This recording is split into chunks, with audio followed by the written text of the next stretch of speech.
Committee on Foreign Affairs will come to order. The purpose of today's hearing is to hear directly from Secretary Blinken, America's top diplomat, and get his assessment of his State Department's withdrawal from Afghanistan. I now recognize myself for an opening statement. I want to say good morning to all the members.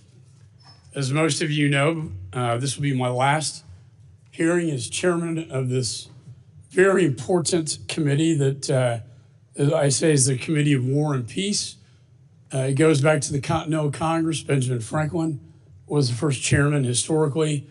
And it's been an honor. It's probably been the honor of my entire congressional career, 20 years, to serve as your chairman on both sides of the aisle, Republican and Democrat. I'm extremely proud of everything that we've accomplished, most of it on a bipartisan basis. We've been the most productive committee in the 118th Congress. And I want to thank Mr. Meeks, my ranking member, but he's more than that. He's more than a colleague. He's my partner and friend. We've worked together on matters of foreign policy, national security. Most of the time we agree. And when we don't, we agree to disagree civilly. And that's the way it should be. And I would say I'm going to miss you, but I'll be around. I'll still be known as Mr. Chairman. And I plan to be a voice of reason in the next Congress, and also a strong voice on national security, sir, and foreign policy. And sir, I want to thank you for your service as well. And I know you're getting ready to go to the Middle East with the fall of Assad in Syria, which I believe brings great opportunities to the United States, but also our allies around the world for freedom and democracy. I also want to congratulate the incoming chair, the subcommittee chair of Oversight and Accountability, Chairman Brian Mast, who was selected as the next chair by the steering committee. Mr. Mast, thank you for your service, not only to this committee,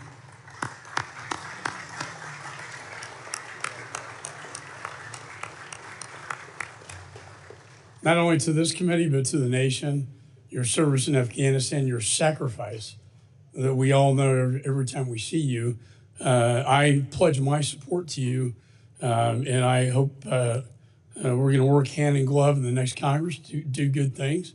And congratulations to you. Finally, 5 o'clock will be a get-together to rename this committee hearing room as the Benjamin Franklin Committee hearing room, and it will also be a Christmas party and also my farewell address to the committee. So I hope to see all of you there. And with that, I'd like to begin this hearing. Mr. Secretary, I'm pleased that you are here today. And over the last 4 years, we've enjoyed I think, cordial relationship. We've worked together on many, many issues of great importance. However, today, your appearance here today, and I have to be honest with you, it comes after 6 months after I've requested your testimony following my comprehensive report into the catastrophic withdrawal from Afghanistan. I have constitutional authority, and I have that constitutional authority that I, as chairman, am responsible for. And I also have a responsibility to the American people and to the 13 servicemen and women who died, and all the many other service members who died, and the Afghan allies left behind who died, and the women who were left behind. This, under Article 1 of the Constitution, is Congress's greatest role of oversight and transparency. I would have to say I've been disappointed that you've ignored my request for your testimony, forcing me to subpoena you not once, but twice. And rather than accept my good faith efforts to accommodate your schedule, you failed to show up for your September hearing. And I don't like this probably any more than you do, but while your presence here is duly noted, you are showing up only after violating a congressional subpoena, triggering consideration of a resolution holding you in contempt of Congress.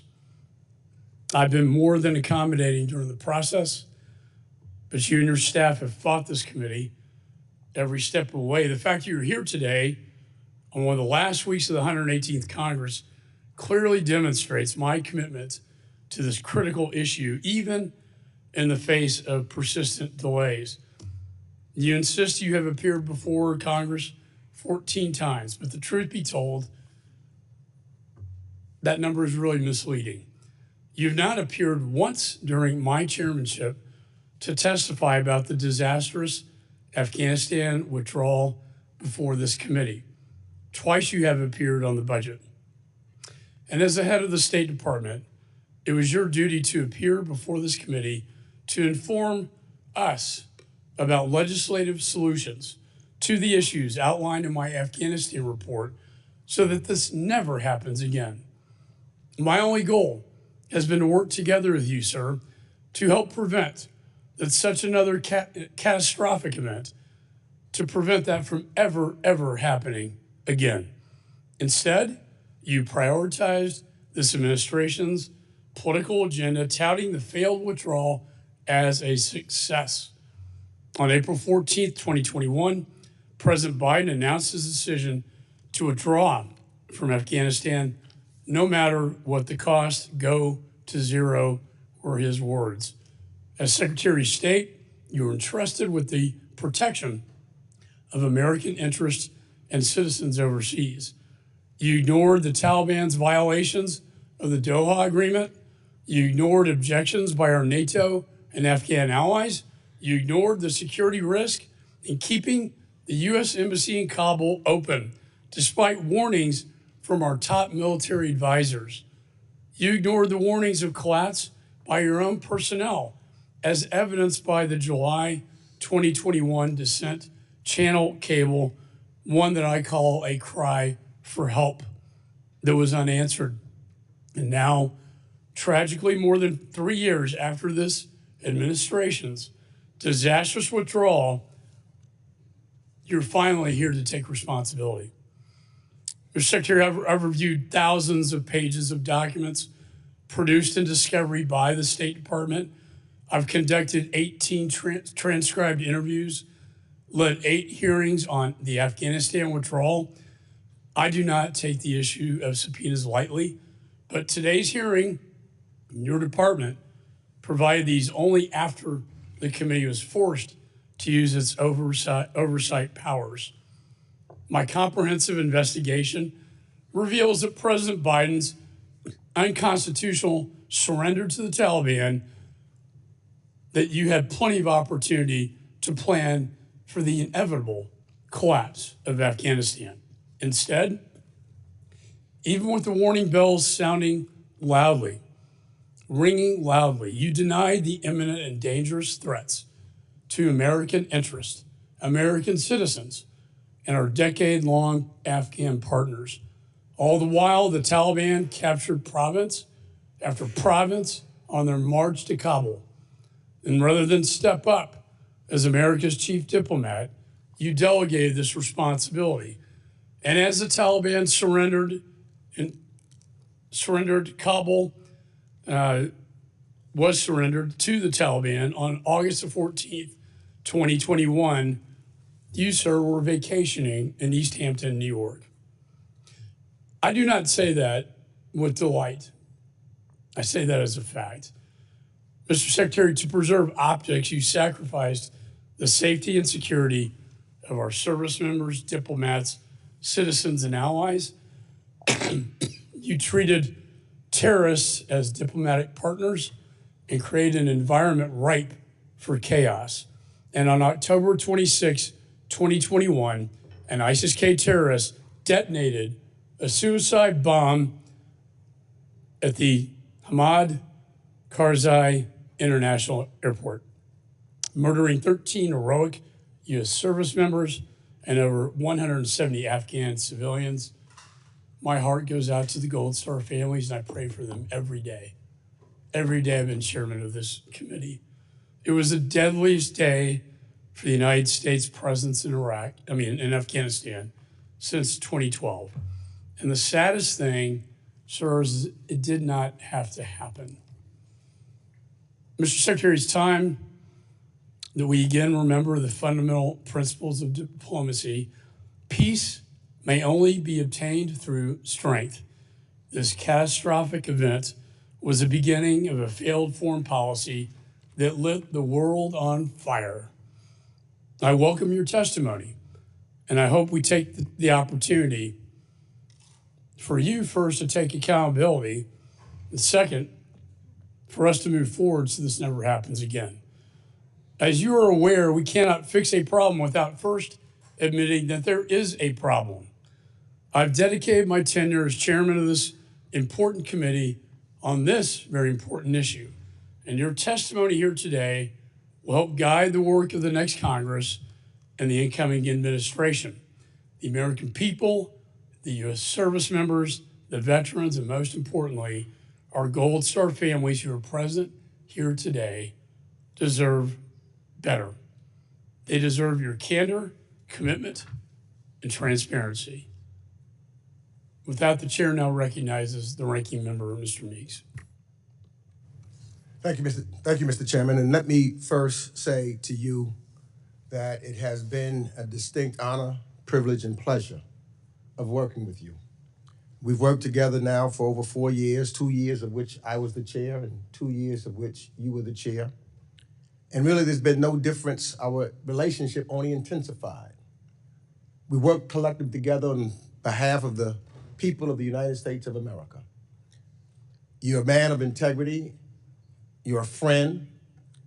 It has been an honor and a privilege to serve with you and to continue to serve with you because we know, as you've stated, you're not going anywhere. You will still be here as a member of the United States House of Representatives.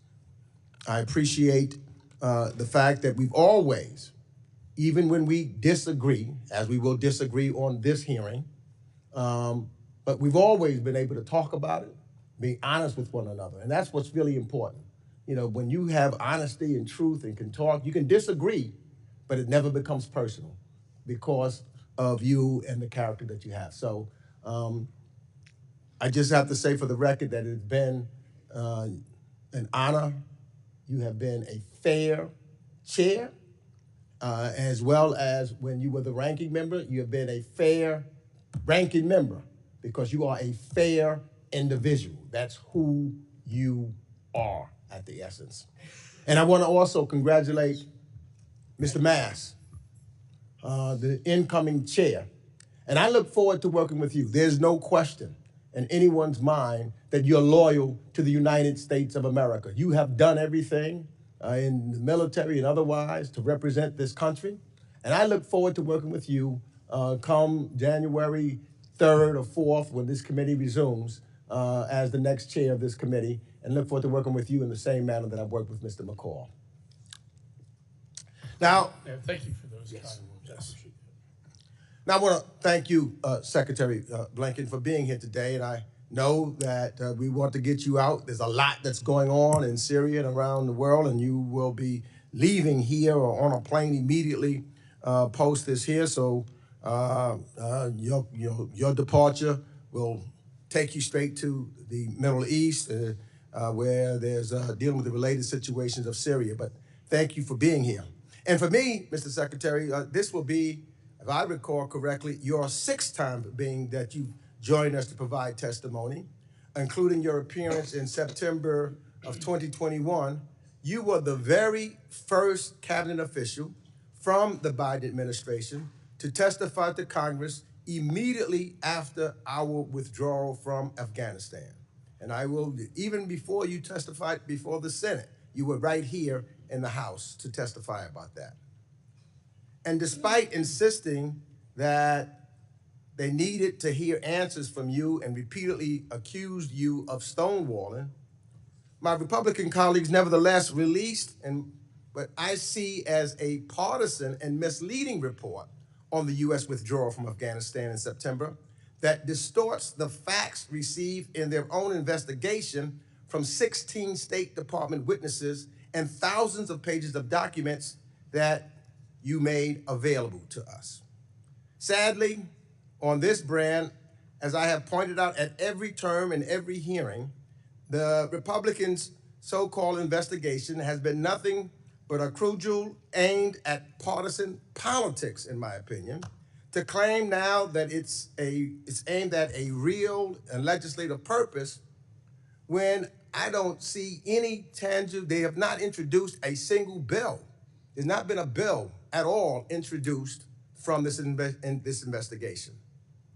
But there is perhaps no better example on how dishonest and how, well, I would say politically motivated this exercise has been than how the Republicans misled the public on the ISIS attack at Abbey Gate.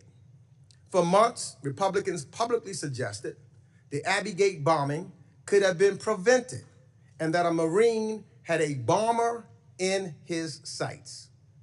Privately, however, they received information from the Department of Defense's investigation dating back as far as February of 2022 and again reinforced in April of 2024, findings that the bomber and the person the Marine identified were two different people and that the attack was not preventable. Because the GOP had this information, you would think it would be logical to assume that the GOP's report would make those facts crystal clear. So does their report do that? No. Instead of being straightforward with the American people or the Gold Star families who have suffered so much and who we all keep deeply in our prayers, they continued to muddle the facts. Notwithstanding DOD's clear evidence, the GOP report tries to sow doubt on the DOD's findings by asserting on page 27 that, quote, many who were on the ground that day still believe they were one and the same. The full report remains classified, end quote. To my colleagues across the aisle, beliefs are not facts. Information that the Department of Defense publicly reported, for which I ask unanimous consent to submit for the record, Without objection, so ordered. is not classified. The two men were not the same. So changing or twisting the truth seems to me only happens for political gain. And that not only hurts the integrity of this committee, it hurts the families of the 13 service members who lost their lives during the horrific terrorist attack, who have been led to believe that there are some greater truths to unearth that when in reality there just is not. So I also ask unanimous consent to submit for the record the minority memorandum that I released in September of this year. That report summarizes the actual facts of the committee's investigation, Without objection, so ordered. which were remarkably consistent across 20 witnesses and found the following. The full U.S. withdrawal from Afghanistan was set into irreversible motion by President Donald Trump when he concluded the Doha deal with the Taliban and ordered the withdrawal of troops per that agreement, first from 14,000 to 8,600, and then all the way down to 2,500 by January 15th, 2020. And after the Trump administration failed to plan for the withdrawal they started, the Biden administration conducted a thorough policy review, acknowledged that we would again be at war with the Taliban if they abandoned the Doha deal, and finished the work his predecessor started by building a withdrawal and contingency plan from the ground up through 2021. And after President Ghani's decision to flee Afghanistan led to the rapid collapse of the Afghan government and security forces, creating the chaos on the ground, the men and women of the State Department acted heroically alongside their military colleagues to conduct the largest airlift in U.S. history, relocating more than 124,000 people. So I believe that President Biden ultimately made the right decision to end our 20-year war in Afghanistan and not ask another generation of Americans to make an ultimate sacrifice for a war that no longer had a purpose. No one here has argued that our withdrawal was perfect. So I want to be clear, I'm not saying that I don't know any withdrawal that has been perfect. But we owe it to ourselves and our military and diplomatic personnel on the front lines to learn from it. And from those 20 years of war in which they served, and to incorporate those lessons of 20 years in the future. But we do them a disservice when we do not examine all of the facts. If we are to honor the 800,000 Americans who served in Afghanistan since 2001, including the 2,461 military personnel killed over the 2 decades of war, we should have conducted proper oversight of the policy decisions made across not one administration, but 4 administrations, not only for the months in which President Biden was in office for the sole purpose of politics.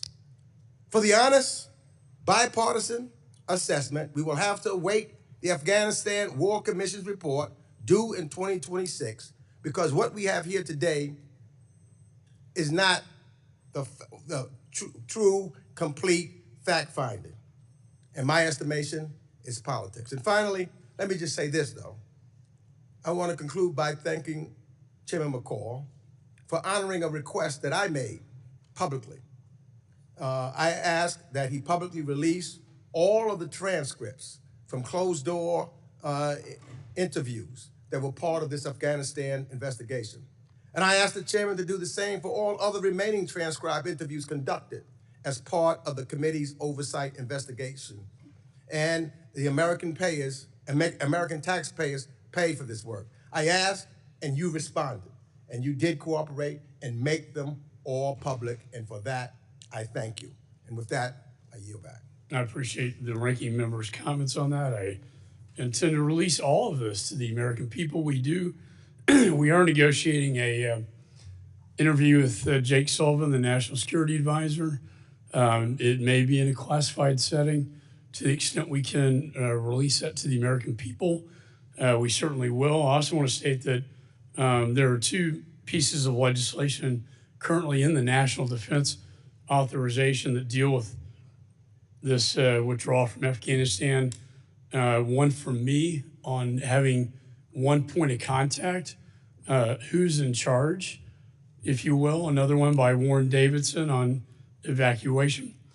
So with that, I'd like to say to the members that opening statements may be submitted for the record.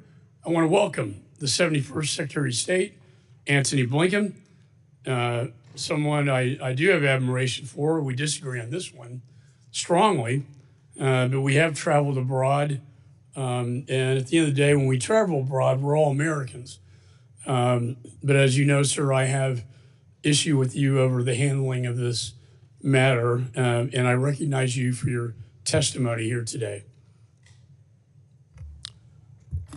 Mr. Chairman, Ranking Member Meeks, distinguished colleagues on this committee. First of all, let me just say I have very much appreciated working with you these past 4 years, working with the ranking member. I think we've done good and important things together. Antony Blinken, Secretary of Genocide, Butcher of Russia. 258, we have a disruption. Remind the audience members, disruption of committee proceedings is against the law. Holding up signs or making verbal outbursts during the proceedings is disruptive and will not be tolerated. Any disruption will result in a suspension of the proceedings until the Capitol Police can restore order. This includes the raisings of hands and other forms of disruption. With that, I now recognize the Secretary. Thank you, Mr. Chairman. And just to say how much I've valued and appreciated working with you these past 4 years, the dialogue that we've had, including with this committee, where we've agreed, where we've disagreed, including on Afghanistan. I want to recognize everyone who served in Afghanistan, including on this committee. Our thoughts are with the Gold Star families of the 2,461 American service members, as well as State Department and USAID employees.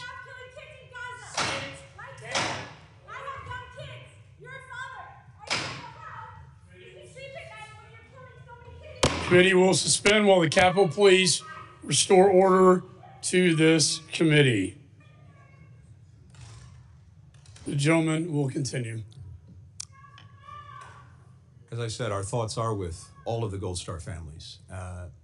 They're with the State Department and USAID employees who lost their lives over the course of 20 years of our military involvement in Afghanistan. And I think today especially of the 13 heroes that we lost at Abbey Gate. And I deeply regret that we did not do more and could not do more to protect them. And to those families who are here with us today, you're in my thoughts, in my prayers. I wish that Nicole was here with us today. I'm deeply sorry that she's not.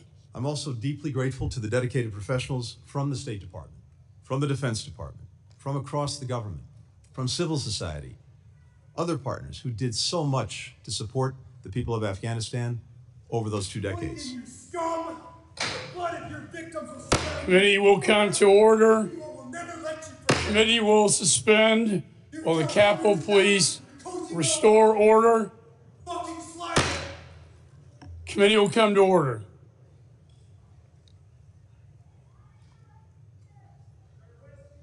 The gentleman will continue. Thank you.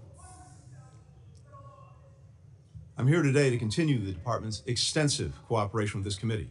As you know, Mr. Chairman, the department's provided over 20,000 pages of documents to you. We've conducted 9 high-level briefings for members. We facilitated transcribed interviews for more than 15 people. I personally testified before the House and Senate committees 14 times with questions on Afghanistan, including 4 times before this committee. Now, I believe that any attempt to understand and learn from the U.S. withdrawal from Afghanistan has to be put in the proper context of what preceded it, both in terms of the 2 decades following 9/11 and the decisions and events of 2020 to 2021 that culminated in the removal of our personnel. When President Biden took office, he inherited an agreement the previous administration had reached with the Taliban to remove all U.S. forces from Afghanistan by May 1st of 2021. At U.S. insistence, the Afghan government had released 5,000 Taliban prisoners, including top war commanders. The United States reduced our own troop levels from 14,000 to 2,500 in December of 2020. In return, the Taliban agreed to stop attacking U.S. and partner forces, to refrain from threatening Afghanistan's major cities, and to pursue intra-Afghan negotiations toward a ceasefire and a political settlement. But it continued a relentless march in the countryside so that it controlled or actively contested territory containing 3/4 of Afghanistan's population by December 2020. In January 2021, the Taliban was in the strongest military position it had been in since 9/11, and we had the smallest number of U.S. forces in Afghanistan since 2001. Despite the profound effects of the Doha Agreement, President Biden ultimately opted to implement the previous administration's decision to withdraw American troops and honor his pledge to end our nation's longest war. To the extent President Biden faced a choice, it was between ending the war or escalating it. Had he not followed through on his predecessor's commitment, attacks on our forces and allies would have resumed, and the Taliban's assault on the country's major cities would have commenced. That would have required sending tens of thousands more U.S. forces back into Afghanistan to defend ourselves and prevent a Taliban takeover, with at best the prospect of restoring a stalemate and remaining stuck in Afghanistan under fire indefinitely. President Biden inherited a deadline, but no plan to meet it. At his direction, beginning in the spring of 2021, the administration, and the State Department in particular, engaged in extensive planning for a whole range of outcomes. We pursued a sustained campaign to urge any Americans in Afghanistan to leave. We restarted and dramatically increased resources to what had been a moribund special immigrant visa program to bring Afghans who had worked by our side over 20 years to the United States. Even the U.S. government's most pessimistic assessments did not anticipate that the Afghan government and security forces would collapse so rapidly in the face of Taliban advances. Nevertheless, because of the administration's extensive interagency planning and coordination, when Kabul fell on August 15th, the United States was able to evacuate our embassy and relocate our diplomats to the airport within 48 hours. and then conduct the largest airlift in U.S. history, helping approximately 120,000 Americans, Afghans, and citizens of allied nations depart Afghanistan in just 2 weeks. In the 3 years since the end of our country's longest war, all of us, including myself, have wrestled with what we could have done differently during that period and over the preceding 2 decades. I asked retired Ambassador Dan Smith, one of our most senior diplomats, to lead an after-action review of the State Department's actions between January 2020 and August 2021. In response to Ambassador Smith's report, the Department has taken more than 40 concrete initiatives and identified steps to guide our response to future crises. The actions we've taken have already made a difference in subsequent emergencies, including in Sudan, in Israel, in Lebanon. Even as we work to address the places where we fell short, I firmly believe the President's decision to withdraw from Afghanistan was the right one. American troops are no longer fighting and dying in Afghanistan. The American people are safer and more secure.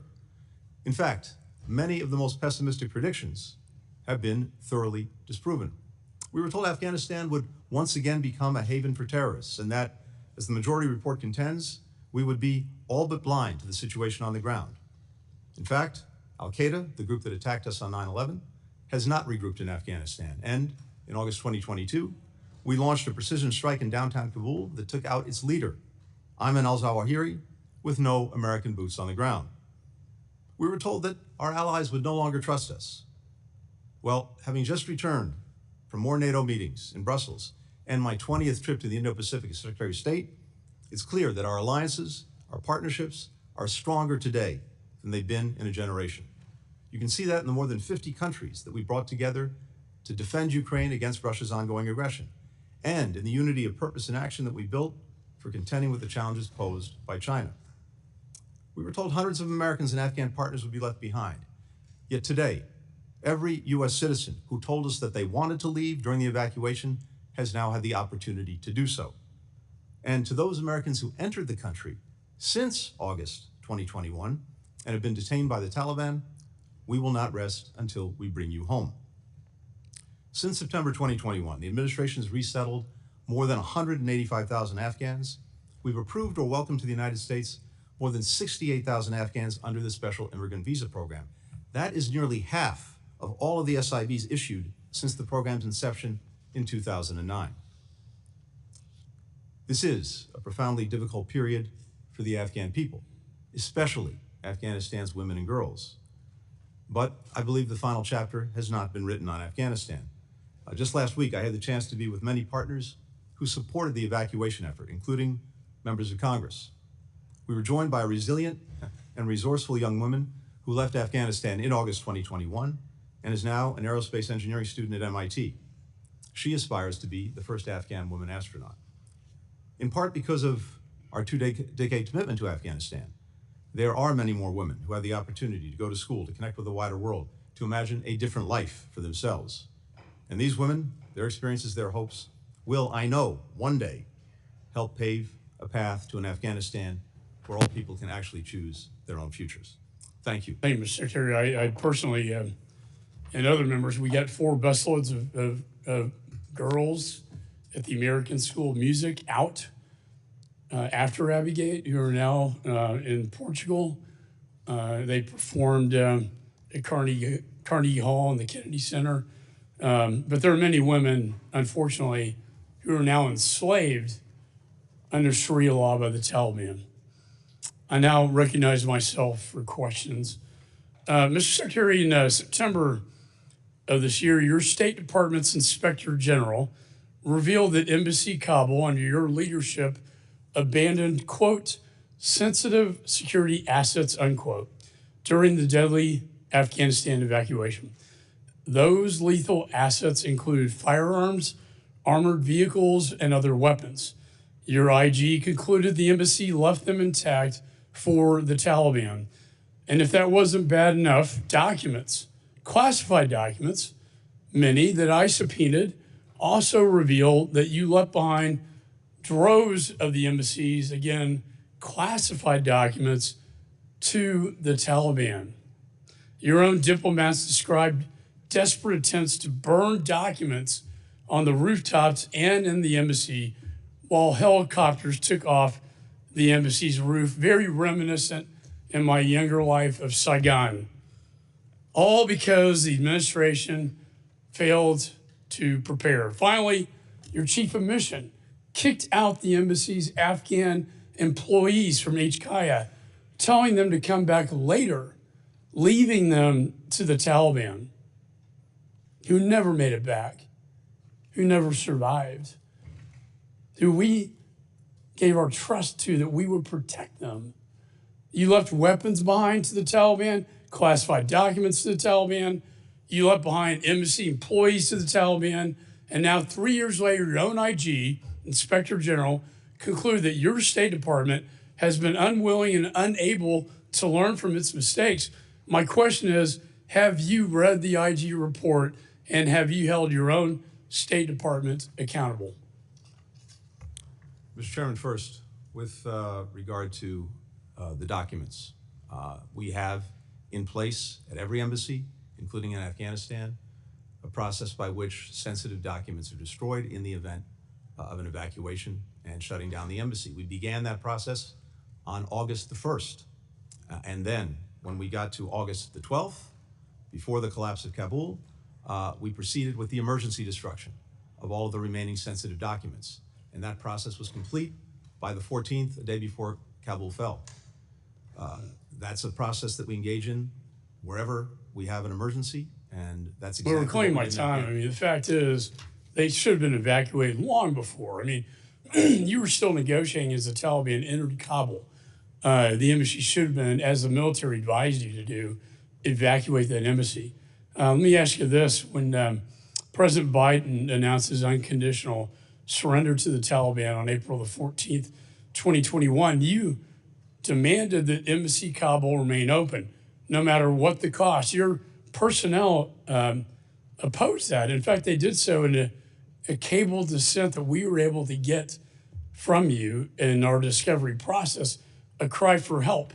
The chairman of the Joint Chiefs to the CENTCOM commander, Millie McKenzie, said this was a fundamental mistake, a fatal flaw, and their biggest regret is keeping the embassy open despite the advice of your own people on the ground and military advisors. Why did you do that? Very simply, because no one anticipated that the government and the Afghan armed forces would collapse as quickly as they did. We anticipated, in every intelligence assessment that we had anticipated, that Kabul would remain in the hands of the government, in the hands of the Afghan armed forces, through the balance of the year and into the next reclaim year. my time because I want to say. Please let me finish. I will let you finish. The chairman of the Joint disagree with Chiefs, that comment. Mark Milley, said, "Nothing I or anyone else saw indicated a collapse of the army or the government in 11 days. The DNI, Avril Haines, said, in the days leading up to the Taliban takeover, intelligence agencies did not see collapse as imminent. This unfolded more quickly than they anticipated, including in the intelligence community." Okay, reclaim my time. I hear what you're saying, that no one saw the collapse coming.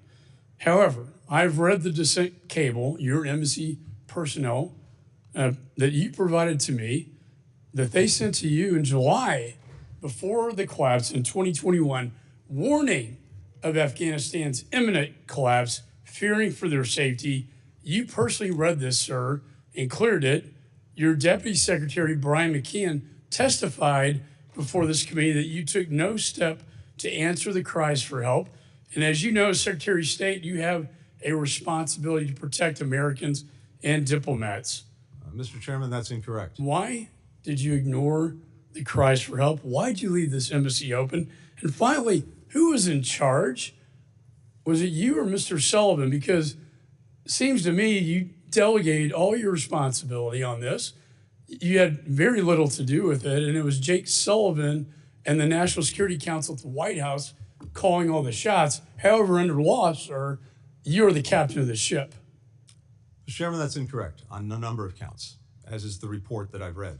First, when it comes to a NEO, the evacuation, that is a decision that's reached by the entire interagency and ultimately by the President. The State Department initiates it by asking the Department of Defense to proceed with it, but the decision itself is reached as a result of interagency deliberations. And we did not, as an interagency, and that includes the Secretary of Defense, the Chairman of the Joint Chiefs, the National Security Advisor, who's in the charge? President. This is going to help us legislate, no, this is sir. important. Were you in charge of this evacuation? I was in charge of the State Department. The government, the administration, was in charge of the evacuation. Specifically, the State Department and the Department of Defense together on any NEO work closely together with clearly assigned responsibilities, and that's exactly And what it we did. is the And statutory one called for that NEO responsibility, until sir, it was for you actually to issued. execute the plan, correct? The NEO. The NEO was plan. executed by the State Department and the Defense Department together. And I would have to say, sir, waiting till the last minute is not executing a plan at all. And it led to the deaths of many Again, Americans Mr. Chairman, and Afghan people and Afghan allies. Mr. Chairman, the record reflects that, again, this decision was reached collectively. No one urged initiating the NEO until we decided to do it on the 14th. I think in my review of our investigation, there was so much confusion coming out of your embassy, coming from the top military advisors who told me, testified that they told you to close down that embassy in advance to protect Americans and American assets and classified is not documents. correct. They were left to the Taliban. You were in charge by law. You may have delegated this. I don't know. But to legislate moving forward, I need to know who was in charge. And that's why it is so important that Mr. Sullivan, the National Security Advisor, come before this committee and give his testimony about what the hell was going on during this disastrous evacuation. With that, I now recognize the ranking member. Thank you, Mr. Chairman. I do recall a meeting here in the Capitol, bipartisan, downstairs, and we were meeting with President Ghani of Afghanistan. And we had talked to some folks, and President Ghani was very vehement that he was not going to leave Afghanistan. He was vehement that the Afghan troops were there and he would stay there, to all these members of Congress. And to everyone that I talked to from almost anywhere was clear that that was his position. No one knew that 1 week later, not 1 month, 1 week later, he would get on a plane and get out and all the troops were gone. Everybody at that moment in time was surprised. And that's a fact. Let me ask some yes or no questions real quick, because I believe that you got to look at this whole thing you talk about. So, Mr. Secretary, President Trump's Doha deal explicitly committed to the United States to withdraw all U.S. and allied troops, as well as contractors, by May 2021. Yes or no? That's correct. But the speed of that withdrawal, outside of an initial reduction to 8,600 troops, was not specified by the deal. Is that correct? That's correct. And despite that, President Trump unilaterally reduced the U.S. presence twice beyond that, leaving just 2,500 troops when President Biden took office. Is that correct? That is correct. So, and we've seen that President Trump was prepared to go to zero. In fact, Ambassador Kelazar testified to the committee that the messages coming out of the Trump White House led the Taliban to conclude that Trump was getting out regardless of what was agreed in the Doha deal. So let's be clear about the conditions. If we're going to be factual about this, you've got to consider the conditions that Trump handed over to you in the Biden administration.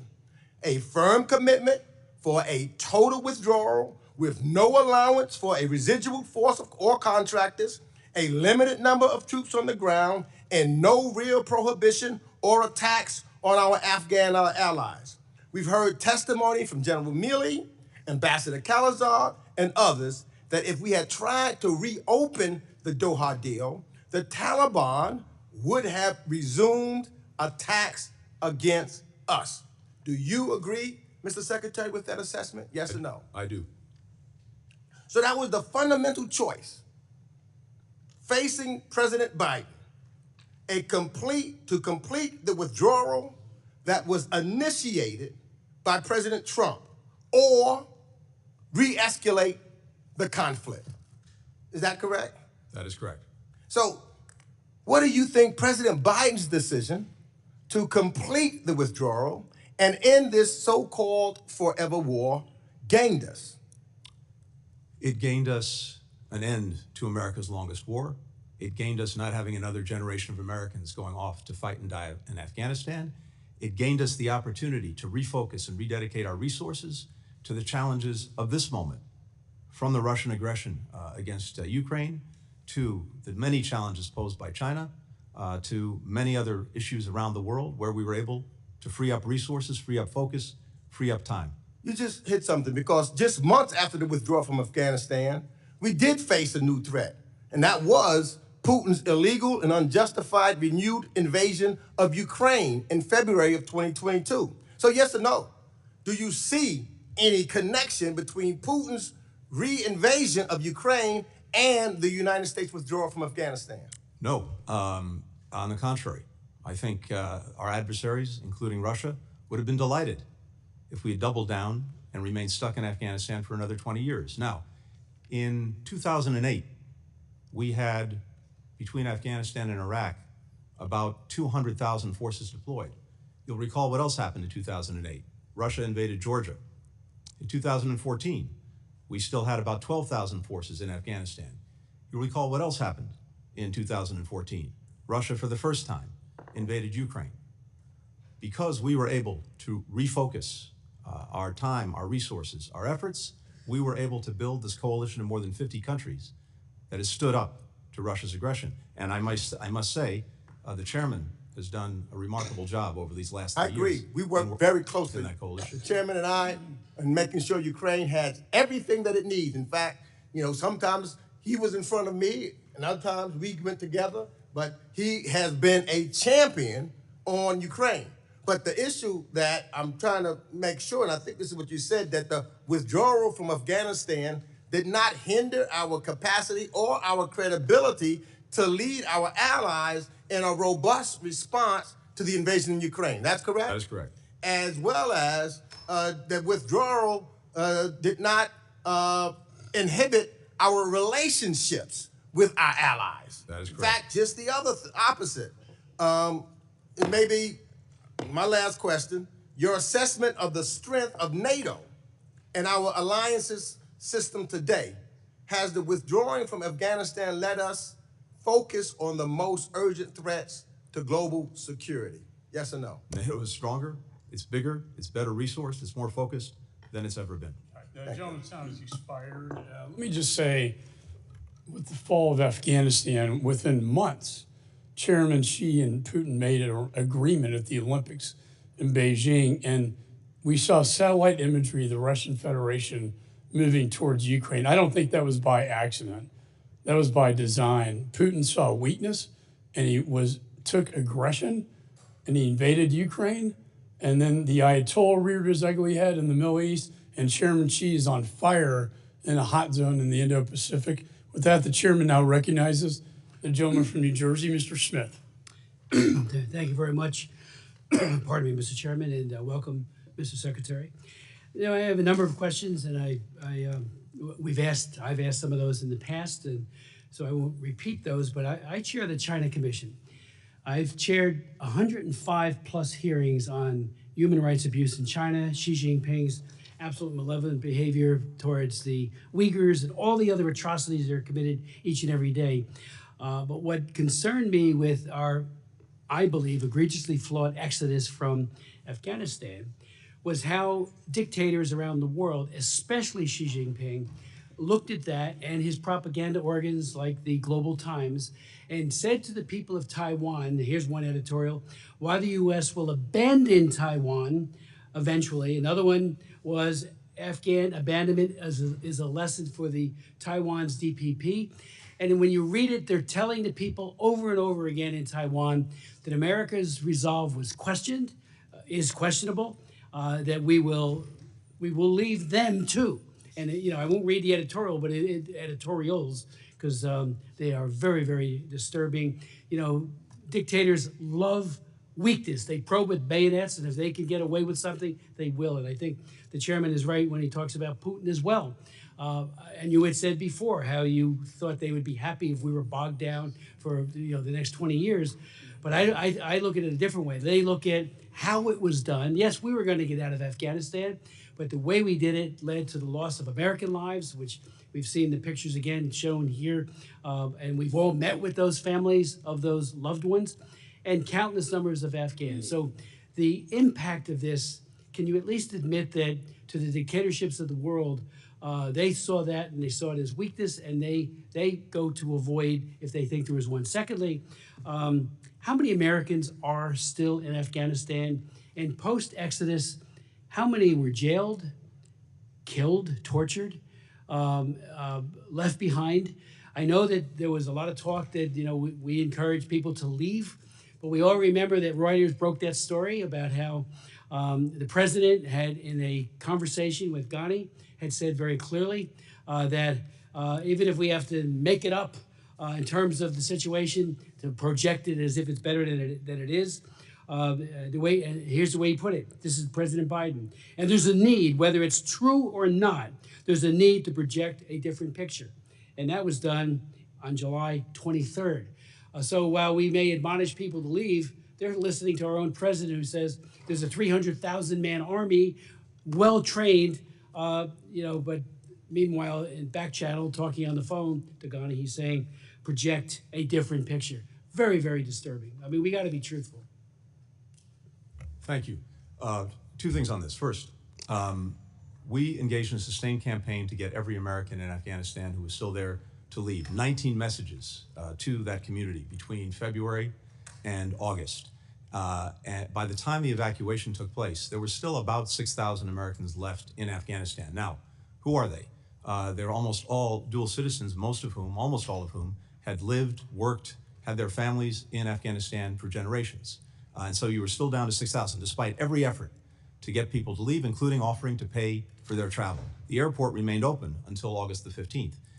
In the weeks of the evacuation, the 2 weeks of the evacuation, almost all of those 6,000 remaining, we were able to get out.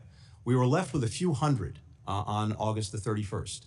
There were a couple of hundred, and this is what I testified to, who had identified themselves to us. And keep in mind, as you know, when you travel to a foreign country or you leave a foreign country as an American, you don't have to register. You don't have to make yourself known. We made every effort to get in contact with everyone, but by the time of the end of the evacuation, there were still a couple of hundred American citizens left who had identified themselves to us and told us they wanted to leave and who couldn't get to the airport or get into the airport. There were several hundred others who were there and we knew of who did not want to leave, either because they didn't want to leave extended family members behind or they just chose not to leave. So after August 31st, as I said and committed to this committee and to this country, there is no deadline on getting Americans out of Afghanistan who want to leave. In the ensuing 3 months till the end of the year, we got 500 American citizens out of Afghanistan who had identified themselves to us and said they wanted to leave. To my knowledge, every American who identified themselves and said that they wanted to leave has been given an opportunity to do so, and we've carried that out every single day. As to those who went back and some who got detained, we are working every day to get them out, to get them back, and we will not stop for the duration of this administration, and I know that the incoming Trump administration will carry that on if we're not successful in getting them back. Out of time. Are any in jail today? Yes, They are. they are. These are Americans who went after the evacuation for a variety of reasons.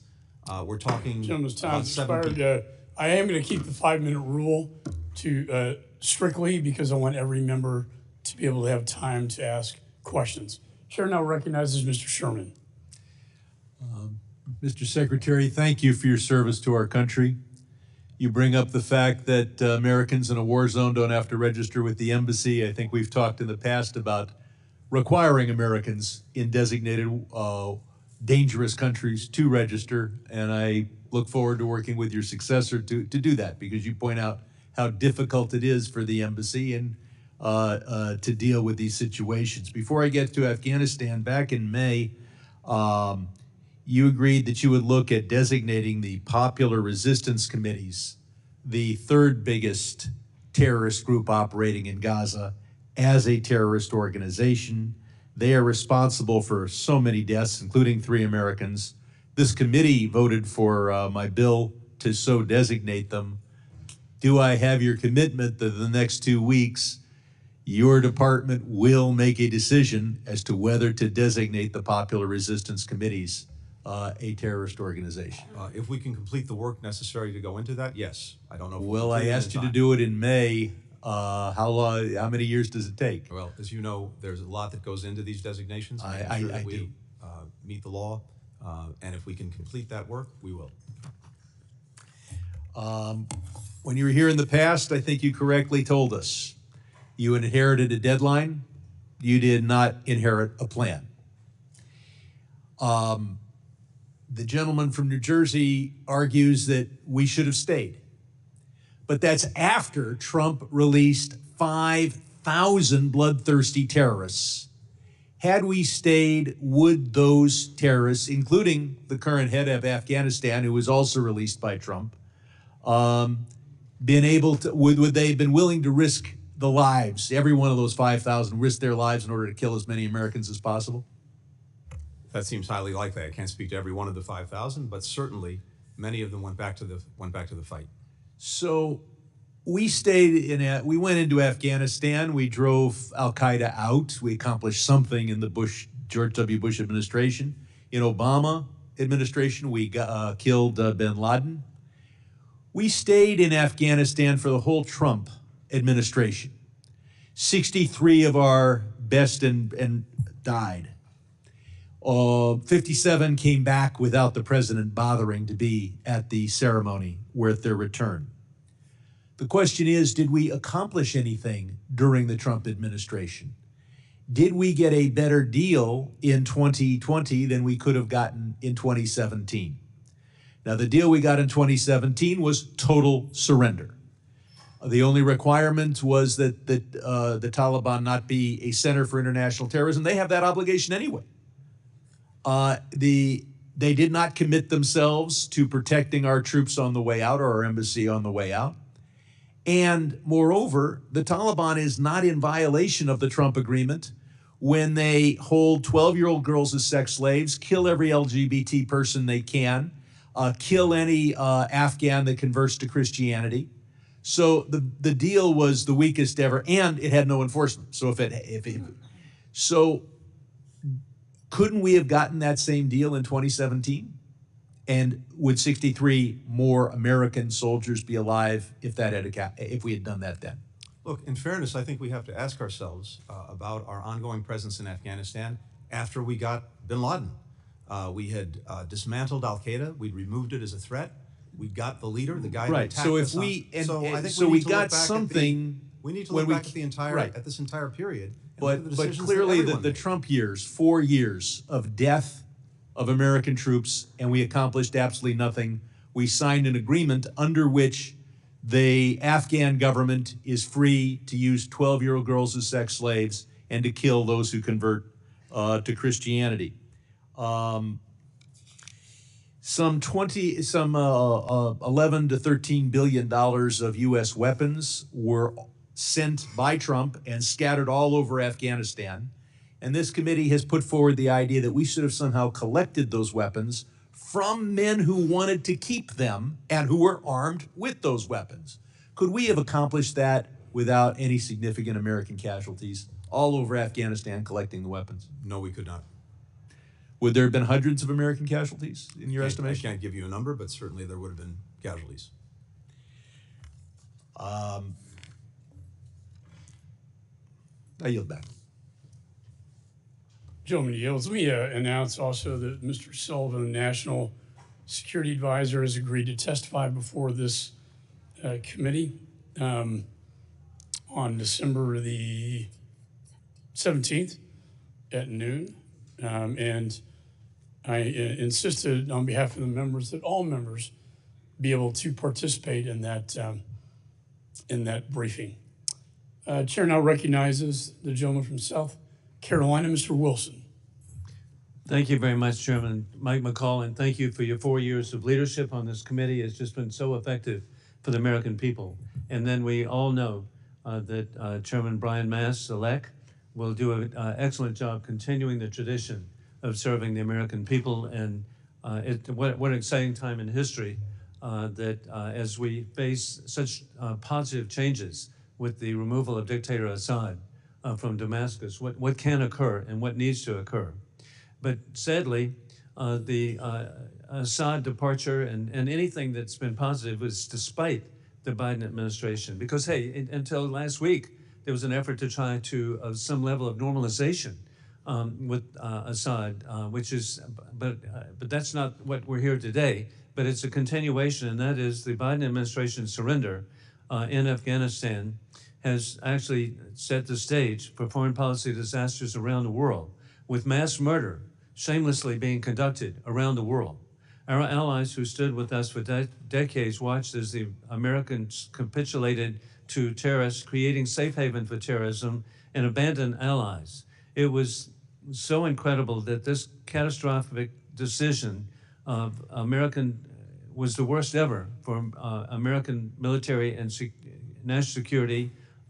And sadly, President Biden on August 26, 2021, claimed that he had letters, quote, had letters from the military indicating they supported his decision. And Mr. Secretary, I'll be giving you copies that evening. I sent a letter respectfully to the president asking for copies of the letters, and every couple of months I've sent letters to the president respectfully asking for copies of the letters of where the military, he alleged, supported his decision. With the Doha Agreement, President Trump stated from day one that any withdrawal would be conditions-based and would actually maintain control of Bagram Airfield, which is so critical. The disorder and chaos that led to the murder of 13 of our service members at Kabul airport just should not be forgotten. And then countless civilians, we understand, were the first domino to fall in the Biden-Harris appeasement policy. And also this year, it should be remembered, we lost 13 at Kabul airport, but we also had 3 reservists from Georgia who were killed on January 28th by the Hezbollah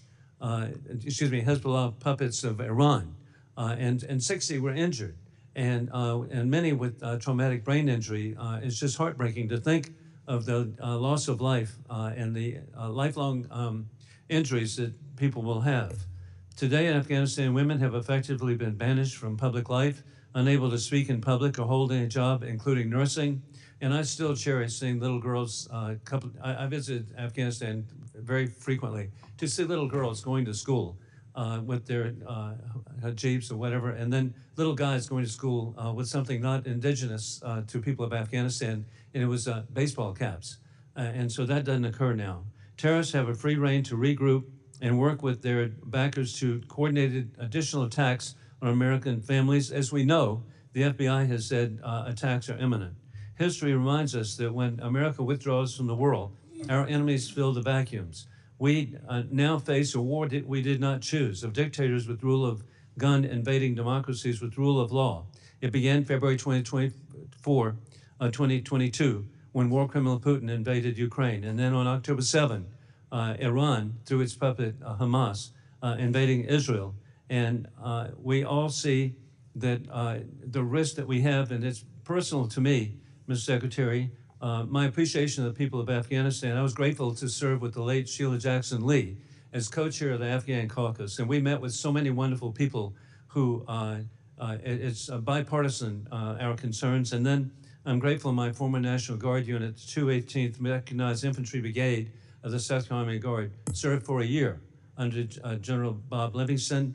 and they've developed a real fondness for their Afghan brothers. And finally, I'm really grateful my number 4 son, First Lieutenant Hunter Wilson, served for a year as an engineer in Afghanistan. And so I would just really want to let you know that I'm just so disappointed. Hey, I really get trouble at home. I said I wanted Biden to succeed, but this has not occurred, and we've just got to address this. And with that, I yield back my time.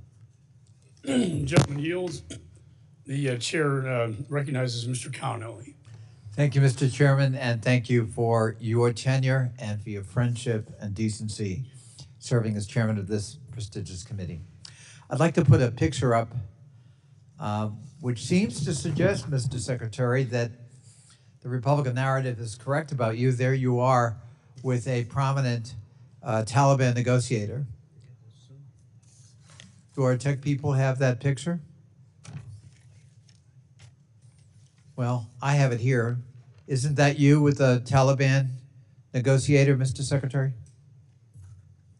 I'm afraid I can't see the picture, but I'm not aware of having spent any time with a Taliban negotiator. Oh, I'm sorry. That's Secretary Pompeo. Was he your predecessor in the Biden administration as Secretary of State?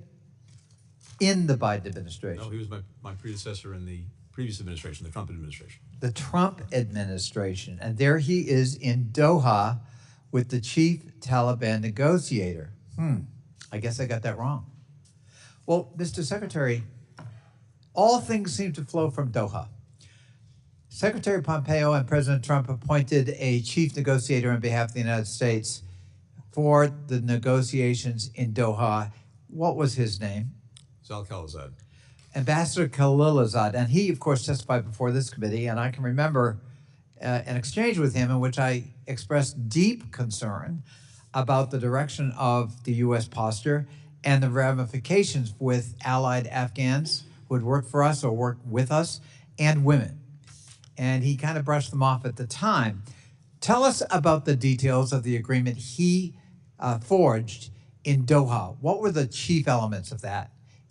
Concisely, if you would. Yeah, in essence, the agreement provided for this. It provided that the Taliban would not use Afghan soil to attack us or our interests. Right. No. It would start an intra-Afghan negotiation, and as part of that negotiation, there would be discussion of a ceasefire and a political roadmap for the future of Afghanistan.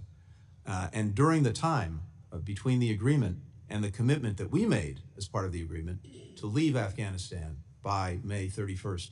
So a firm date was set Yes.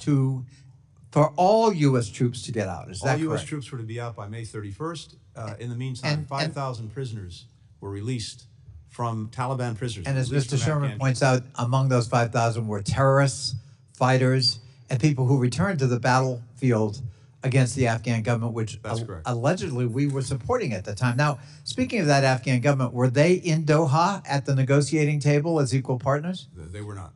They were not? They were not. Why were they excluded? That's the government we were supporting.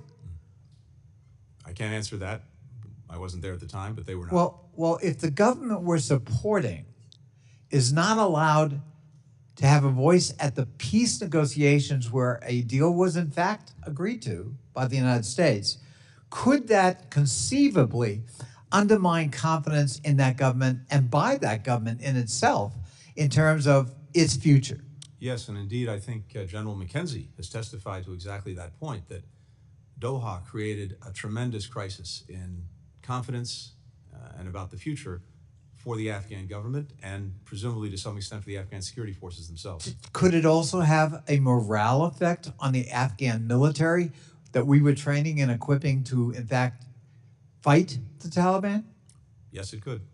So here we are cutting a deal with Taliban while at the same time asking the Afghan military and the Afghan government to resist. Is that correct? Correct. That sounds like a contradiction in diplomatic policy to me.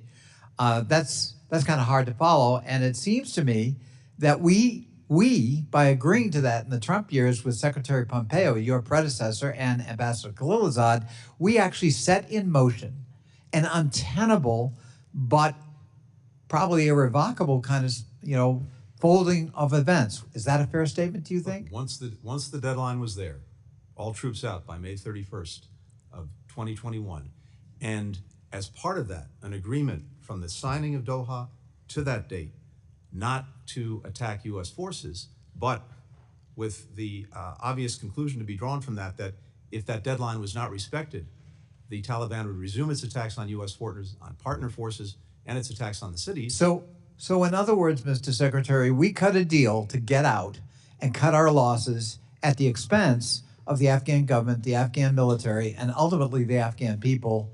And that was all set in motion before you took the oath of office or President Biden took the oath of office. Well, Is that a fair statement? I think that's where the Doha agreement led. I thank you, and I yield back. Let me just state that the Taliban was not in compliance with the Doha agreement when the evacuation was ordered. And your own senior advisor, Ned Price, said that the Doha conditions were, quote unquote, immaterial to the evacuation. That speaks volumes. I now recognize Mr. Perry. Thank you, Mr. Chairman, Mr. Secretary. Thanks for being here. A statement from you in a 2024 Senate hearing where you said no one has done more to support Israel than Joe Biden. Now, during the Obama term, Joe Biden was the vice president, so I understand it's difficult. It was difficult to say something, but he didn't say anything about the U.S. funding the campaign to oust Netanyahu. And I get it, while President Obama was the president, he's the vice president, that's a difficult thing to do, but he was unburdened when he became president, so he could have said something then. Immediately upon taking office, he redesignated the Houthis from a foreign terrorist organization. We see what they've done. That hasn't been helpful to Israel. He restored the sanctions waiver.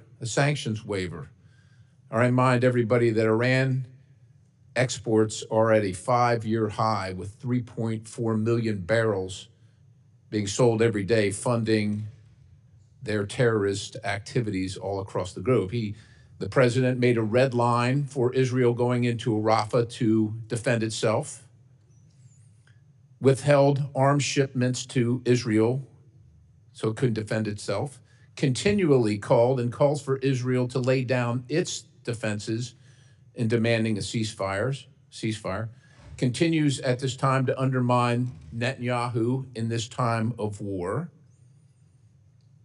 Again, I think I already said about the sanctions waiver, but the president didn't even go to greet the prime minister when he came to the United States. He didn't even send the vice president. Actually used Israel funding to get Ukraine funding, used Israel. Again, oil exports at our 5-year high, and that money goes directly to support Iran, Israel's mortal enemy, and all their proxies, including the Houthis, Islamic Jihad, Hamas, Hezbollah, you name it. Continues to support United Nations Relief and Works Agency and the activities of those within involved in the terrorist attack on Israel on October 7th.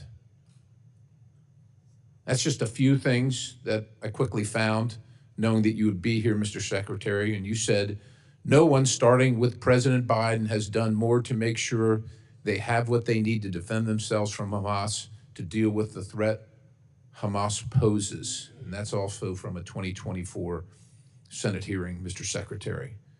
No one has done more to support Israel than Joe Biden. I'm thanking the good Lord that he's not against Israel, Mr. Secretary. I don't know if you have anything to say. I'm sure you're going to have a list of all the wonderful things that he's done to support Israel, but you can't support Israel while you're at the same time supporting their mortal enemy. You can't support Israel at the same time demanding that Israel support Hamas.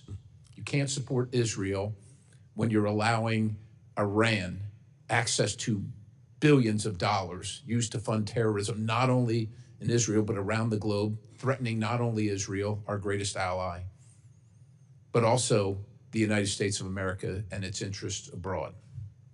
So if you want to defend all that, You're welcome to it, Mr. Secretary. Thank you. I'll say simply this.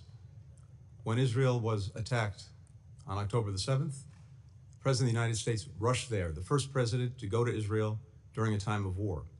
When Iran mounted attacks, unprecedented attacks on Israel, not once, but twice, the first time we've seen direct attacks by Iran on Israel, the United States, for the first time ever, actively participated in Israel's defense and rallied other countries to do the same, making sure that those attacks couldn't succeed and enabling Israel to take the strikes that it took to debilitate Iran's air defenses.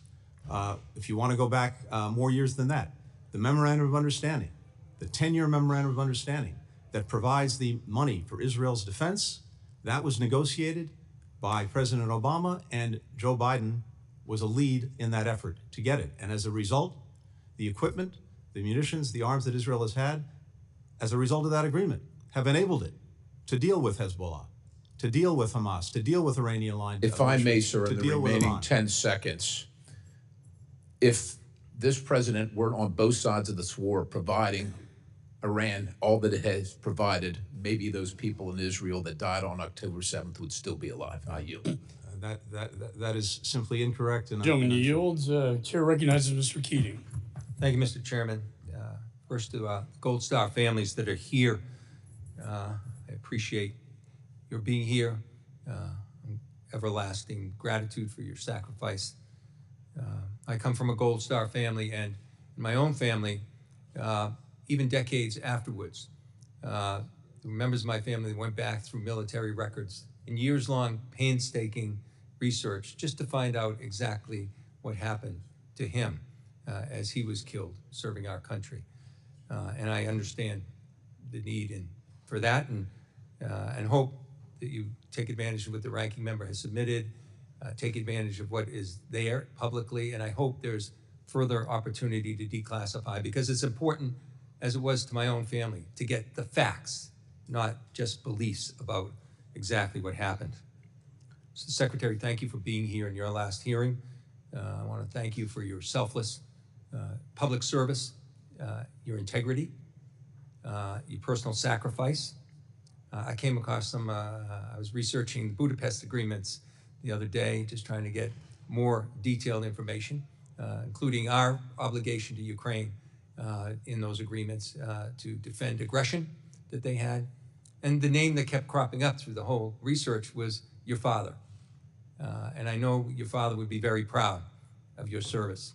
And I want to thank you for that. I want to congratulate Mr. Mast, and I want to thank my colleague, Chairman McCall, for working together. When I first came into Congress, he was the chairman, I was the ranking member of a subcommittee. We worked together on investigating the Boston Marathon bombing, finding out what happened, what mistakes were made. And we saved lives as a result of that report. And it was comprehensive. I dare say, though, that the particular report that he issued here had things in it, but it was certainly not comprehensive. In fact, it was really, the report was painstaking in avoiding facts that are integral to seeing what happened here, why we got to the point we got to. The involvement of President Trump.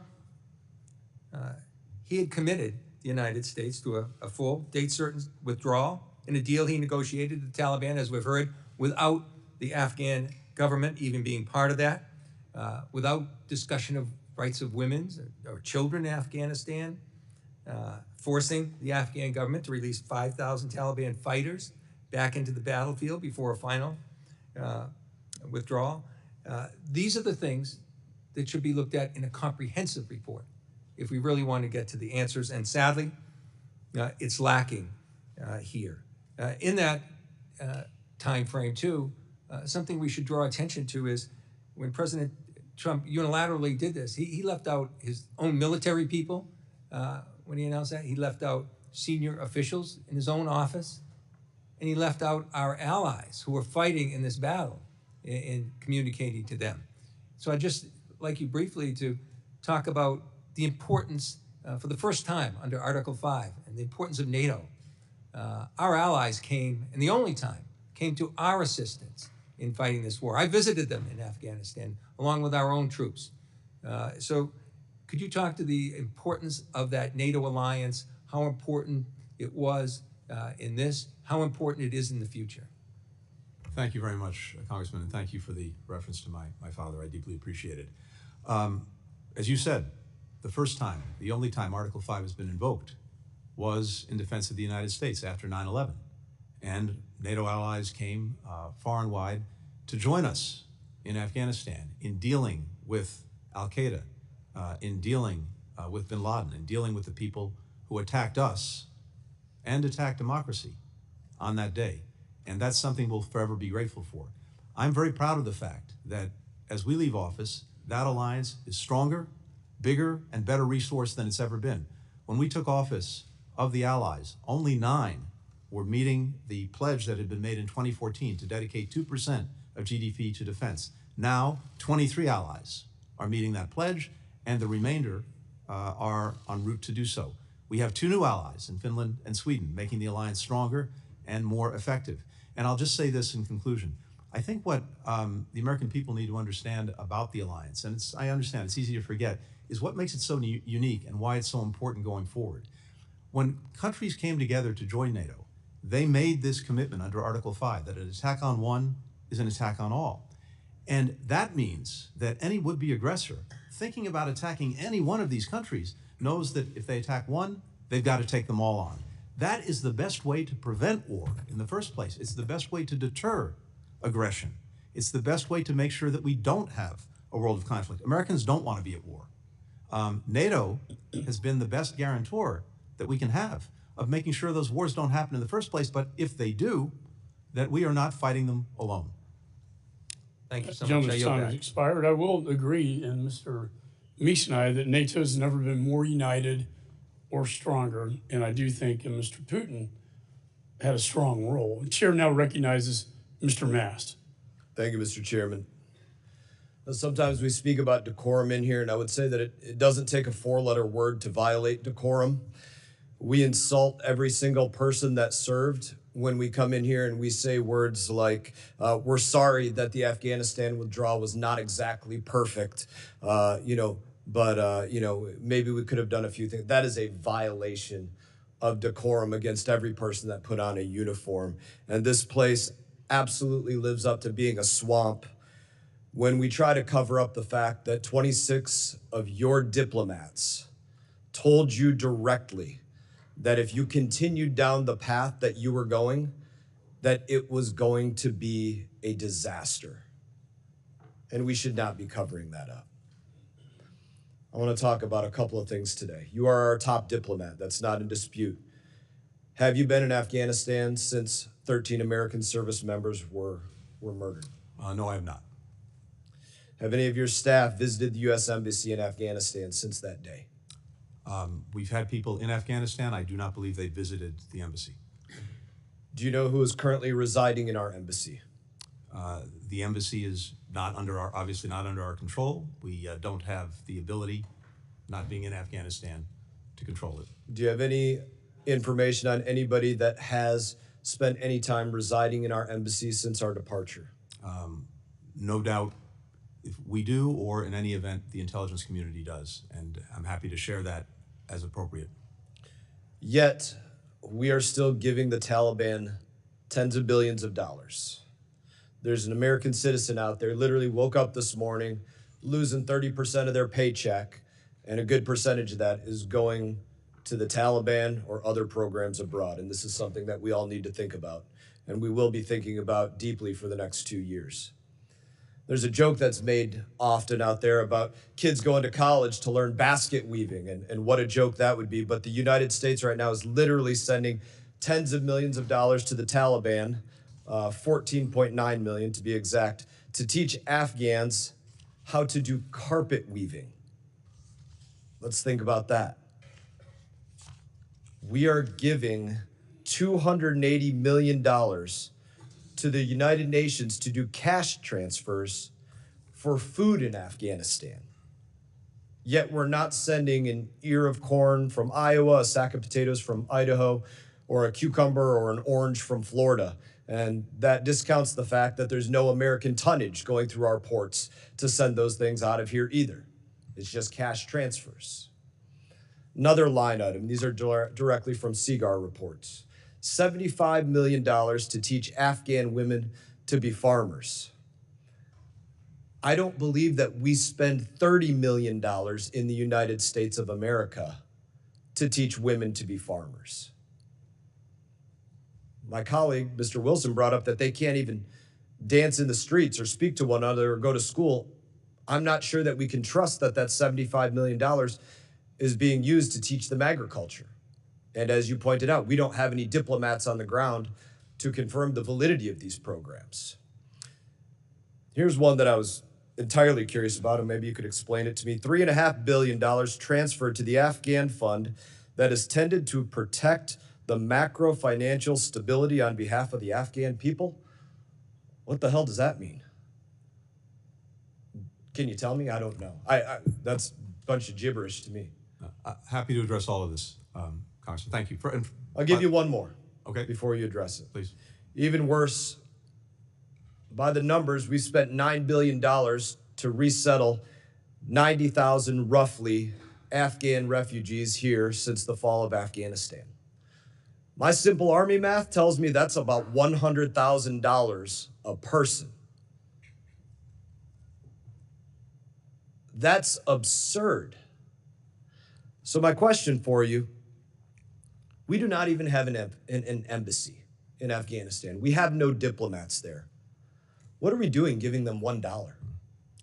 So, Congressman, as I believe you know, the money that we provide and the international community provides is done through partners, implementing partners, UN agencies, NGOs. They have. Yes, we could say that about all the State Department dollars, foreign NGOs, foreign countries, foreign companies, and in this case, foreign adversaries. So each of these institutions, as verified by the department, has in place processes to make sure that the money that we provide and others provide is spent appropriately. And the money that has been spent in Afghanistan, and I think internationally it's about $8 billion since the evacuation, has helped avert famine. It's helped prevent the collapse of the health system. It's helped prevent the collapse of the entire economy.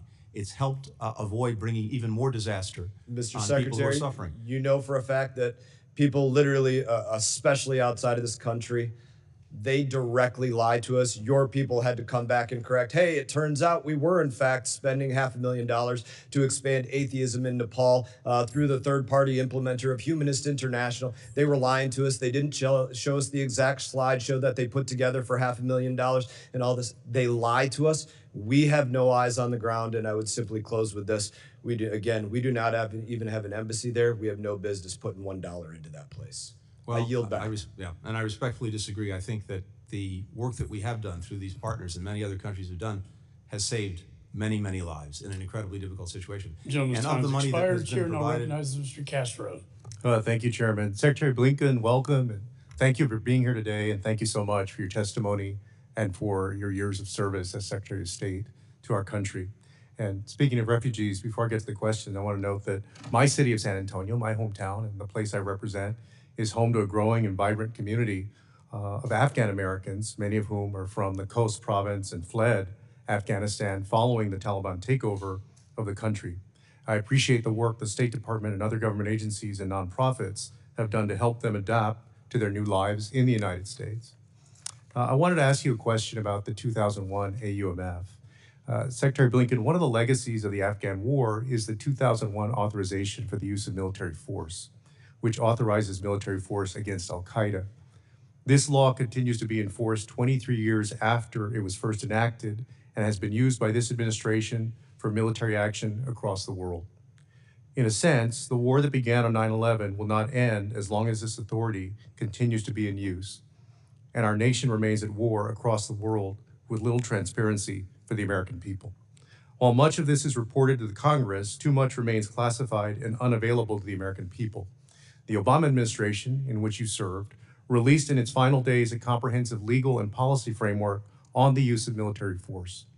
Will the Biden administration do the same and release a report so the American people know where we are still at war? I appreciate what you're saying and the point that you're making. I can't speak to what we will do in the remaining weeks of this administration on something like that. Do you think that it's a good idea in the same way that the Obama administration? I think we should, in any event, as we've been very open to doing, revisit various authorizations and authorities to make sure that they are right for the moment we're in, not the moment we were in 20 years ago. I want to speak also to a very important issue. It was mentioned that you're headed to the Middle East perhaps right after this committee meeting, and that is the war in Israel and Gaza. And and I think you know, I've said it both publicly and privately, I have great respect, obviously, for our president, for your service, for the work that others like Bill Burns have done in trying to reach a ceasefire agreement. At the same time, this will be one of the defining foreign policy legacies of this time. And I'm profoundly disappointed in how it's been handled. All of us on this dais have supported Iron Dome to protect the Israeli people over the years. We've supported the money in the Memorandum of Understanding that goes for 10 years. We have condemned, in the harshest terms, October 7th. We have sanctioned Hamas and other terrorist groups and warned anybody about associating with them around the world. And at the same time, what we've seen by the Israeli government, led by Benjamin Netanyahu, has been inhumane.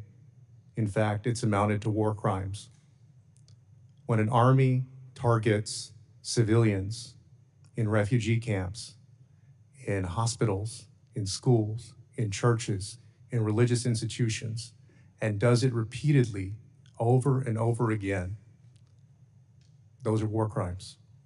And the people of Israel, many people in Israel, have said so. Former ministers in the Israeli government have said so. And I wish that this had turned out differently. I wish y'all had been successful in getting the ceasefire. But when you weren't, I wish that we had used more leverage with the far-right Netanyahu government, the same way that Ronald Reagan did years ago. The leverage of withholding offensive weapons to get them to change what they're doing, because what they're doing has been inhumane, and the world has seen it. We live in a different world now. This is no longer the world of the Vietnam War, certainly not World War II, not even the world of the Gulf War in the early 1990s. The world is much more transparent now. All of us are essentially social demographers and documentarians who can record the world around it and then send that out to everybody else around the world. And that's why the world has become more transparent. And people can see the inhumanity on both sides. But again, we have taken action to go after Hamas, to label them as terrorists, to sanction them, to do what we can to stop them. We have not done enough to stop Benjamin Netanyahu and what he's doing to the Palestinians. And my question is whether you believe we should have done anything differently. And I see I'm about to be out of time. I'm happy to take that up. I'm happy to respond if you want to give me more time. But Chairman, can I get a few seconds on a response? Yes. For us, for me, there'll be a lot of time to look back and ask ourselves whether we could and should have done things differently. From day one, we've sought to accomplish several things. One, to make sure to the best of our ability that we helped Israel ensure that October 7th would never happen again. Two, to try to prevent a wider war from taking place that would result in more death, more suffering, and likely prolong the war in Gaza, including a potential war with Lebanon and Hezbollah, with Iran, with Iranian-aligned militia groups, and with others. And we have actually successfully done that. Third, to do our best to make sure that civilians caught in a crossfire of Hamas's initiation, who didn't start this and can do nothing to stop it, are protected. And we've worked every single day to do that. I've also been to the region 12 times since October 7th. I'm heading back in an hour or two to continue the efforts to get a ceasefire and hostage agreement, to get the hostages home, to get the guns to stop firing, to put Gaza on a better path. And meanwhile, to try to make sure that people have the assistance they so desperately need. Gentleman's time has expired, and we wish you well. Is with us every single day. Chair now recognizes Mr. Burchett. Thank you, Mr. Chairman. I'll miss your leadership. Appreciate your friendship, brother. Mr. Secretary, 13 brave Americans lost their lives. One of them, his people live in my area, and I live on the street named after him, Staff Sergeant Ryan Canals. And I remind folks that 13 brave Americans lost their lives, and there's a lot of moms and dads that lost their kids because of this. And the blood is on your all's hands, and that needs to be acknowledged. But Mr. Secretary, in your opening remarks, you stated that al-Qaeda is not regrouped in Afghanistan. A friend of mine who just returned from there wants you to know that al-Qaeda, in fact, has thousands of fighters in Afghanistan and 8 new bases there. One of those bases is in the Panjshir Valley, which is the home to Afghan resistance. In July of 2024, a call was issued to foreign fighters around the world to migrate to Afghanistan and join the ranks of the jihad. This was widely covered by the media, and in fact, there is video evidence of al-Qaeda fighting alongside the Taliban. Knowing all that, is Hamza bin Laden still alive? I couldn't tell you definitively. Well, he was, if people don't know, he's the leader of al-Qaeda, and his father, Osama bin Laden, was killed. Hamza was thought to be dead sometime in 2019, but new reports suggest that he is alive and still in charge of al-Qaeda. What is the relationship between Taliban, al-Qaeda, and ISIS? When it comes to ISIS, which is the group that is of greatest concern in Afghanistan, the relationship between the Taliban and ISIS is deeply adversarial. The Taliban sees ISIS as its #1 enemy, and it has the will, but not necessarily the capacity, to deal effectively with it. Al-Qaeda is a different story. This is obviously a group that the Taliban in the past has collaborated with, given shelter to, and otherwise acquiesced to. Okay, what has the State Department done briefly to unify the Afghan resistance groups who want to drive out the Taliban? There is not much of a resistance active in trying to do that. All right. Well, my friend Legend, an Afghan American and former U.S. Army non-commissioned officers, traveled to Afghanistan after the collapse and reports that the Taliban has been benefiting from U.S. cash shipments sent to the Afghan Central Bank. This is American funds. And that was sanctioned, and that sanctioned terrorists are diverting U.S. aid meant for the Afghan people. Why are we giving the Taliban millions in taxpayers' dollars while they hold Americans hostage and are killing the Afghan people? And in my opinion, sir, they will hate us for free. We don't need to be giving them money.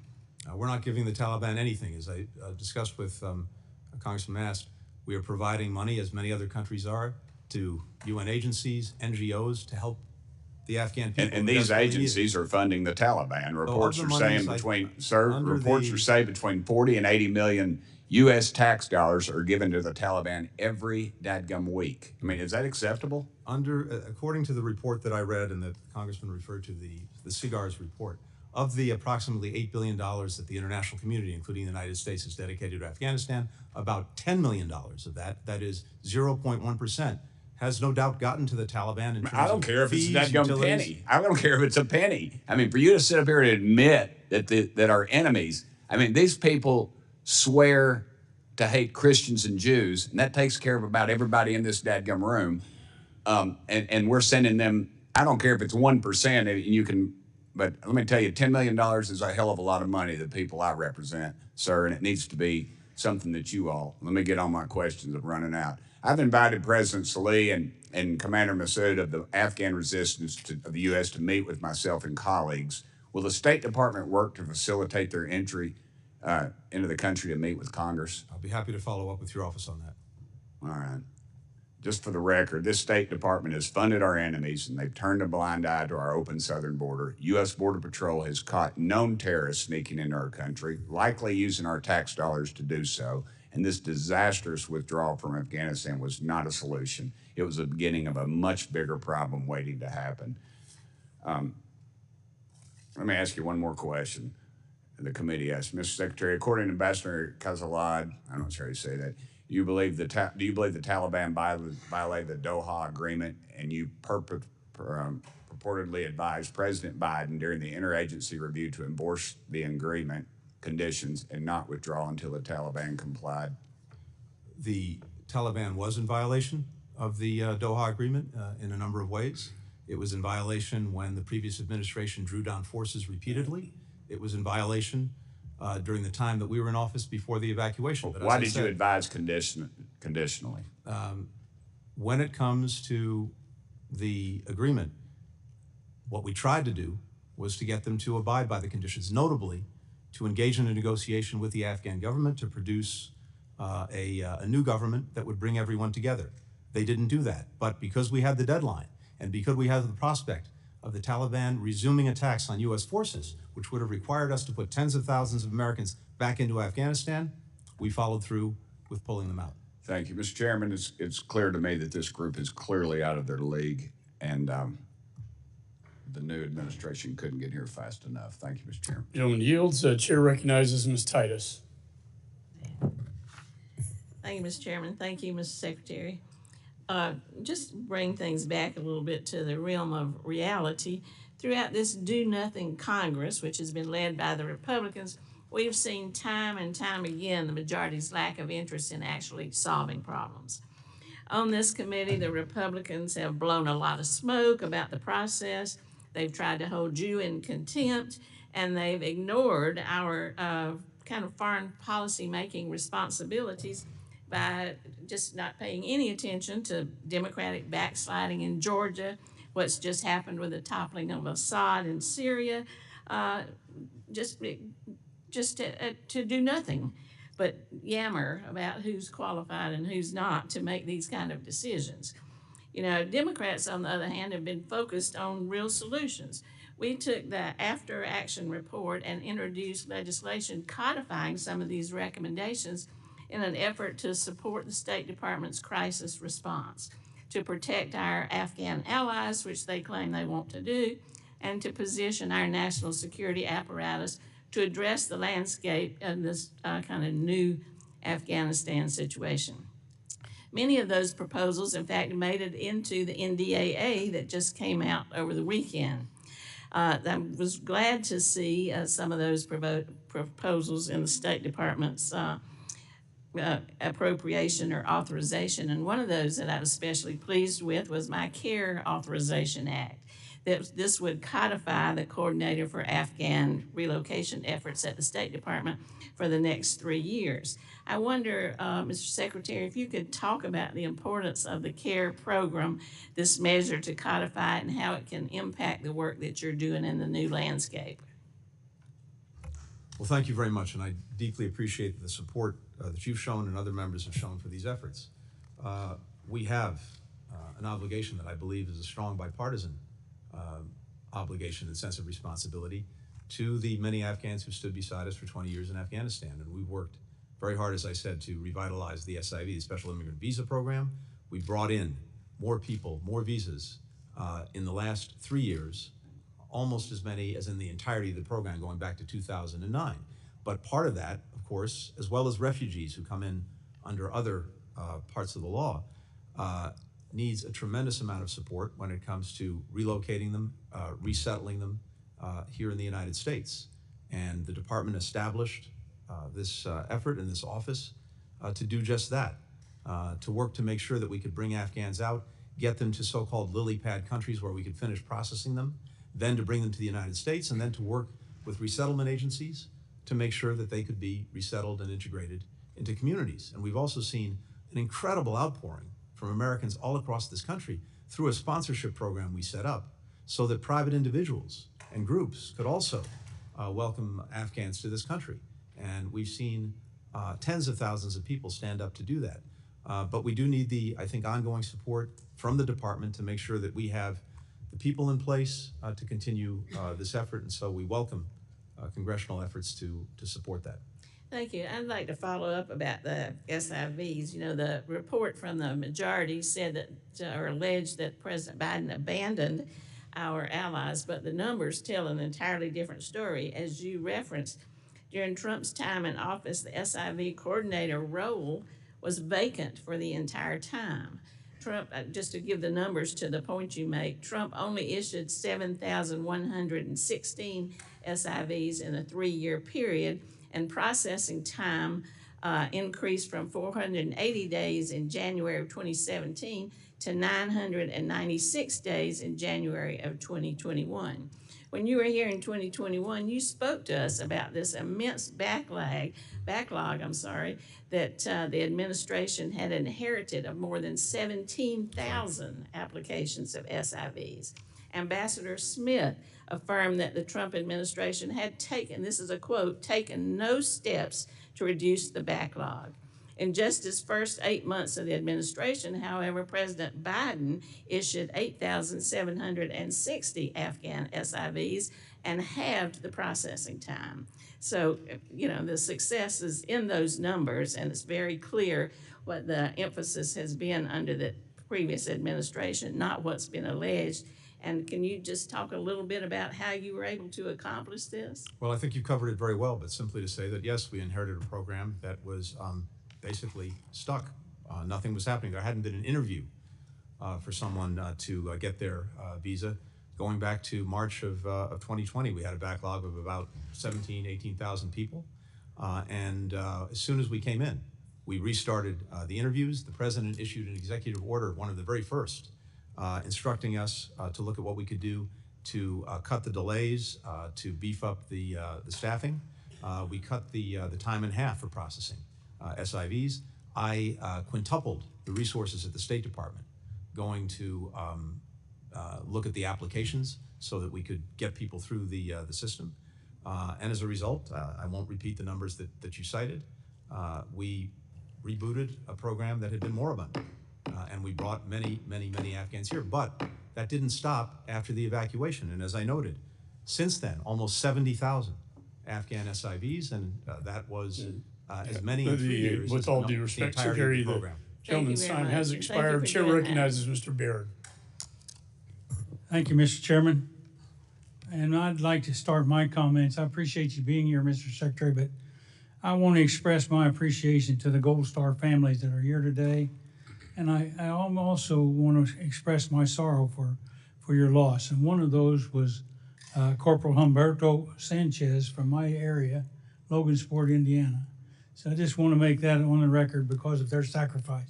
But Mr. Secretary, I have questions about whether or not you've expressed opposition to the unconditional withdrawal to the President or Mr. Sullivan or to NATO, because on April 21st, you made a visit to Brussels to talk with NATO, and after your visit, you made an unannounced visit to Afghanistan on April 15th, 2021. Could you give us some idea what the purpose of that visit? And then what information did you bring back and share with the President from this unannounced visit? Thank you. The purpose of the visit was to see for myself the situation on the ground in Afghanistan, to hear directly from our embassy how they were pursuing the mission, our diplomatic mission, our mission to bring more SIVs out, and also to talk to Afghans, not just from the government, but from across society, which I did on that trip, to hear from them how they saw the situation as it was evolving. And that was a very informative trip, as were my many discussions at NATO with our allies and partners throughout that period. Now, I'm not going to share the advice or counsel that I gave to the President. That's between me and him. Having said that, I think what we were looking to do was to see if we could get the Taliban to meet its requirements under the agreement, particularly to engage in a negotiation with the Afghan government, to have not only an enduring ceasefire, but also to have a political transition in Afghanistan. We worked on that until the day that the Afghan president, Ghani, fled. In fact, I was on the phone to him the night before he fled, on August the 14th, in which he told me that he wanted to continue working on getting an agreement with the Taliban, but if he couldn't, he would stay and fight to the death. And he left the next day. So that my trip back then obviously helped to inform our diplomacy, our approach to what we were trying to do, and I wish we could have gotten, obviously, the Taliban to agree to meet its commitments, but we didn't. So thank you. The thing I'm also interested in, do you feel that the President acted on any of the information that you brought back to him from that meeting? And was it any coincidence that the President announced an unconditional withdrawal just 6 days after you had that meeting with him? The President absolutely factors in, and I know for firsthand, the information, the ideas, the recommendations that I bring to him, that many others in the administration bring to him, and we have a very deliberate process for working through all of these issues. And he's insisted from day one on hearing from everyone, on making sure that we're all questioning our assumptions, our biases going in. That's the way he operates. But ultimately, he has to make the decisions. We can all give our recommendations and advice. He's the one who has to make the judgments. He's the one that makes the final call.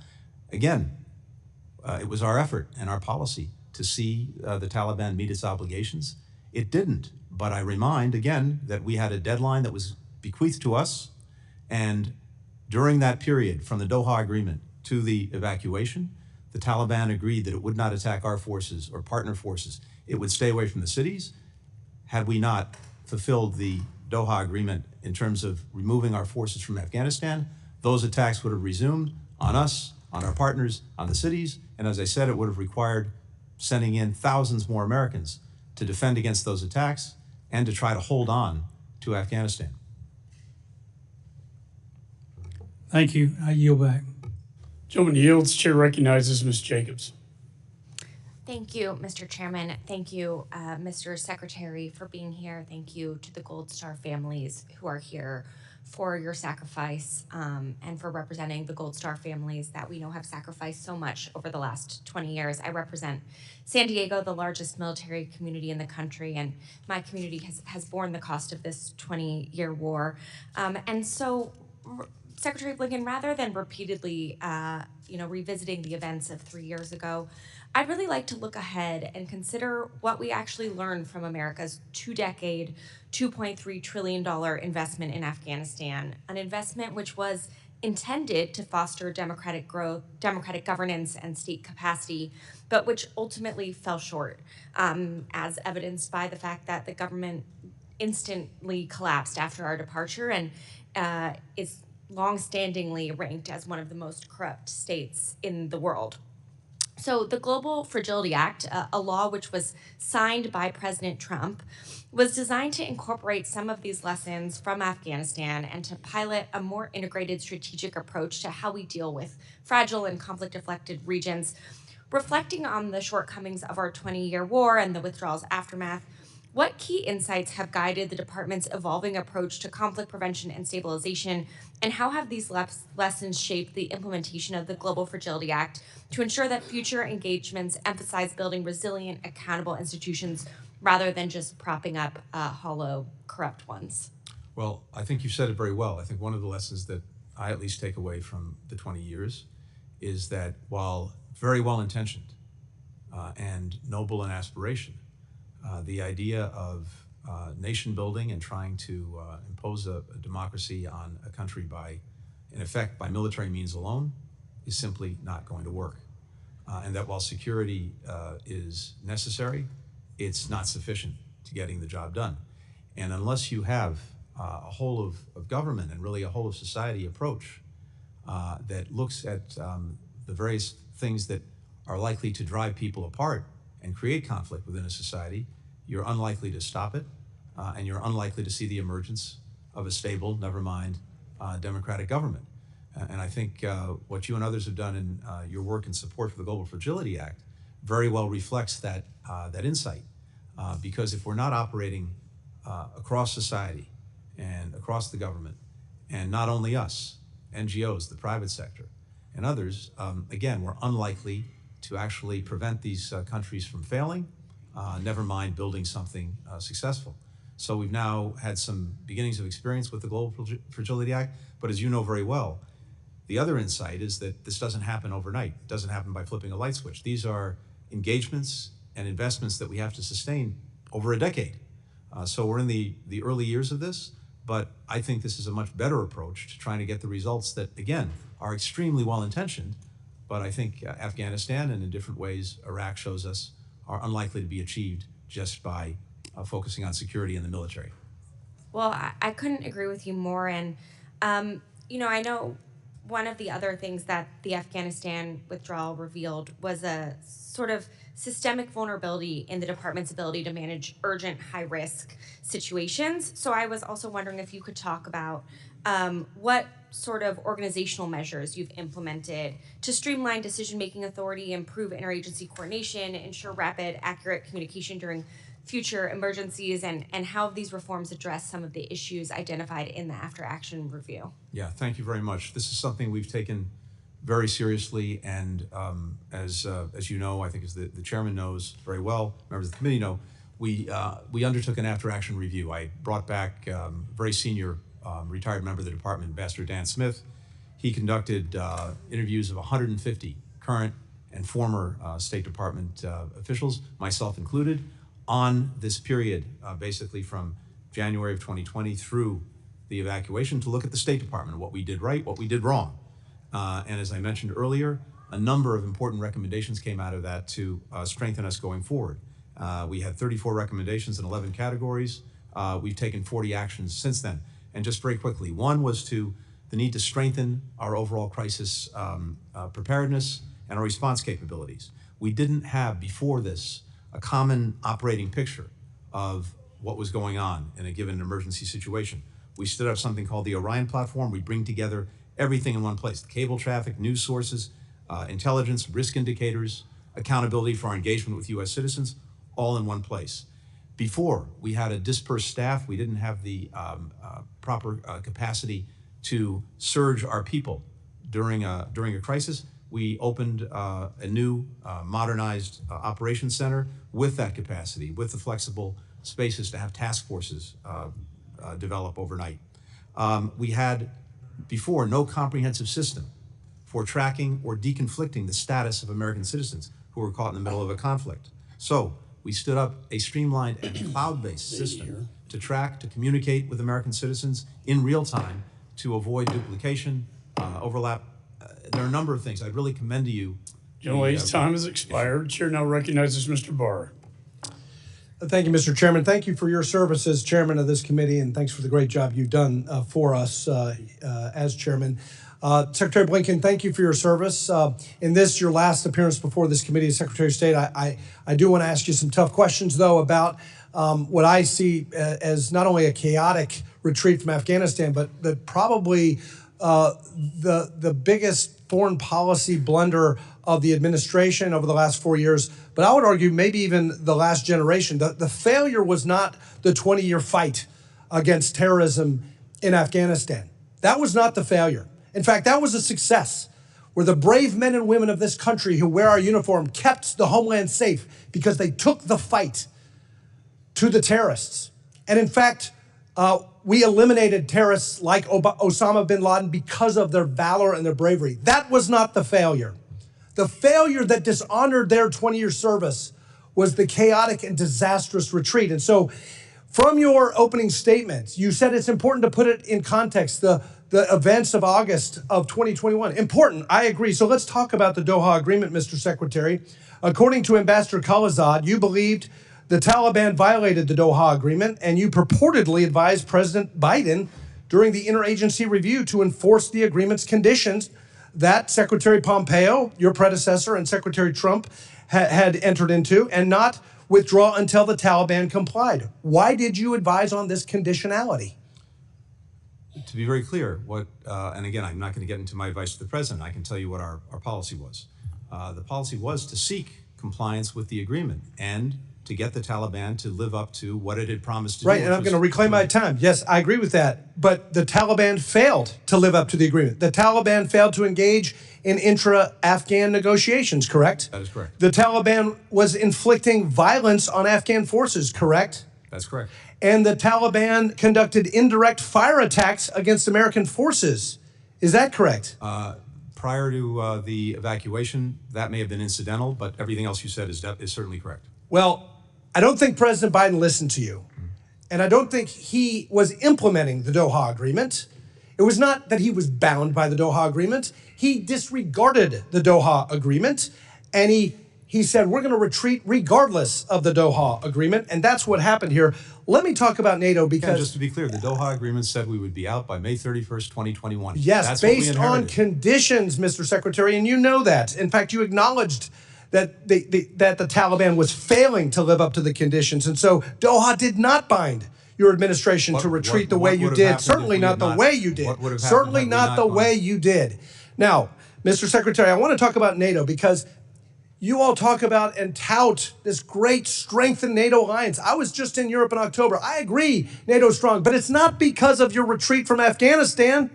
It's because of Vladimir Putin invading Ukraine that required NATO to get stronger, despite the invitation to aggression that the retreat from Afghanistan gave to Putin. Let me ask you about NATO and how NATO felt about the policy of this administration back in 2021.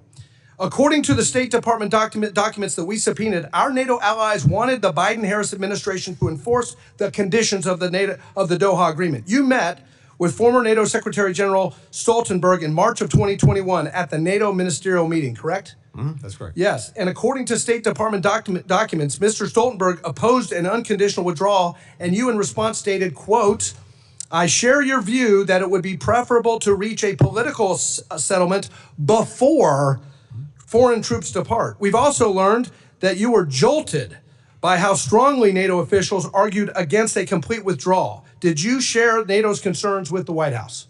I shared everything I heard from NATO allies and partners, with the White House, with my colleagues, with the president. That's my job. General Miller testified that NATO leaders were, quote, unhappy, unquote, with the president's unconditional withdrawal, and they, quote, voiced that unhappiness in different publications. Then, your number two, Mr. Cholette, lied to this committee saying NATO itself didn't take a position. We're told by public sources that NATO Secretary General Stoltenberg was, quote, livid, informing Secretary Austin and yourself that he, quote, strongly disagreed with the decision and felt that NATO's collective position hadn't been taken into account, unquote. I'll let Mr. Stoltenberg speak for himself. So Someone I have here's great the bottom respect line. for, but that's NATO's not the... stronger today, but not because of you all. NATO is stronger because your weakness invited Putin to move against Ukraine. You signaled you weren't going to stand with our NATO allies. You didn't care. President Biden didn't care about our NATO allies and what they thought about a retreat from Afghanistan. Instead, what it did is it signaled weakness, and Putin took advantage of it. The reason NATO is stronger today is because of the invasion. It's not because of U.S. policy. No, that's incorrect. The reason NATO is stronger today is because of President Biden's leadership. This alliance is bigger, it's better resourced, it's got more members because of his leadership. But if you ask any NATO ally, that's exactly Gentleman's what time they'll has tell you. expired. Chairman now recognizes Ms. Manning. Also, I'd like to ask unanimous consent that the gentleman from Wisconsin, Mr. Van Orden, be allowed to sit on the dais and participate in today's hearing without objection. So ordered, Ms. Manning. And we will certainly miss you, and thank you for your service. Thank you very much. Thank you, Chairman McCall. Thank you, Ranking Member Meeks. Thank you, Secretary Blinken, for your service and for your answer to that last question. I want to express my appreciation for the Gold Star families in the room today. I have a Gold Star mother on my staff, and I do understand the terrible sacrifices those families make. I must say I am disappointed that we are having yet another hearing on the now 3-year-old withdrawal from Afghanistan. It seems to me that the fall of the Assad regime in Syria and what happens next, including the potential resurgence of ISIS or other terrorist groups, has major consequences for our security and the future of the region, and it would be a much better use of our time to talk about that topic today. So, Mr. Chairman, I would respectfully suggest that the committee hold a hearing and a classified briefing on this critical situation, the situation in Syria, next week. Thank you very much. Running out. I look forward to that meeting before I'm no longer on this committee. Mr. Secretary, in your view, what are our core interests that are at stake in Syria? A number of them. First and foremost, of course, is protecting our forces that are there, that remain there. Second is making sure to the best of our ability that ISIS does not reconstitute. Through the Obama administration, then the Trump administration, we were successful in eliminating the territorial caliphate that ISIS had developed in Syria. We don't want to see that revive. And in particular, there are thousands of foreign terrorist fighters who are detained in a detention center that is being policed by our Kurdish partners in Syria. We want to make sure that that's preserved. Third, there may be, and I very much hope there is, an opportunity to move Syria away from the disaster of recent decades toward a country that is unified, that reflects all of the different communities that make up Syria, and so that we get a political transition that's inclusive, and that brings everyone together. We have an interest in seeing that because if Syria goes the other way, if it fragments, then we're likely to see more mass migrations. We're likely to see more places in Syria that become centers for terrorism and extremism, none of which is in our interest. Mr. Secretary, the president-elect has suggested that we have no interest in Syria, that he doesn't want to get involved there when he takes over. What impact would that have if the United States were simply to step aside and wash our hands of what's going on in Syria? Well, again, as I just said, in fact, there was I think, a very important success through the Obama administration that was completed by the first Trump administration in eliminating this territorial caliphate that ISIS had established in Syria. That was a job very well done over 2 administrations, and I believe that the incoming administration will have an interest in preserving the gains that it helped achieve. To what do you attribute the resurgence of the rebels in Syria and the fall of the Assad regime? I think what we're seeing is a result of a number of factors, but first, all of the outside patrons of the regime, Hezbollah, Iran, Russia, were at the very least distracted and in some cases on the ropes because of problems of their own making and problems that we helped exacerbate for them. Second, Assad's utter refusal to engage in any kind of political process to try to bring the country together, despite everything he'd inflicted on the country, I think that sowed the seeds of his downfall. I do want to address one thing that we're seeing happen in Afghanistan. And since the fall of Kabul in 2021, we've witnessed the tragic consequences of the takeover of the Taliban, particularly on the Afghan women and girls. Women who had high-ranking positions, who had good productive jobs, are no longer able to work. Girls who were attending school are no longer able to attend school. When I read the Trump-Doha agreement, I was shocked by how few conditions there were in there for the Taliban. There were no protections requested for Afghan women and girls. Since the withdrawal, we've seen the Taliban issue more than 100 edicts targeting women and girls, restricting not just their education and their ability to work, but also their ability to leave their homes, their ability to seek health care services from male providers. And just recently, the Taliban issued an edict suspending medical education for women. We know what this means. Afghan women will eventually be unable to get medical care that they need. This will be a disaster not just for the women of Afghanistan, but for the country. What steps have you taken to push back on those edicts and help the vulnerable Afghan women and girls? These edicts are abhorrent, and they would take Afghanistan back to the dark ages. From day one, we've worked to do everything we can to defend, support, and where we can empower women and girls in Afghanistan, including having senior officials whose mission is to do just that, including setting up different mechanisms so that their voices can be heard in our policy deliberations and in the international policy deliberations, including when it comes, for example, to recognizing the Taliban. We've sanctioned many members General of the H. Time's Taliban. expired. Chair I'm happy to recognizes follow Ms. up. Salazar. Thank you.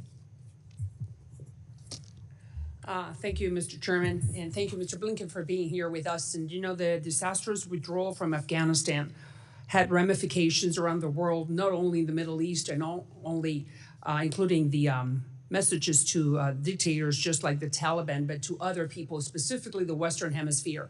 And I just want to concentrate my time on 3 countries that are highly important for my constituents, starting with Venezuela. Sir, I hear that you're planning to cancel the oil licenses to actors like Chevron and Repsol and others. And my question is, are you planning to cancel those oil contracts before or after January 10th, which is when Maduro is supposed to be assuming the presidency? I can't speak to the actions that we'll take in terms of when we'll take them. I'm happy to follow up with your office. You know, you can take this opportunity to announce, sir, that we are not going to be doing business with the dictators anymore. And then the whole world is looking at you. So why don't you send the right message to Maduro and saying, if you steal the elections, you're not going to make any money off it? Well, I think we've been sending very clearly the message about how we see the election, how we see the abuse of the system by Maduro, the work that we've done to support Mr. Gonzalez and I know, others sir, going but forward. the problem is that if the Maduro regime has money from Chevron, that goes to PDVSA, goes to the treasurer, and then they have more money for the repressive apparatus. You know that. And as you know, the opposition supported all the efforts that we took to see if we could get an election that would reflect the will of the people. We got an election. We saw the will of the people. Unfortunately, it's not been recognized. And they stole it, and now he's Right? going And so to be now- sworn in on January the 10th. And But you can send the message to Chevron saying no more oil for now. we will take the necessary steps to make clear. But I hear that you are thinking about doing that. Is that correct? Again, everything is on the table right now, including in terms of the licenses. Good. Now let's go to Colombia, sir. President Petro from Colombia has asked President Biden to pardon a guy, but most people here won't know who he is. His name is Simon Trinidad. He's a terrorist. He is serving 60 years in prison, at a federal prison for kidnapping 3 American contractors. What was your recommendation to the president to pardon Simon Trinidad? I'm not aware of that request, but I'm happy to follow up. I'm not aware. You're of that. not aware. I'm not aware of that. But you know, if that request should go through the State Department, that's you. Imagine it would. So you have not heard about that. But if I'm that not were to be the case within the next hours, what recommendation would you give the president? I'd have to make sure that I'm fully informed. Well, he's a terrorist. Again, I want to see if there is something. I want to see it, understand it, and read it. But certainly his record speaks for itself. But you understand that if you were to pardon Simon Trinidad, you will make every single Colombian living in the United States a Republican, right? And we don't want to do that. I mean, we're happy about that, but that's not the honorable thing to do. So make sure that President Biden doesn't make a mistake. Just it's humble opinion. Let's go to Cuba. Is Cuba under review to be removed from the list of countries sponsors of terrorism? Is it under review, sir? I don't anticipate any changes in our policy toward Cuba during the pendency of this administration. All right, I'm happy you're saying that. Laudable to hear that, but specifically, is it under review right now? Because if you're going to remove a country from a list of terrorists, of this country's sponsors of terrorism, you need to start a review. And my question is that yes or no? Is Cuba under review? Under the law, depending on the different authorities of this kind, some mandate a regular review, others don't. All I can tell you right now, sitting here today, is I don't anticipate any changes in our policy. So you are telling me that between now and January 20th, the President of the United States is not planning to remove those bastards, the Cuban regime, off the list of countries that sponsor terrorism? As I said, I don't anticipate any changes. You don't anticipate. Right. So how can I interpret anticipate? Can you commit right now that that's not going to happen? You know why? Because all I'm doing is trying to prevent to give money to the repressive apparatus that has been taking everything away from the Cubans. You're aware of that, right? So I just need to make sure that you understand the message from my community. Do not do that. Don't give them the oxygen that they want to continue greasing the repressive apparatus. Tell me. You have 20 seconds. I can't. I do not make decisions for the Sure you president. do. Come on. Sure you do. You're at the State decisions for the Department. president. You The give the president makes decisions. All I can recommendation tell whether you to take them or is- not. Tell me. I'm All I sorry. can tell you is I Tell don't me. anticipate any changes in our policy toward Cuba between now and the end of this administration.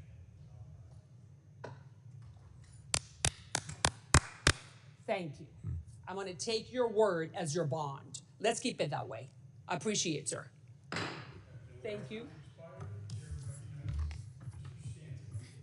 Thank you very much, Mr. Chairman. Secretary Blinken, I'd like to focus my questions on a topic of great importance to my home state of Arizona, the U.S.-Mexico relationship.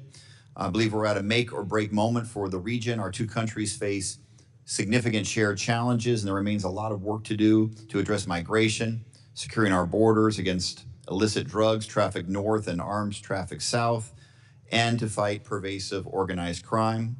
But the U.S.-Mexico relationship is more than just migration and security. Our economies are fundamentally intertwined. Mexico recently surpassed China to become U.S. largest trading partner, supporting hundreds of thousands of jobs in my home state of Arizona. And I am particularly excited about the vast economic potential of nearshoring, moving supply chains closer to the United States market as hundreds of businesses, including semiconductor supply chain enterprises critical to our national security, move from Asia back to America or to North America or even Latin America. Meanwhile, the upcoming World Cup gives us an opportunity to forge a durable security relationship to address international threats. There's a choice in front of us now. Do we choose to forge a strategic path forward together, rooted in mutual respect and cooperation, or do we each go it alone? The Mexican government recently passed a series of sweeping constitutional reforms that will harm the U.S.-Mexico relationship, overhauling its independent judiciary, eliminating independent regulatory agencies, and closing access to its energy markets. These changes could undermine Mexico's obligation under the USMCA, and I've heard from business leaders in Arizona and around the country who are anxious that these reforms will hurt investor confidence and their ability to do business in Mexico. Secretary Blinken, how do you see these constitutional changes impacting our economic relationship with Mexico? Well, first, you're exactly right about the importance of that economic relationship. It's vital to this country, it's vital to Mexico, and our citizens benefit from it every single day. Second, the Mexicans, of course, have the sovereign right to make their own laws, amend their own constitution. That's not for us to say. As their friend and partner, and as countries that are bound together by the USMCA, though we do have opinions on some of the steps that they're taking, and we have raised concerns about certain aspects of the constitutional reform, the judicial reform in particular, and we've shared those very clearly and very directly with the Mexican government, both with former President López Obrador and with President Sheinbaum. But the Mexicans will make their own decisions about this. But the concerns that we've underscored are exactly what you just cited, which is what effect does this actually have on private sector and investment that's so critical to actually meeting the full potential of this relationship, including things like nearshoring, including having a supply chain where Mexico and the United States are joined in the most critical things necessary to our economies and even to our security. And I want to commend Ambassador Ken Salazar for speaking with such clarity on this most important issue. There were a recent discussion about sweeping 25% tariffs on all imports from Mexico and Canada by the President-elect. Secretary Blinken, in your opinion, how would these proposed tariffs impact U.S. and diplomatic interests in Mexico? Look, I don't want to speculate on what the incoming administration will do or not do. That's really not my place. I think what I can say is just to underscore what you said a few minutes ago, which is this economic partnership is so vital, and we want to maximize it, not minimize it. Mexico's now the U.S., it's our top trade partner for goods. We've got $800 billion traded in the last year we have accounting for, 2023. That's more than $1 million every single minute of every single day.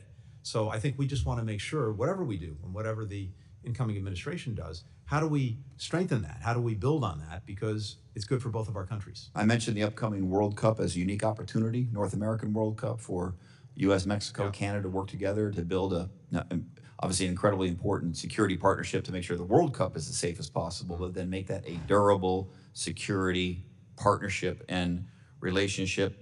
How should the United States government work with the Sheinbaum administration on a security partnership to counter the drug cartels' violent crime? Well, we've been working incredibly closely together over the last almost 4 years now on exactly that, and I think that work's continuing with the new Sheinbaum administration. You saw one of the results just the other day. The Mexicans seized, with our help, 20 million fentanyl pills. Each one could have killed an American citizen. They've seized more fentanyl at the border over the last 2 years than in the previous 5 combined. Gentleman's time has expired. Chair recognizes Ms. Kim. The work that we're doing together. Thank you, Secretary. Good luck. Thank you, Chairman McCall and Ranking Member, for holding today's hearing. The American people and the families of our 13 fallen service members and the Afghan allies are demanding answers. Secretary Blinken, your appearance before our committee today is long overdue as we seek to understand the role that you played in the Biden-Harris administration's failed and disastrous Afghanistan withdrawal in August 2021. And in your previous conversation with my colleagues before me, you claimed that you have done everything you can to support Afghan women and girls, yet you excluded them and Afghan civil society from Taliban talks with the UN in Doha. So Why do you continue to deprioritize Afghan women and girls? Sorry. Just the contrary. We've done everything we can to integrate them, their voices, their views, into everything we do, including any engagements that we've had with the Taliban, including in the engagements that we have with partners around the world, particularly when it comes to decisions being made about recognizing or otherwise engaging with the Taliban. So it's exactly the opposite. We've We're made continuing every to effort hear to from engage women and those girls. families, and also this committee has heard gravely concerning stories of what it was like trying to get through HKIA as an evacuee. Your own personnel testified that there was little to no guidance from you on who qualified to be evacuated from Afghanistan. So based on documents we received and witnesses we interviewed, at no point did you identify who the U.S. would be responsible for getting out during the non-combat evacuation operations. So did you ever determine which populations were eligible to be evacuated? Yes, absolutely, and that was very clear. There were Who are they then? Very discrete populations: American citizens, legal permanent residents, and Afghan allies and partners, particularly those who How had did stood your with us. But department what happened determine is which populations were eligible for evacuation? Who was responsible for making those decisions? these are determinations that are made by the administration, by the State Department, and when it comes to Afghans at risk, there were many Afghans at risk that we were seeking to get out, and because this was such a dynamic situation with conditions changing by the hour, at different moments during the evacuation, we had greater access to certain parts of that population than others. So we focused Secretary, where we could. what documents did those evacuees have to provide to prove their eligibility? Are you aware of a hall pass that your department provided instead of legal identification documentation? We sought to do everything possible to get them the documents or identification that they needed in order as necessary to get through the Taliban, which had control of the area around the airport, and of course documentation is necessary for our own people. That hall pass that we're talking about were reprinted in droves. That was then sold to people outside of HKIA. So did you direct them to replace legal identification documents with a forgeable Word document? No, we provided as best we could legal and enforceable documents. Because apparently they were shared. I have not seen that, but I'm happy to look at whatever information you have about that. Okay.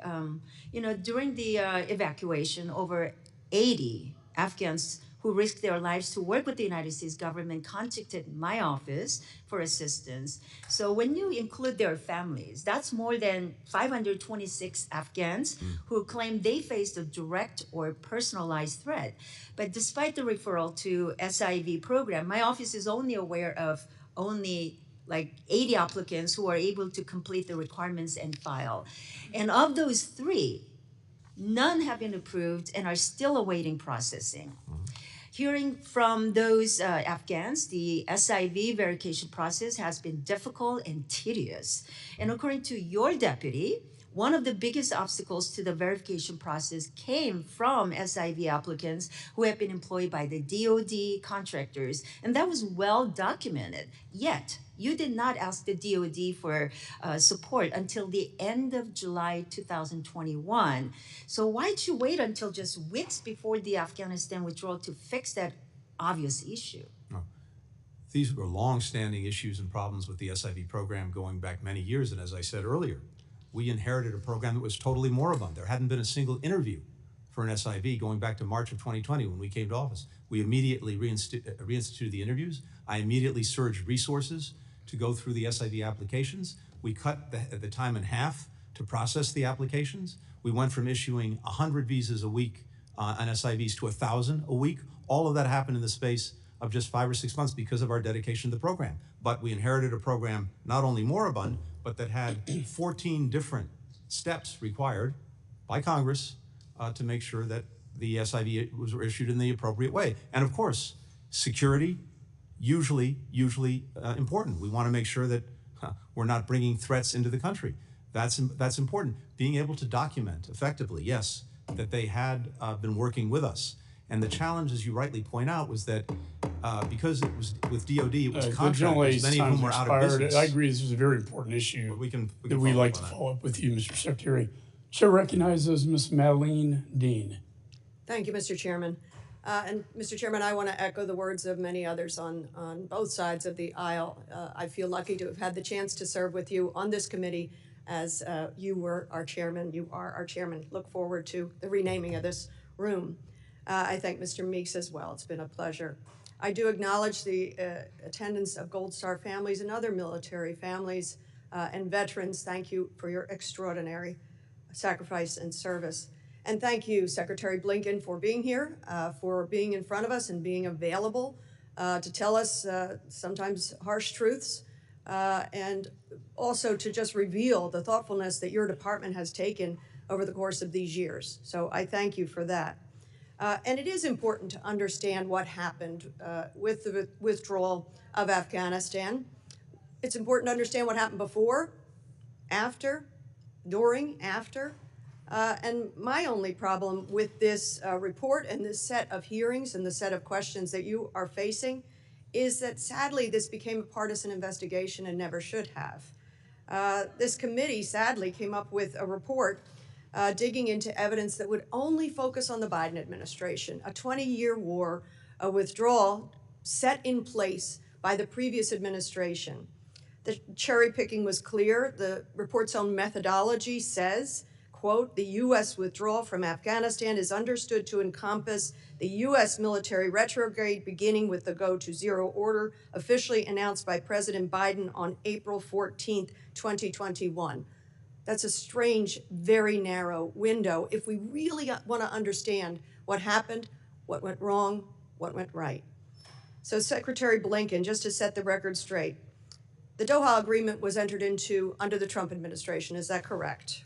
That is correct. Signed on February 29th, 2020.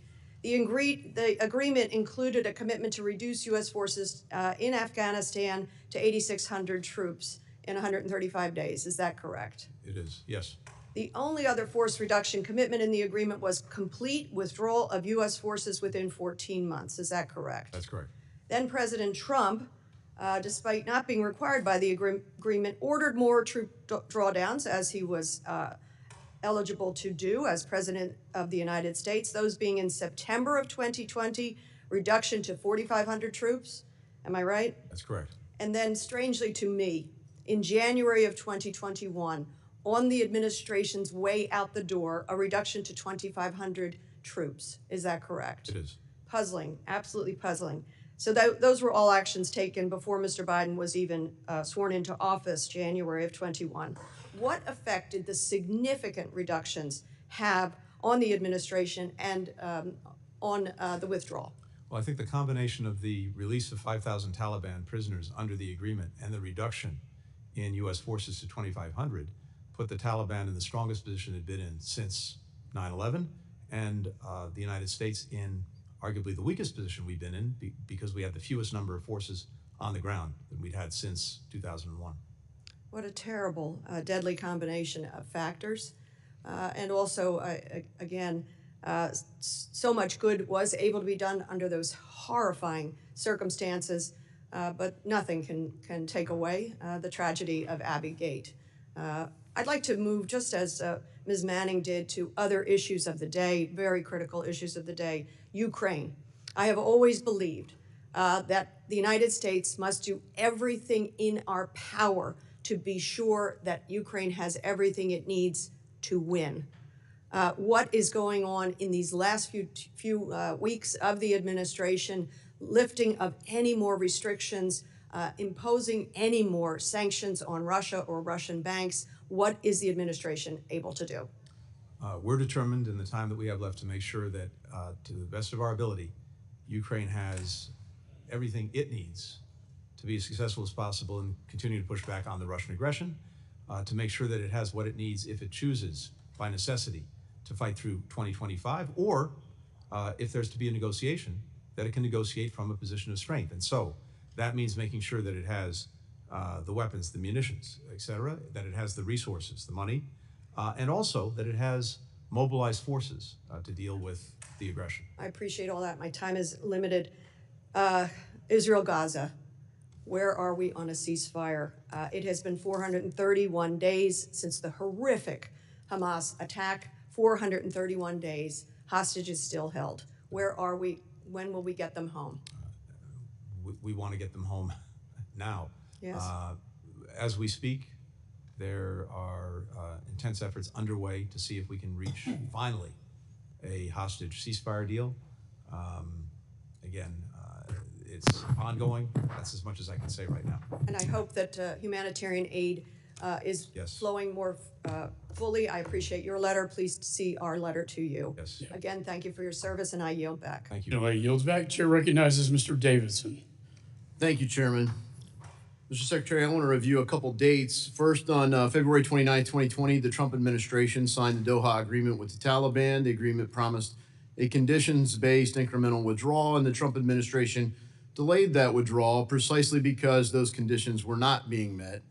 On April 11th, 2021, the Go to Zero presence in Afghanistan was given by the Biden administration, and that was given freely by the administration, despite not being in compliance with the Doha Agreement. Your own Deputy Assistant Secretary Mark Evans testified before this committee that the decision to go to zero was not contingent upon the Doha Agreement. Secretary, one of the dates I really want to focus on is July 8th, 2024. That's the date that the total withdrawal was finalized by the administration, and the date certain. It's shifted from a conditions-based to a date certain. Is that correct? The date certain was there, I believe, starting in April, when the president said we would follow through on the withdrawal that the previous administration had agreed to, except it was extended from May 31st to September. So it was always going to be date certain, not conditions based. Well, that was what the so Doha that's what agreement. look. That's what you said. So when you made that decision, did the State Department block American citizens from departing from the airfield in Mazar-e-Sharif, Afghanistan? Absolutely not. They didn't? Block Who American did citizens. then? Who blocked them? I'm not aware of blocking any U.S. citizens. On the contrary, we were doing You everything know possible they were to get blocked. You citizens out. know they were blocked. I'd be happy to look at any information you have on that. I'm not aware of any American citizens who were blocked. And in fact, we were doing everything possible. And by the way, I want to thank you and thank every member who's been involved in this and the work that they did. Mr. To get Americans Secretary, your State Department blocked American citizens and Afghan allies from leaving there. I personally worked with your State Department during those days. I have the emails, I have the photographs of American blue passport holding American citizens who were on the airfield awaiting departure that got clearance for safe third countries to depart to, and the order came down from the United States government. Was it the State Department? I'm not aware of any such orders. I'm happy to follow up and look at that. I'm certainly not aware of it. We were doing everything possible. Last to get year, Colonel Americans out. Francis Hong, my classmate, testified before this committee that due to the fiasco in Kabul, many Americans and allies were forced to conduct a dangerous 400-mile journey to Mazar-e-Sharif Air Base, where they were delayed for weeks. Colonel Hong testified, quote, that we spent 3 weeks hiding these nearly 400 people from the Taliban, keeping them alive and fed using funds from American donors. All this while the State Department delayed and frankly blocked American citizens from leaving. Secretary Blinken, I have communications, as I said, that show this happened. And you're saying that didn't happen? Why would we block Americans from That's the leaving problem Afghanistan? I have. Why? I had it at the time. We were Why? Possible to get And them out, here's but the I'm thing, happy- Mr. happy to look at Secretary. the information. As I was working with your State Department while you were Secretary of State and relaying this information, someone said to me, which tail number? Which tail number? You mean there's more than one plane you guys are blocking? Are you freaking kidding me? And then your State Department wanted to deny it, and here today you won't even acknowledge the truth of that. It's disgusting.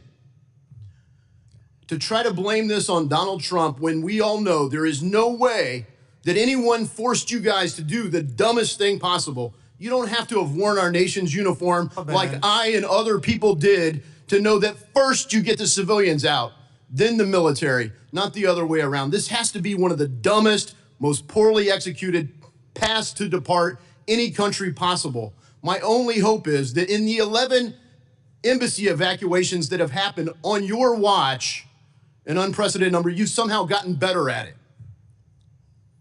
It's appalling to see you sit here and say, oh, I express sympathy, and yet have never acknowledged the failures or own the consequences of it. In fact, to this date, the only person that's been fired was a lieutenant colonel in the Marine Corps who spoke out.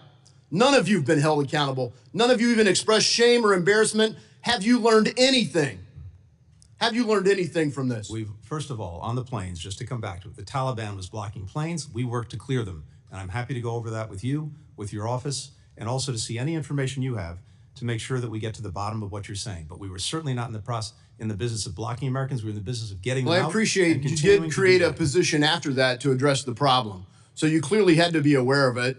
You created a position to facilitate the coordination after you left them behind. Of course, we were determined to get every American who wanted to get out, and that didn't stop on August 31st. We got 500 Americans out between then and the end of the year because of that ongoing commitment. Thank you, Chairman, and thank you, Secretary Blinken, for coming before the committee voluntarily and providing your perspective and helping address the questions of the committee. As you know, I served multiple combat tours in Afghanistan, and like the tens of thousands of Americans that did, we left pieces of our heart behind in that country. And even though the military chapter and the diplomatic chapter are largely closed, although there are still issues that are in America's interest, those of us who served in combat roles with the Afghans feel a special obligation to make sure that we are protecting those friends and those folks who, in many cases, saved our lives. I mean, there's a lot of Americans, and I know you know this well, Secretary. We've had these conversations, and I know this is a sentiment that you share very deeply as well. I mean, these are people who, at great personal risk to them and their families, took on jobs that helped bring Americans home. And the story of that is not a finished story. So with that in mind, I would love to hear from you. Can you speak to the number of currently eligible SIV Afghans who are in that country? How many do we think are still there? And what are we doing to help get them out? What does the pipeline look like? And what more do we need to do? Thank you very much, and thank you for your enduring commitment to this. So we have right now about 63,000 SIV applicants who are in the so-called pre-chief of mission phase. That is, they've expressed interest, they've started to compile the necessary documentation. We believe, based on experience, that roughly 20% will become fully documented. That's 20% of 63,000. There are 54,000 who are actually at the chief of mission phase right now. Again, based on our analysis, we believe roughly 35% of those will likely be approved because, as you know, unfortunately, many people wash out either because they simply don't qualify or because of documentation issues, which we've tried to remedy over the last couple of years. Finally, we have right now 10,000 who have chief of mission approval. The only thing they're waiting for is their interview, which they need to do out of country. Of those 10,000, about 9,000 are in Afghanistan. We have 6 flights a week now that are going out of Afghanistan to different places. And so we're working expeditiously to move people out, finish the process with an interview, and then get them on to the United States. That's roughly the current population. And I know these averages change, but can you give me a snapshot of a typical month? How many folks are we getting out of Afghanistan? We're working to get roughly 1,000 a week. Okay. And at the current rate, I worked with House leadership to get 12,000 additional visas authorized earlier this year. At the current burn rate, when do we run out of authorization? And I obviously will make a pitch to my colleagues here to join our effort to push for 20,000 additional visas in the next appropriation, which we're advocating. We need that. We will run out of our of the allotment we have. That's the basis for our support for getting another 20,000. When do you think we're going to run out? Let me come back to you with the exact time based on our most recent analysis. Okay. The last piece is the State Department did a pretty extensive and thorough after-action review. There was a classified version of that, a public version of that. I've spent a lot of time reviewing both documents, and as a result of that, I have introduced legislation, the Crisis Act, to help codify some of the changes. Can you just tell us very briefly, what are some of the reforms and changes you made within the department to ensure that the problems and the shortfalls that we experienced in the withdrawal we're learning from those lessons, and we're ensuring that we're fixing things going forward. Yeah, and very briefly, and it's much of this is in the report, including the unclassified version. We now have a common operating picture that we didn't have before, where we're fusing all of the information that we need in a crisis, whether it's cables, whether it's open source, whether it's intelligence. We now have what we didn't have before, which is a modern operations center, so that we can surge resources, stand up a task force immediately, bring in the other agencies to do that. We now have what we didn't have before, which is a streamlined cloud-based system to track all of our engagements with American citizens, to make sure we're not duplicating, to make sure that we're in near real-time communication with them. We're working to better utilize our own personnel. We've stood up a 100-person roster of Rapid Response Corps. People sign up for 6 months. That means that they're ready on a moment's notice to become part of a task force. They get training throughout that period on what they'll need to know if there's an emergency. We've stood that up. I see my time is up.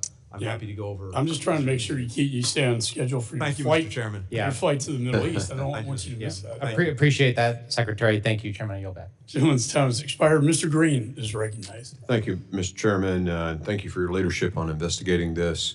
I'm over here, Secretary. Thank you. This catastrophic withdrawal, and I want to thank you, Secretary Blinken, for attending today. I'm going to preface my comments with something very similar to what the chairman prefaced his comments with. We've worked well together on nearshoring and stuff like that, getting the Tennessean out of Venezuela. Yeah. Roger Carson's my classmate, did a fantastic job with that. But today, my comments are going to be, as a global war on terror veteran who served in Afghanistan, I want to once again recognize the sacrifice of all the Americans that fought for our country in Afghanistan. I lost friends there. But those of you who came home, your service was not in vain. Those of you who died there, your service was not in vain. You helped keep our country safe for 2 decades. And I am grateful for your sacrifice and the sacrifices of your families. As a Night Stalker flight surgeon and an Army Ranger infantry officer, I remember our most sacred creed, leave no man behind. Secretary Blinken, you and our Commander-in-Chief left people behind. You left those in your care behind. You left Americans and our allies behind. Your delayed appearance before this committee, I think, is a disgrace to those Americans who did die in Afghanistan, and your decisions or the absence of leadership on this issue during the withdrawal of 2021 are directly responsible for the disaster. Prior to President Biden's go-to-zero approach, the Taliban had ignored U.S. attempts for a smooth exit and shown themselves totally ignoble negotiators. We knew the dangers, and yet, as the military withdrew, you told U.S. Embassy Kabul to remain. Furthermore, you actually increased personnel when senior security advisors and leaders at DOD and embassy staff said it was time to make a non-combatant evacuation operation plan, an EO plan. You said no. Instead, when the day came for the embassy to evacuate, there was no plan. You left your personnel high and dry to figure it out on their own. In fact, you never even issued the NEO. As Secretary of State, that is your responsibility, but instead the NSC had to make that call. Did you step in? No. The NSC continued to lead the initial response, including decision-making regarding Afghan population eligible for evacuation, which should have been states' responsibility. Because you weren't at the helm, there was little documentation or communication. State personnel had to rely on spur-of-the-moment decision-making just to get to the airport, and thousands of evacuees were left in limbo. Now, I also want to share a story, a conversation I had with the leader of one of our greatest allies, Britain. I had a conversation with Boris Johnson 6-8 months ago. I was at dinner with him, and I asked him, I said, hey, could you confirm a rumor, Mr. Prime Minister? Could you confirm the rumor that the Commander-in-Chief of the United States, Joe Biden, you called him and asked him to stay an extra 5 days, just 5 days, so that all the Brits could get out? And Boris Johnson told me, Chairman Green, I remember exactly where I was when I made the phone call. I asked for 5 more days, and President Biden told me no. This is our greatest ally on the planet, participating in the Red Sea with us against the Houthis when few others would. I pulled wounded British SAS guys off a target in Iraq. Their blood was on my hands. And I'm going to tell you, that relationship is, I mean, it's one of our greatest, if not our greatest. And yet we slapped them in the face and said, no, you don't get 5 extra days to get your people out. This according to the Prime Minister of England at the time. I find that unconscionable. And senior leaders at DOD have come here and testified. Senior leaders at DOD have testified on the HASC and told us, we were telling the State Department 4 or 5 months in this drawdown period, get your stuff together, and they didn't. Why? Mr. Chairman, I hope you give me time to respond, because I dispute virtually everything that was said, with great respect, though, for the member and particularly for his extraordinary service to our country. First, did we leave people behind? No, we got them out, including after the deadline of our evacuation. By the time we got to August 31st, we had, as I said, several hundred Americans who were left, who had identified themselves to us as wanting to leave, but could not get to or into the airport. I committed to make sure we got them out. And between the end of the evacuation and the end of the year, we got the 500 remaining Americans out who either then or after August 31st identified themselves as wanting to leave. We made good on that commitment. Telling the embassy to remain open.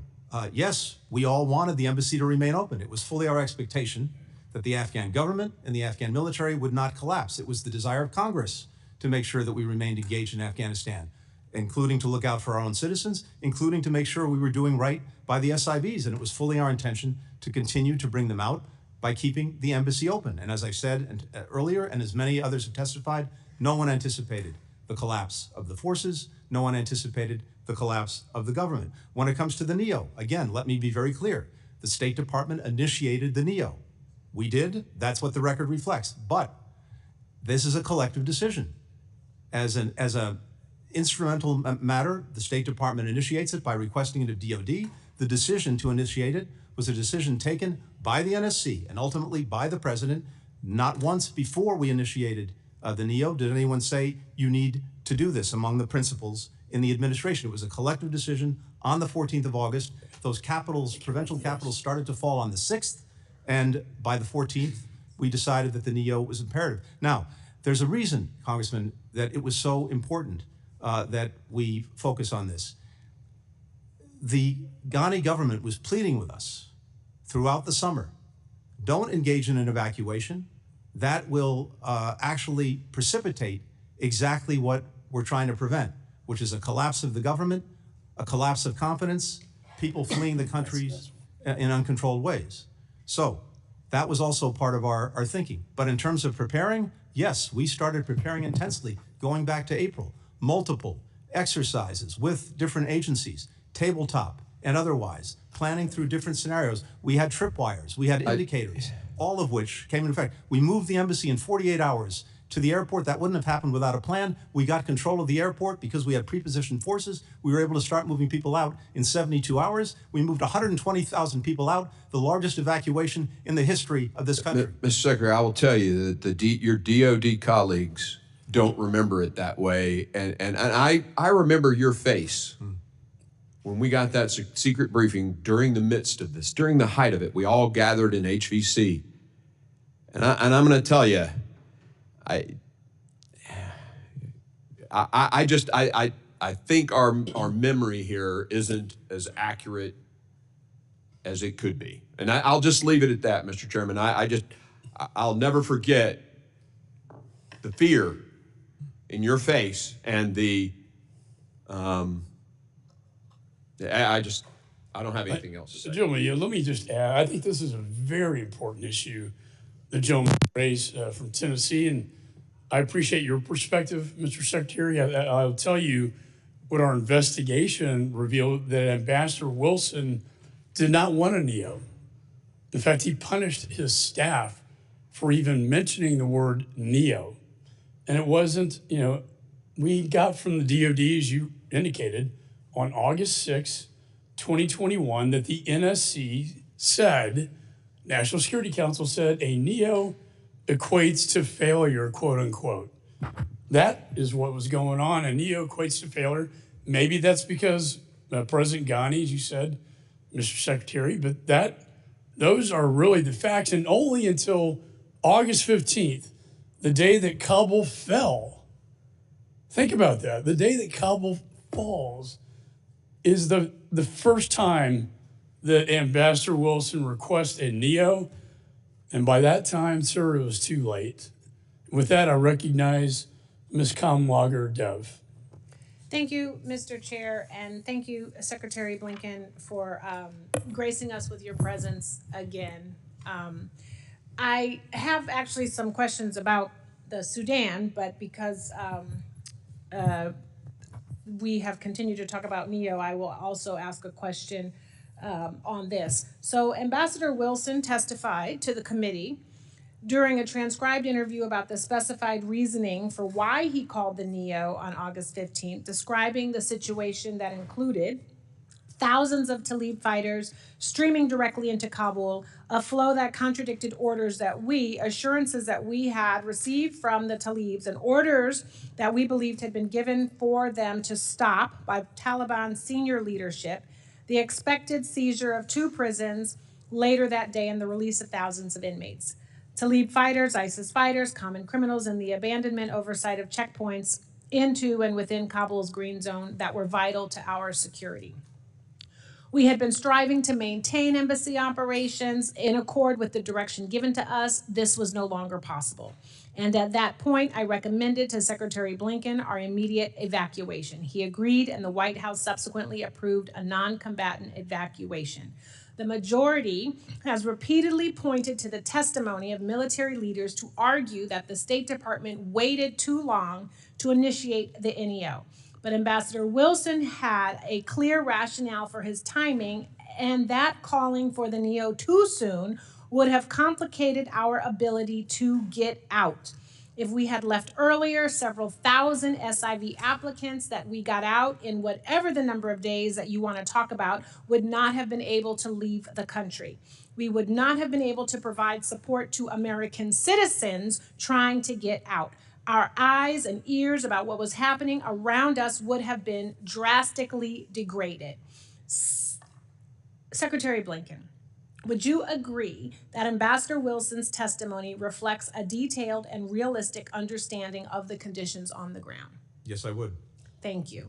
What would have been the repercussions if the State Department had called a NEO before conditions on the ground warranted one? Yeah, it would have actually precipitated those very conditions, and it would have made it more difficult for us to get people out, including American citizens.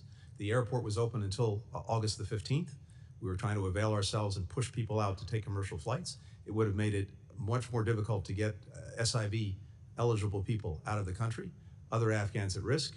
All of that would have been made more difficult by precipitating the very kind of crisis we ultimately saw. And again, I come back to a fundamental proposition, which is that no one, and I say this collectively, this is the State Department, this is the intelligence community, it's the DOD, in terms of the consensus view on where this was going, there was no consensus view that the government, the Afghan forces, were going to collapse. Our military, having worked with them for 20 years, believed that they would stay and fight. They needed to have the sustained support to do that. General McKenzie has said that, including financial and logistic support. We had no indication that the government would fall. The intelligence community didn't see that. We have very remarkable people at the State Department, including those who wrote the so-called descent channel cable, who were very concerned about what would happen after we left in terms of the durability of the government. I read that cable immediately. I responded to it almost immediately. And many of the measures that they called for in the cable were already in train, because what they were focused on was trying to make sure that we got people out of the country, especially the SIVs. And as I've talked about earlier, that's exactly what we were doing, having taken a program that was dead in the water, revived it, and accelerated it dramatically. Thank you also for just even mentioning the descent cable. and the fact that regardless of if you agree with them or not, there is still a space for folks within the State Department to register discontent. I certainly hope that that is a practice that will continue in this next administration. I would now like to ask in the few moments that I have left about the war in the Sudan, which is a catastrophic humanitarian crisis impacting innocent civilians. I think it is a moral outrage. Over 150,000 have been killed, 11 million have been displaced. The evidence of genocide in Darfur is significant, and I believe an official genocide determination against the RSF and allied militia is long overdue. Why has the administration refrained from making a genocide determination, and do you intend to come to a decision about a determination before the end of this year? First, very quickly, you're right to put a spotlight on Sudan. It's the worst humanitarian situation in the world by far, by orders of magnitude. We're working intensely to try, of course, to bring an end to it, but in the first instance, to get assistance to people who desperately need it. We've made some progress on that in the last few weeks with both the SAF and to a lesser extent with the RSF. But in terms of atrocities, war crimes, genocide, we've been making determinations already about atrocities and war crimes. We're looking at the question of genocide, whether we complete that review in the time that we have. I can't. Trying to be respectful. Gentlelady's time's expired. Let me just, if I could comment, I mean, you did not see it coming. I've heard that over and over. Perhaps we were getting different intelligence briefings, but I certainly saw it coming, and your own employees in the embassy saw it coming when they sent the descent cable to you, a cry for help that Kabul's falling and the embassy will fall soon. And I don't know how you can say that, honestly, sir, with a straight face. The chair recognizes Mr. Heisinger. Thank you, Mr. Chairman, and appreciate your work as leading this committee. But Secretary Blinken, how many U.S. citizens are still in Afghanistan? I can't give you an exact number because we never know for sure. There are several. Do you believe they're all voluntary? I think you're going to start to say there's several thousand. No, I believe that any American citizens who are left, there's several, as you know, as has noted before, who have actually been detained. These are people who went there after the evacuation for one reason or another, have been detained by the Taliban. We're working every day to get them out. Are you, hold on a second. Are you saying that the only people detained are those who went after the evacuation? I'm saying the ones that we know of who are detained Okay. and that we're actively working. We can clue you in. I got to give you credit. You are successful in doing this. You have completely pulled me off of what I was going to ask you about, much to my staff and everybody else's chagrin. But the crap that you were throwing out here about this is unbelievable. I will tell you, I was in that same briefing when you said that you thought there was, quote, several hundred citizens who were staying in Afghanistan voluntarily. My caseworker had 185 individuals alone in my district, the 4th District of Michigan, that were asking us for help to get out, including those who did make it to Ichkaya and were beaten by the Taliban and were known by the U.S. troops. And the troops that are being shown up here, including one of my constituents who I've referred to as Jose and Carlos and Juan and various things, because I haven't wanted to use his real name at his request, who was blown up and injured and knew every single one of those Marines and those Navy corpsmen up there on that screen right now. They have not gotten satisfactory answers. And I will tell you, Secretary Blinken, that we have citizens there who are not there voluntarily, and they want to get out, and this State Department has utterly failed them. Failed them. Congressman, if there are citizens that you have identified that have been in communication with you and that want to get out, please, if you haven't already, share that information with us. We've shared it. We'll share it again, and we'll keep asking. And we're happy to sit down and go through each of those cases. At some point, the exercise in futility gets a little frustrating as a member, Secretary Blinken, when it does not feel like you're answering Mr. Green's questions or Mr. Warren's questions, or you're going to have a couple of other military folks who were there, had friends there. Well, I had a friend who was in Doha, and he's telling me that there was no damn plan to have all of those planes divert to Doha. So they got caught flat-footed. There was no place for them to go. It was a bungled exit. So I have to hit on a couple of the things that I have here, and I'm going to try to truncate this. Recent report by Inspector General of Afghan Reconstruction, John Sepko, found since August of 2021, implementing partners of yours from the State Department have paid at least $10.9 million in U.S. taxpayer funds to the Taliban in form of taxes, fees, and duties. In fact, the SIGAR noted that while conducting its investigation, your State Department repeatedly refused to cooperate. They then requested that the State Department attest to that it had distributed a questionnaire to all the relevant implementing partners, that responses were not altered, and that no attempts were made to influence the implementers' responses. However, at the time the report was published, your department refused to sign the attestation. Mr. Secretary, did you instruct your employees to obstruct the SIGAR investigation of U.S. tax dollars going to the Taliban? And then, since then, has that changed? To the contrary, we've done everything possible to cooperate with SIGAR. 13,000 staff hours dedicated to this. Why would the Inspector General say? Is the Inspector General lying? SIGAR, in its report of, I believe, in 2023, said that the department was cooperating with SIGAR.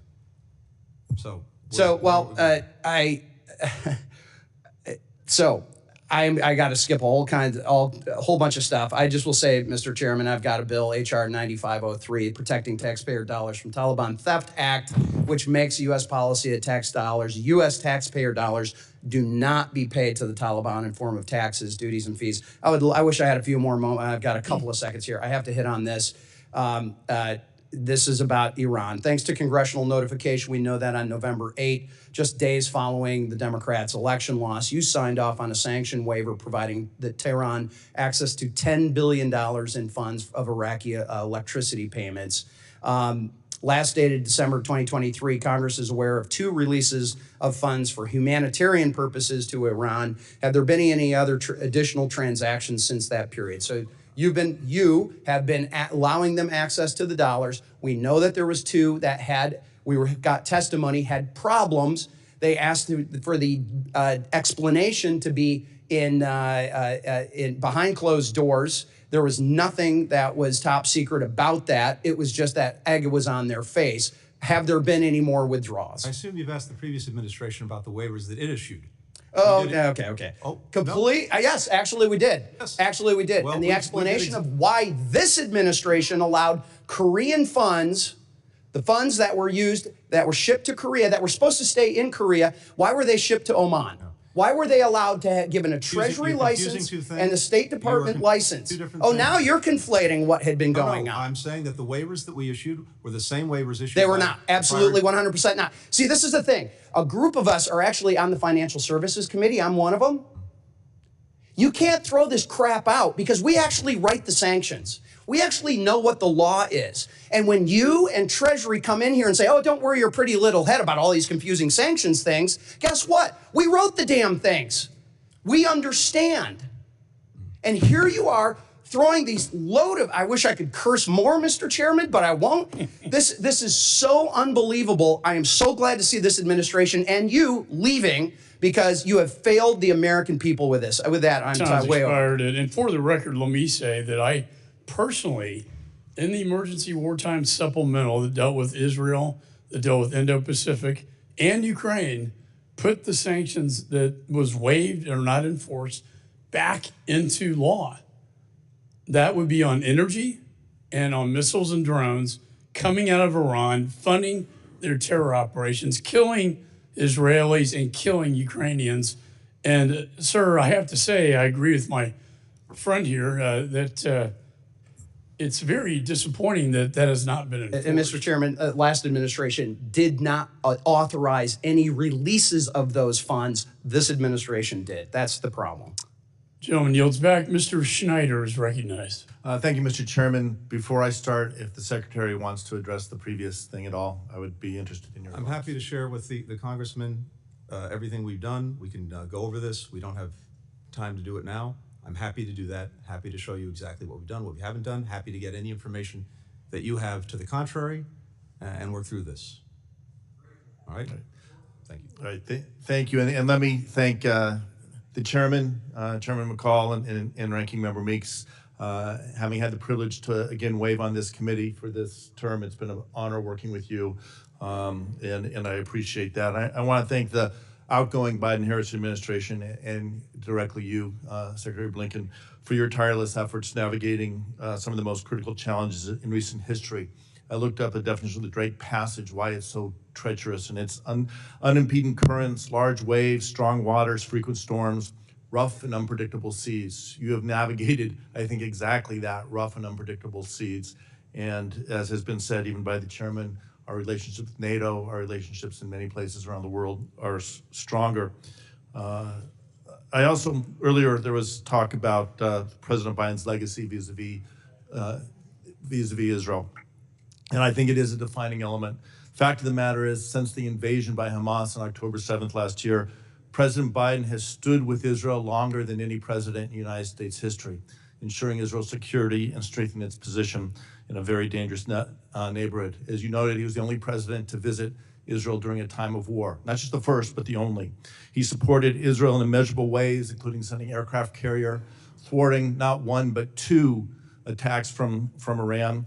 And today, as we sit here, there are still talks, as the chair of the Abraham Accords, there are talks of bringing peace to the region, putting on a better course. No one has worked harder than I in trying to make sure we get aid into and throughout Gaza. I hope we can find a path to continue to move it in a better direction. Turning to the topic at hand, the majority's partisan report recommended Congress pass legislation to require certain dissent channel messages be shared with the Secretary of Defense, the intelligence community, other relevant agencies, and the chairs and ranking members of the congressional committees.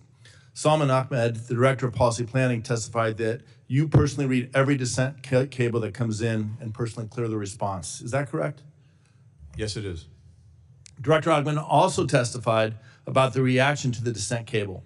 Quote, what I can say is that I think that those who read it at the time, their immediate reaction was, there's a lot here I agree with. There are a lot of things they're raising that in here that, in fact, we are already working on doing. They've added some details that are very helpful, so I think it was more a question of like having information that the drafters didn't have in some cases, in other cases, getting information from the drafters that was helpful. End quote. Does that testimony comport with your own reaction, namely that the dissent channel cable pointed to issues that were already under discussion with the department? It does, but I want to underscore how valuable it was, both in reinforcing some of the things we were doing, as well as pointing some things that we then subsequently pursued. Yeah. And if the cable had been more widely shared, do you think it would have changed the outcome? No. Good. So although you made a single dissent cable available to us on this committee as part of a truly extraordinary, I want to emphasize again, truly extraordinary accommodation to the committee's investigation, do you think an expectation that dissent channel messages would be shared widely outside the department? What impact do you think that would have on the willingness of department personnel to utilize the dissent channel? I'm very concerned it would have a chilling effect, and it would cause people not to engage in the dissent channel, which is a deeply honored tradition of the department going back to the Vietnam War, one I take very seriously. I read every single dissent channel cable. I respond to every dissent channel cable. It informs my views, but people need to know that they can come forward without fear or without favor, and knowing that this will be shared beyond the secretary and my immediate office is something that I fear would have a chilling effect. Not only would it possibly chill or make it people more reluctant to share that, if you don't get that information, what are the implications to what you're trying to achieve? The implications are we will not be as well informed as we need to be, and it will make our decisions less effective than they otherwise would be. All right. Thank you. And you know, if I expand, this hearing addresses one of the most significant and complex issues in recent memory. And I do want to recognize the families, the Gold Star families that are here, and all the Gold Star families of great Americans who made the ultimate sacrifice in Afghanistan and other conflicts defending our nation. The withdrawal was in no small part shaped by the 2020 Doha Agreement that, as we have discussed, was negotiated not by this administration, but the preceding administration and handed over. By the time you received it, the Biden administration received it, the Taliban had gained significant ground. Options were limited. The recommit to a conflict without clear goals or commit to a complete withdrawal. It was an extraordinary achievement. More than 124,000 people were airlifted in just 17 days. In keeping in time with the other members, gentleman's time has expired. Mr. Mills is recognized. Thank you, Mr. Chairman, and I want to thank you for your continued leadership throughout this entire time. It has been an honor to serve in this committee, so I want to continue to thank you for that. Secretary Blinken, are you familiar with USC 22, Section 4802? Please tell me. It's basically your obligation in order to try and protect and provide security and safety for American citizens. Mm-hmm. Now, in one of your statements, you said, we did not leave Americans behind. Well, see, unlike other members on this, I actually went overseas and was conducting rescues of Americans left behind in Afghanistan. I actually conducted the very first successful overland rescue of Americans that were left behind, which was Miriam and her 3 children. These are Amarillo, Texas, American-born natives, who was at the front gate waving their passport, trying to get inside, while we were on the phone, myself and Senator Mark Wayne Mullen, trying to get your State Department task force to let them inside. You're telling me you didn't leave them behind? I'm telling you, Congressman, that we got every American out that we could, and when we got completed the evacuation, I said we're not leaving anyone behind. We're to keep doing this until we get every American who says they want to leave and identify themselves to us out. And as I you also said, though, 500 that, between I'm reclaiming my time. You also told Congressman Davidson that the U.S. government was not blocking aircraft. Is that correct? I have no knowledge of the U.S. government. Yet my aircraft, who had 5 approved PPRs, which are prior permission required landings, to HKIA to rescue 28 Americans, was denied 5 times, saying that it was at the behest of the Department of Defense and the Department of State to prevent us from coming in to rescue Americans. That was what was told to us over the radio from the ATC towers. But yet, to your knowledge, no one was being blocked. Let me tell you, that is a farce and it's a complete lie.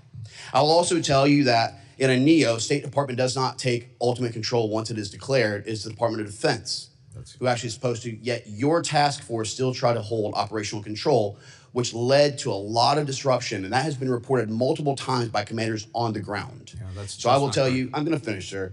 The other thing is that in Israel, a horrible incident occurred where over 1,200 people lost their lives.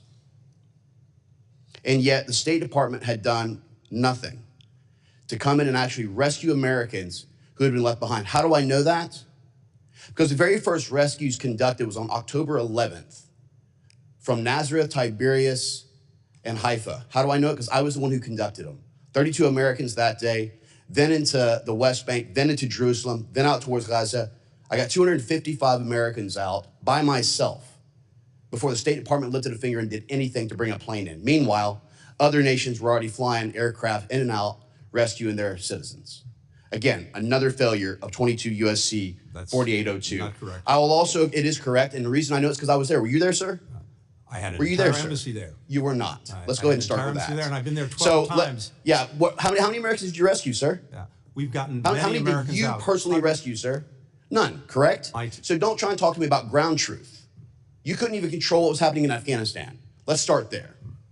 The next thing I want to talk about is under your leadership, we have allowed Iran, the regime, to grow stronger than it's ever in its life.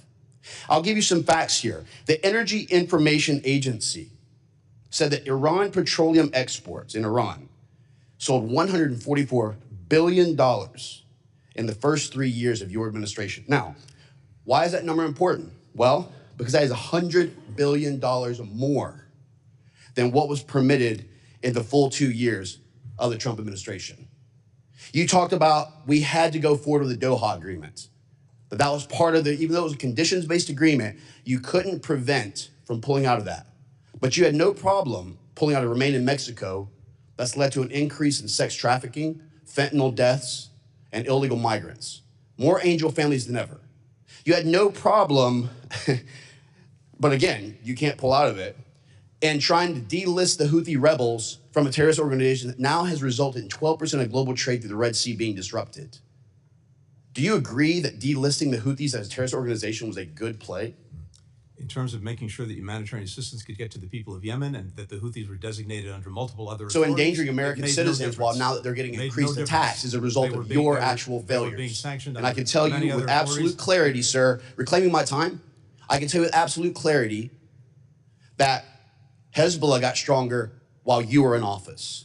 Hamas was funded because of your failures to be able to impose necessary sanctions so that the Iranian regime couldn't they're continue to feeling fund. that way right I'm still now. talking, Mr. Secretary. You've had your time. You've had 4 years to destroy this nation. You and this administration. I will tell you with absolute certainty, sir, that America is better off with you not in office. That the Iranian regime will now finally start to weaken with stronger sanctions and with us being able to do our jobs for the Iranian people who are actually trying to lead a free democracy. I can tell you that Hezbollah, Hamas's leadership under Sinwar would not have been eliminated if they would have listened to Israel to what Biden had advised, which is ceasefire and stop. Hassan Nasrallah of Hezbollah would not have been eliminated if they would have listened to your leadership. And I can tell you right now that we are better off as a nation, we are safer as a nation, and our American citizens will be safer with you not sitting in that seat. With that, I yield back. Expired. Mr. Thank you Costa for is your judgment. I recognized. wish you very good luck. Mr. Costa is recognized. Thank you very much, Mr. Chairman. I, first of all, like others, want to acknowledge the Gold Star mothers and families that are here. My grandmother was a Gold Star mother, and I have a bit of an understanding of the difficult situation that you've been through. And Mr. Chairman, I want to thank you for your tenure as the chair here. I've enjoyed serving with you and working with you. Mr. Secretary, you've done a good job, in my opinion, in the 4 years that you've been here under difficult challenges. We can all have different perspectives, but we're in a seminal moment in American and world history, I believe. And I want to talk about that as it relates to our efforts with Ukraine, clear and present. I know you're doing a lot of things, but I think that I want to have some assurance that in the remaining weeks allowed that we do everything possible to move the necessary military equipment, material, and authorizations that Ukraine needs to win this war. With that in mind, there's a transfer currently, and I think you have the information, your staff does, of a dozen Black Hawk helicopters from the United States. They're waiting approval from the State Department to complete this transfer. I'm going to add up a letter, but can you comment on that quickly? Congressman, I can't speak to a specific transfer. I can just tell you that we are trying to push out the door everything we possibly can to make sure the Ukrainians have everything they need to deal with the ongoing aggression. We continue to do drawdowns, and I signed off on another one as recently as a day ago. I can't speak to the specifics, but I can tell you we're making sure that Will you get back every to us dollar as it that has relates been to these- authorized and appropriated, we're using. These 12 Black Hawk helicopters, you have the information, I'm your happy to come office back to does, you on that. and please do. How about with other efforts in terms of the money that's been appropriated, that we ensure that Ukraine is in the strongest possible position? Yes. It's not clear to me what this next administration is going to do, and I think that it's incumbent upon us to keep our promises and also to maintain that leadership with our NATO allies. Yes, we're determined to do everything we can, and it's fully our intent. As I said, every dollar that's been appropriated, we want to see get out the door. As it relates to Afghanistan, and I was there numerous times, what would you say are the lessons that have been learned? I mean, it's easy to Monday morning quarterback this, I think, and obviously we have people with strong opinions, but you inherited a treaty that had already been signed by the previous administration. You talked in your opening comments about your efforts to try to implement it. It clearly didn't go the way all of us wanted it to. What are the lessons that have been learned? And most important, what changes would you make and why? I think there are lessons to be learned over the 20 years. There are lessons to be learned over the year preceding the evacuation. There are lessons to be learned from the evacuation itself. As to the latter, and actually the year preceding it, the report that I commissioned, the after-action review that I commissioned, looks at least at what the State Department could and should have done differently and how it could set itself better up for Was the the future. department aware of any Americans in Afghanistan after August 31st who asked for assistance to depart the country, but Yes. had not been previously did so? Yes, we had about, as I said at that time, there were about 200 or so Americans who had identified themselves to us and wanted to leave, but who couldn't get to the airport or couldn't get into the airport. there were several hundred others who we knew of who did not at that point want to leave because either they couldn't bring extended family with them or they decided that they wanted to stay. After August 31st, the 200 or so who couldn't get to the airport, we were able to get out. Several hundred others came forward, seeing the success of our ongoing efforts to get Americans out, and said, actually, now we want to leave.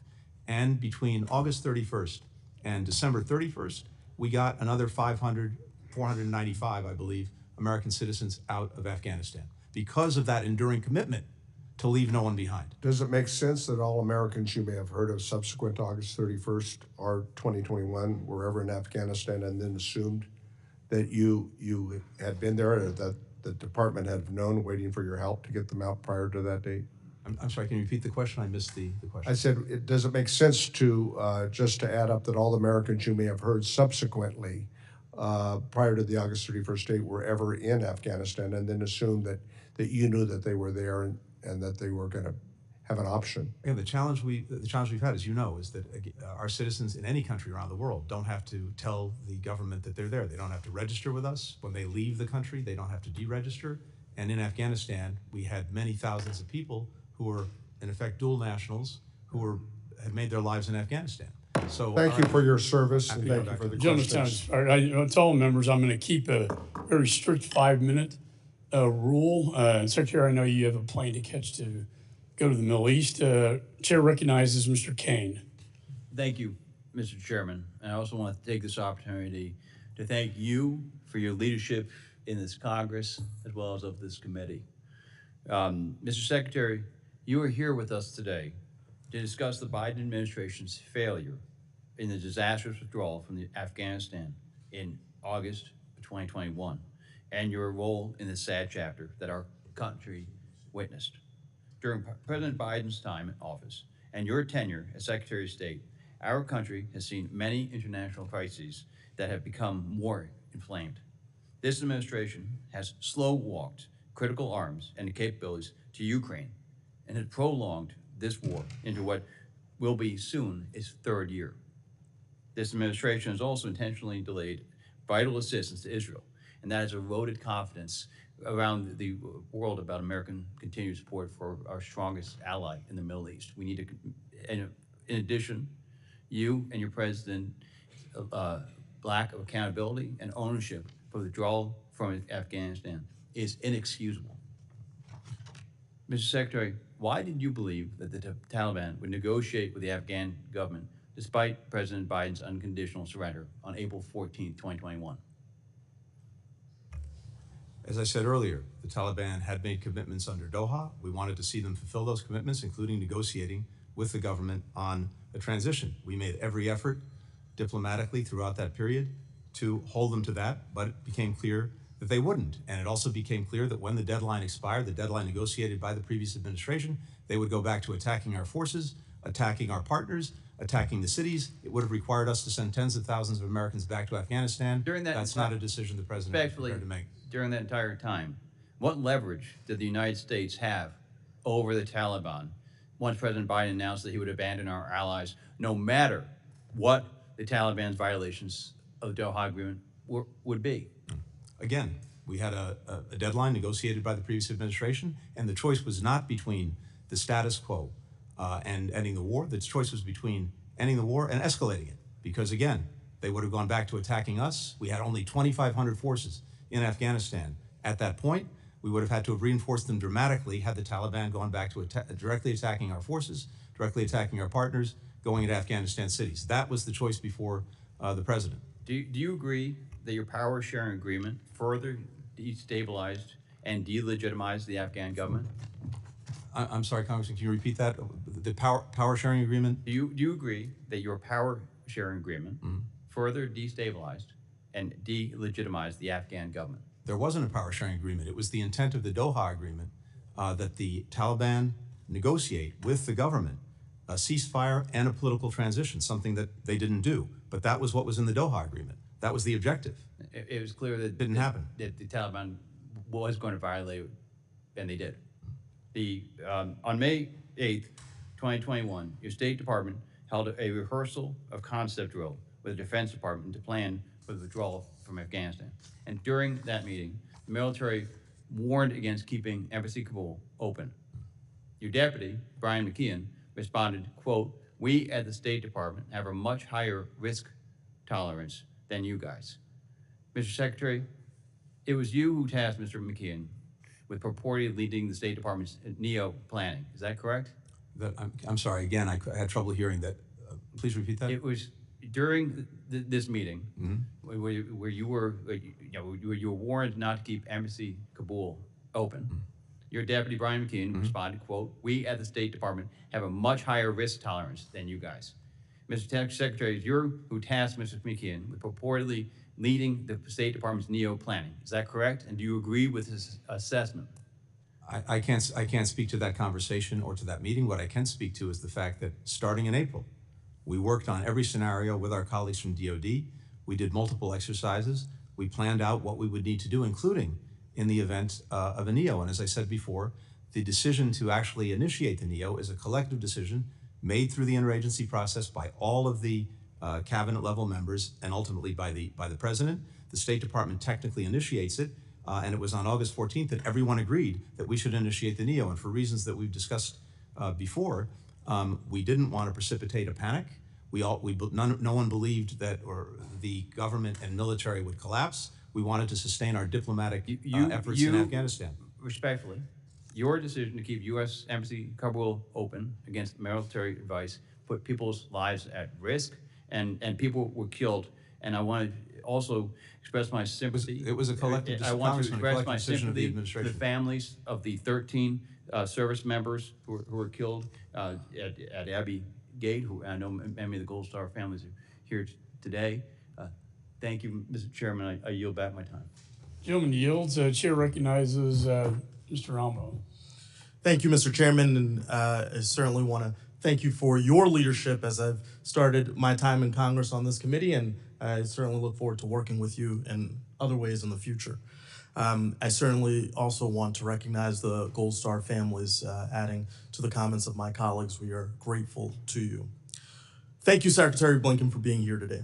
And thank you for your extensive cooperation with our committee's oversight of the United States withdrawal from Afghanistan.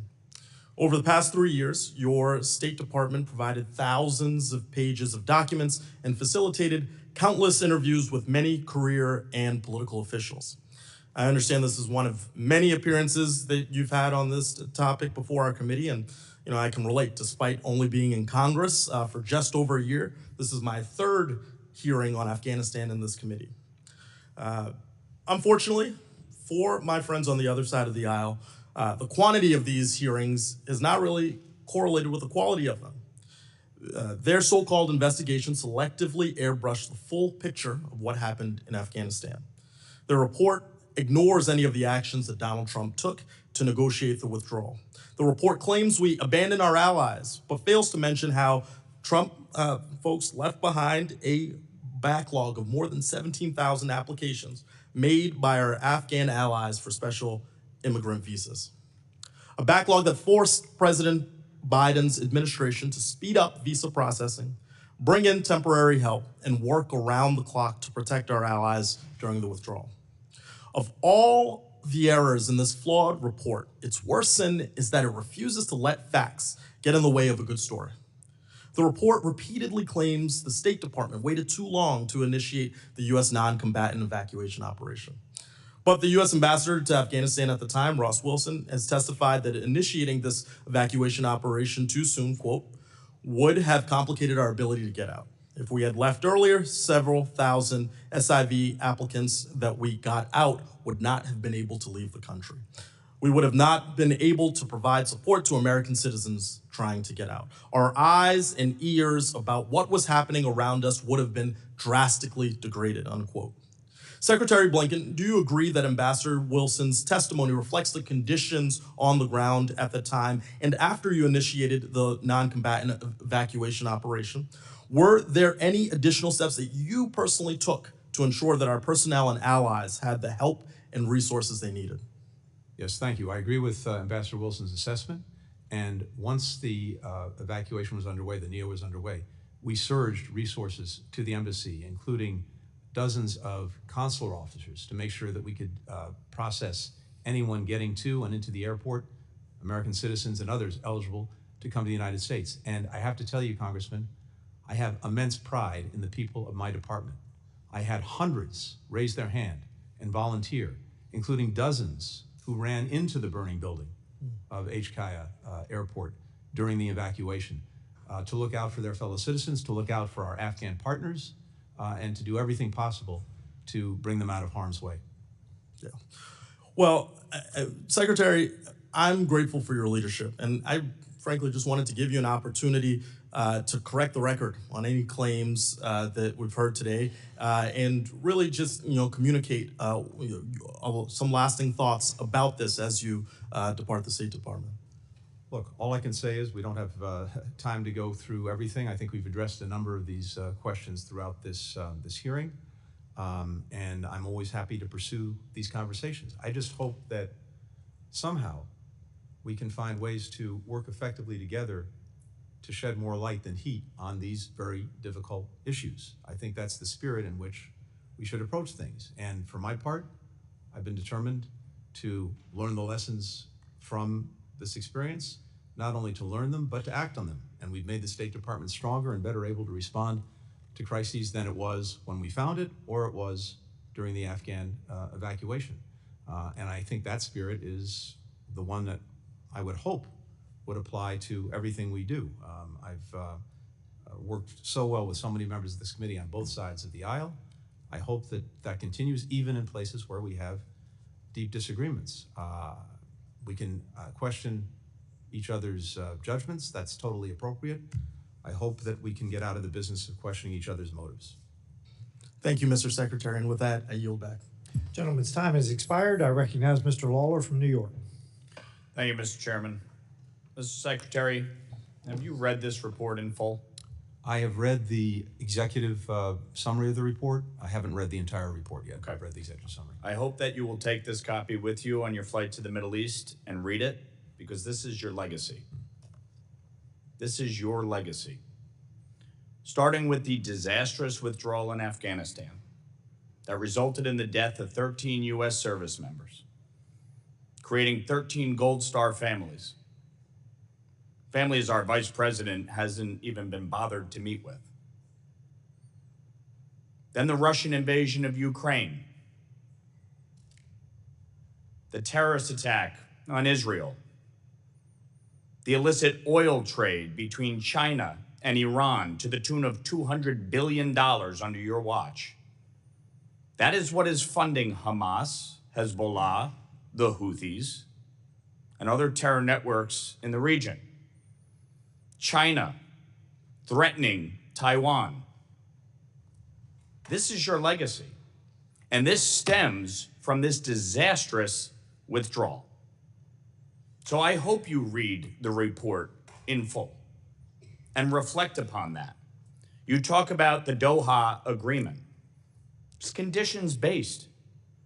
This administration had no problem reversing policy decisions that it disagreed with President Trump on. In fact, Joe Biden revoked 94 executive orders to open up our southern border and create an absolute calamity. 70,000 Americans die every year from fentanyl overdose, as this administration has allowed fentanyl to pour into our country. Drug trafficking, gangs, human trafficking, women and children being sold into prostitution, not a care in the world. This is the legacy. So don't sit here and tell us, having not read the report, that you disagree with it or it's not true. Saying to my colleague from Florida, oh, it's not true, we left people in Israel after October 7th. It most certainly is. I had constituents calling in a full-fledged panic, and we called the State Department and we're told there is nothing we can do. Don't tell us that that didn't happen. This administration had no problem trying to renegotiate the Iran nuclear deal.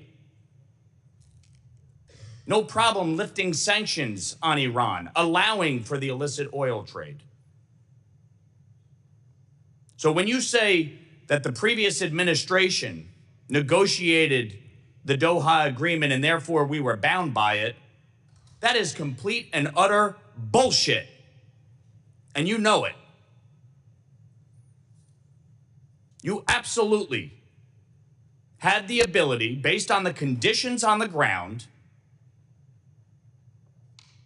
to keep our troops there, to ensure the safety and well-being of American citizens, and to make sure what happened did not. Mr. Secretary, on August 26, 2021, who was the President of the United States? Joe Biden. On August 26, 2021, who was the Secretary of State? I was. Okay. Take responsibility. Don't shirk in your responsibilities. Don't try to shift blame. The reality is you guys allowed the conditions on the ground to deteriorate. You did not hold the Taliban to account. And as a result, 13 U.S. service members are dead, and the world is a tinderbox. We are in the most precarious place since the lead up to World War II. That is your legacy. Period. Full stop. And if Israel listened to this administration and didn't go into Gaza and didn't go into the south, Sinwar would still be alive. And if Israel listened to this administration, Nasrallah would still be alive. And Assad would still be in power in Syria. And Iran would be stronger than ever. That is your legacy. This Congress has passed the SHIP Act and the Abraham Accords Special Envoy. You didn't fill the Special Envoy, and you didn't enforce the SHIP Act. You've had over a year to do both. That is your legacy. You leave the world worse off today than it was when you inherited it. Gentleman's time has expired. Recognize the Enjoy reading this, because gentlelady this from is Pennsylvania, your Ms. legacy. Wild. Thank I you, have a Mr. very different legacy, one that I'll be happy to reflect on. I won't have the time to do it today because, of course, you don't provide any time to do it. It's very nice to make a speech, leave me no time to respond. chair has That's the way recognized this Ms. works. Wild. Mr. Chair. Thank you, Mr. Chair. Secretary Blinken, let me just say that hearings such as this one probably will aid you in getting over this job very quickly. I do think that you have served commendably. I think also that you have been handed an unprecedented set of world affairs and that you've handled them very well, and I thank you for that. I too, along with so many of my colleagues, want to express my tribute and my thanks to our Gold Star families and, of course, to our service members who lost their lives in all of Afghanistan's war, not just on the day that we withdrew, but that's really at the heart of what we're discussing today. Americans who wore our country's uniform, those who were injured, those who lost their lives, and of course their families that served alongside them. And I do so wish, I say to all the families, that your loved ones had not been there on that day. I personally feel strongly that we should not have been in that war at that time, and I'm sorry for your losses and that happened. Secretary Blinken, I do want to ask you the same question I asked Ambassador Halizad when he testified here a few months ago, because I think it really gets to the underlying reality of why we're here today. Why, over the course of 20 years in Afghanistan, did administrations of both parties fail to correctly assess the level of dedication and cohesion of the Afghan forces and their political leadership? I guess a critical question. I hope that the bipartisan commission that is looking into the 20 years of Afghanistan gets at exactly that. And as someone who served in several of those administrations, I also take responsibility for that we did not, I think, see with clarity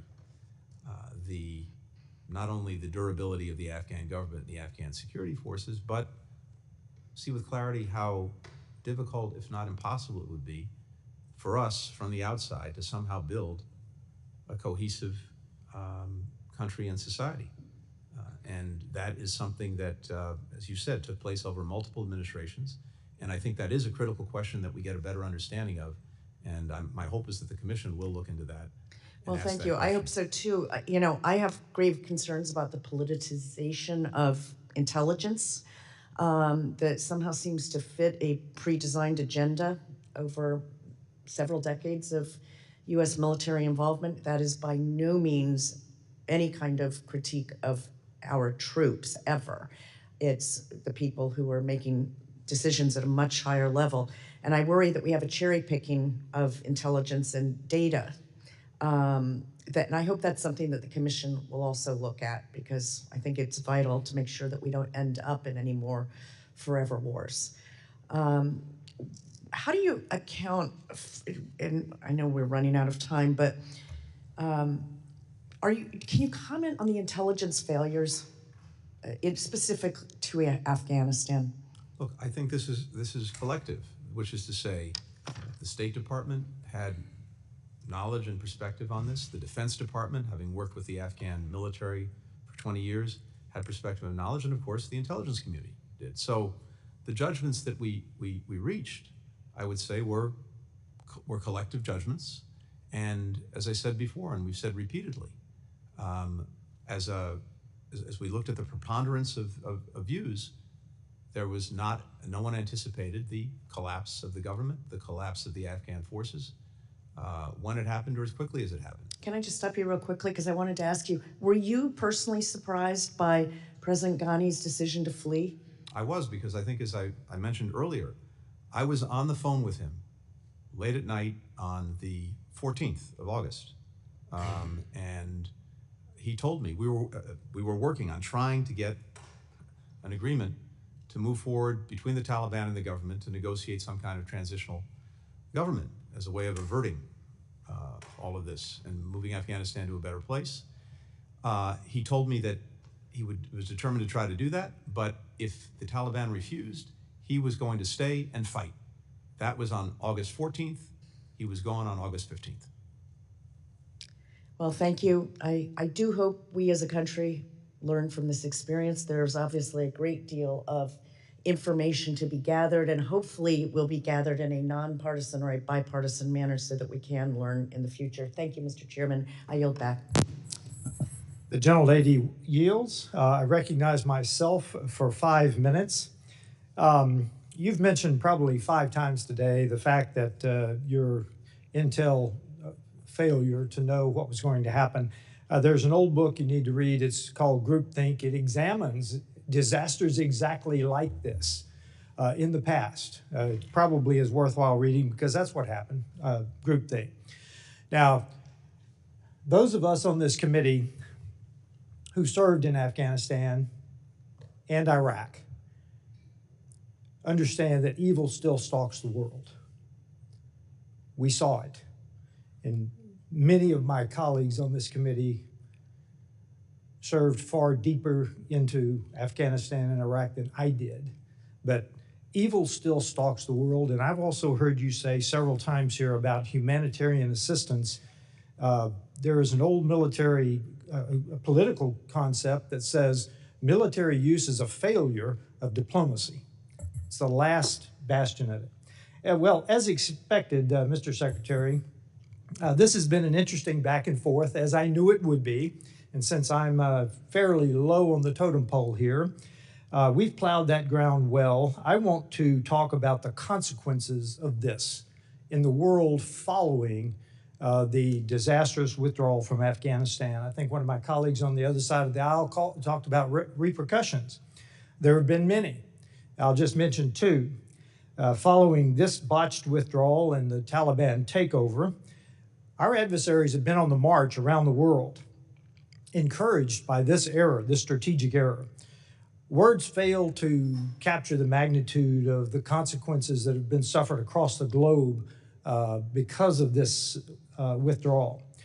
Yet, according to President Biden himself, the emergency evacuation that cost 13 American service members' lives left behind $7 billion at the low end of military equipment was an extraordinary success. Yet our perceived weakness following Afghanistan, I think it was 2 months later, Putin started moving troops toward Ukraine, also set the scene for the horrific attacks on October 7th. Hamas terrorists and thugs obviously invaded Israel in an unprovoked assault that left Israeli men, women, and children dead, wounded, and hostage, and Americans as well, I might add. That was a critical, unforced error by Hamas. Since that day, Iranian hegemony has faltered. Hamas has lost its leaders and uncontested control over Gaza, while Hezbollah's senior leadership has been eradicated, setting their ambition back for decades. And I will stop here and say that both UNRWA and UNIFIL did not do their job in Gaza and in southern Lebanon, to disastrous consequences. We now find ourselves in the midst of yet another serious issue, which is Syria. The fall of Bashar al-Assad, both Russia and Iran have lost leverage in the Middle East, and while it's good that his reign of terror is over, gassing, torturing, slaughtering thousands, there's still looming questions like, who's keeping the lights on in Syria today, and who's going to control the levers of government tomorrow? Amid the chaos, our steadfast ally, Israel, remains strong. They have significantly weakened Hamas and Hezbollah, directly diminishing Iran's influence in this region. Without Israel's chutzpah and determination, the threats to the United States in the Middle East would be far greater. Israel, over the past few days, has done the necessary work of destroying the military power of rump Syria. So whoever does emerge to rule Syria cannot threaten Israel. According to the White House National Security Council spokesman, John Kirby, it is an open question who is currently running Syria. Yes, Iran and Russia have failed, but have lost influence in the area, but I am very eager for the leadership of the incoming National Security Advisor, Mike Waltz. And I want to make sure that's Mike Waltz, the incoming National Security Advisor, not our recently failed Vice President candidate. So a couple of questions for you. First of all, Mr. Secretary, are you confident that the leader of HTS will be able to keep his word to protect Christians and Islamic women in rump Syria? Mr. Chairman, I'm not confident. I'm encouraged by the fact that they've said the right thing, but what we have to focus on is whether they do the right thing, including protecting minorities. The second question is, do you expect Syria to descend into a terrorist enclave? We certainly need to do everything possible to avoid that.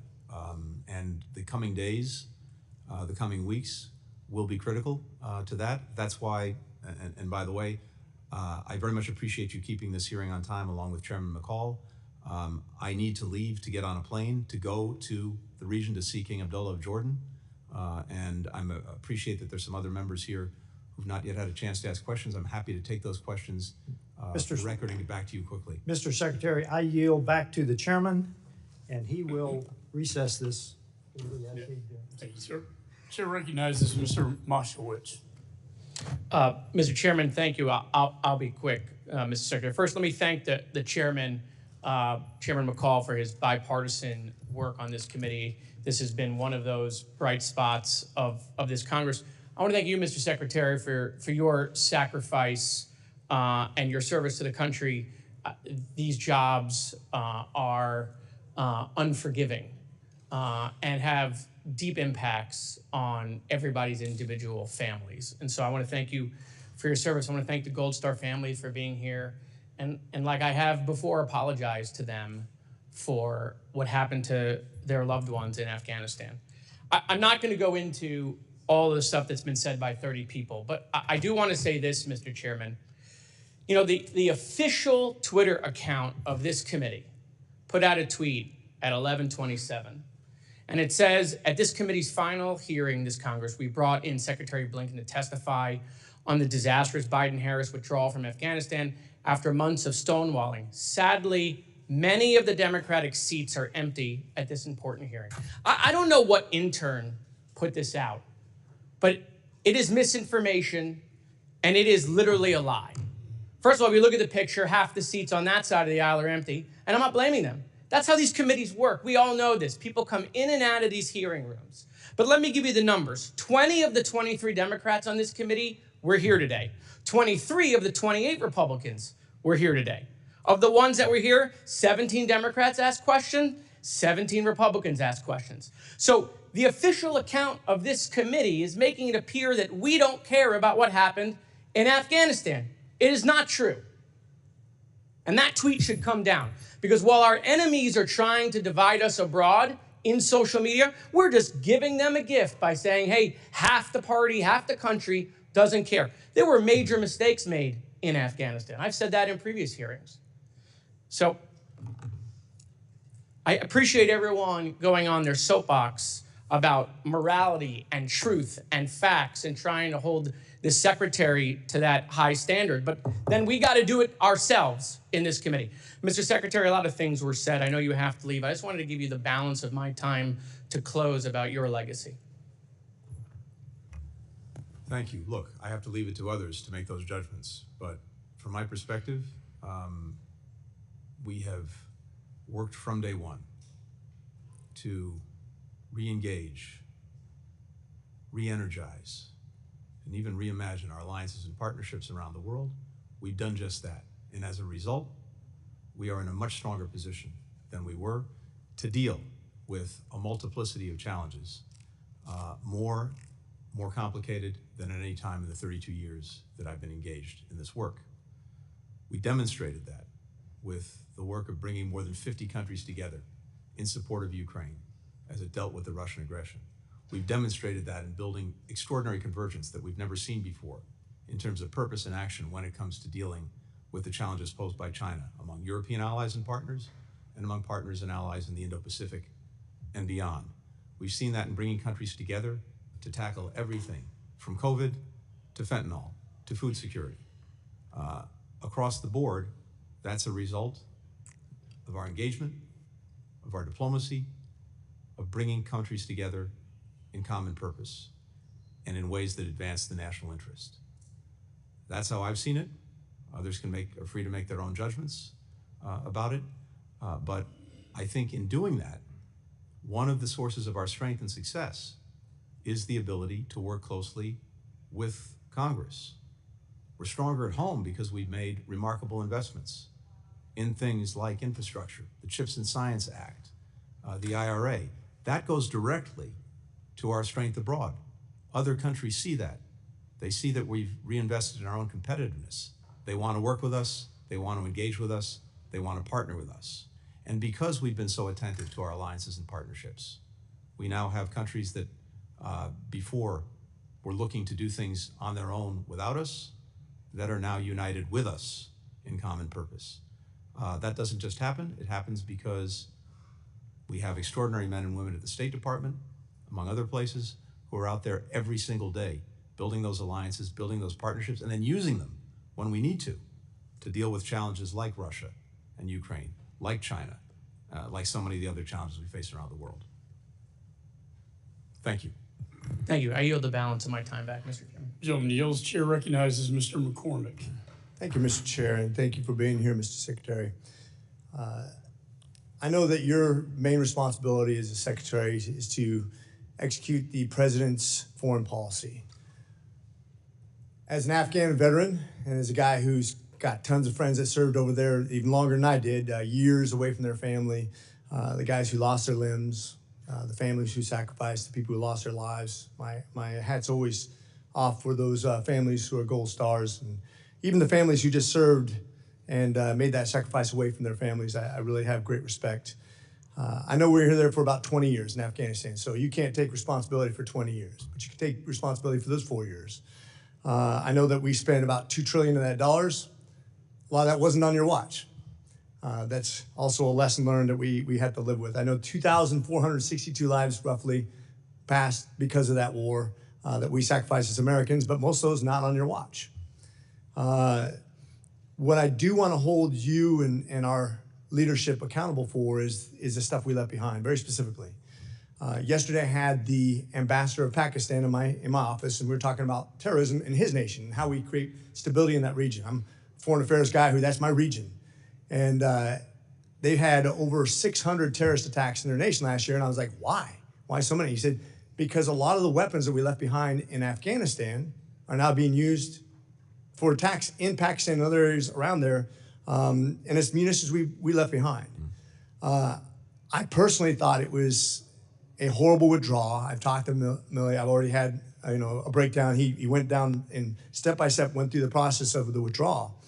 But quite frankly, it wasn't just the $4 billion of our troop supplies that we left behind, but the $90 billion that we had given to the Afghanis that was then used now to sustain their country and the evil empire that's basically spreading terrorism throughout the region. I don't really accept the premise that they're not harboring bad guys. I know we have terrorist cells there. I know that they're trained. We've been briefed on that. We don't need to get into the specifics, but I quite frankly think in a real sort of way, the equivalent of equipment that we left over there, which is probably similar to what we just gave to Ukraine in aid. And then to fight a first world army, the Russians, is now being used to spread terrorism throughout the world, and that's on us. The United States is literally sponsoring terrorism around the world using the weapons that we gave to them we didn't hold accountable for. And one thing we learned in the military, whether it was 16 years in the Marine Corps, 4 years in the Navy, or training with the Army, accountability is our first step. We take responsibility for what we do. How would you answer to that?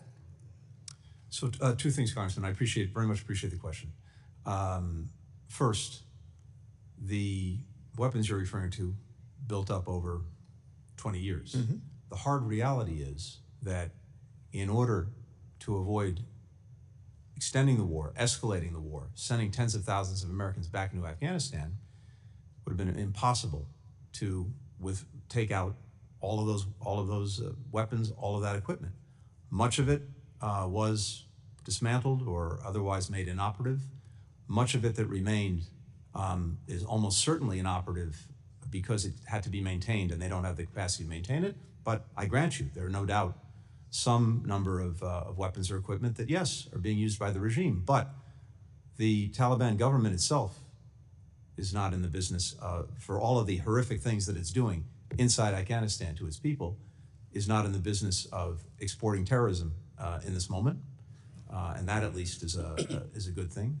And so I don't see this equipment, such as it is, being used for that purpose. It is very regrettable that equipment was left behind, but I think it's a reality of 20 years, trillions of dollars of equipment to the Afghans. So I would disagree with one premise, and this is where I think the crux of this is used, because I want to learn from this. We should never set a date or a time to be political about anything we do. This is about the survival of our troops, what's best for our investment, return on investment. And I think we got locked into a date. If I could learn anything from this, we got locked into a date, let us make some really bad decisions planning-wise that left a lot of equipment behind. And quite frankly, when I was there, we had fewer people there than we have Spain. We never fought a war in Spain.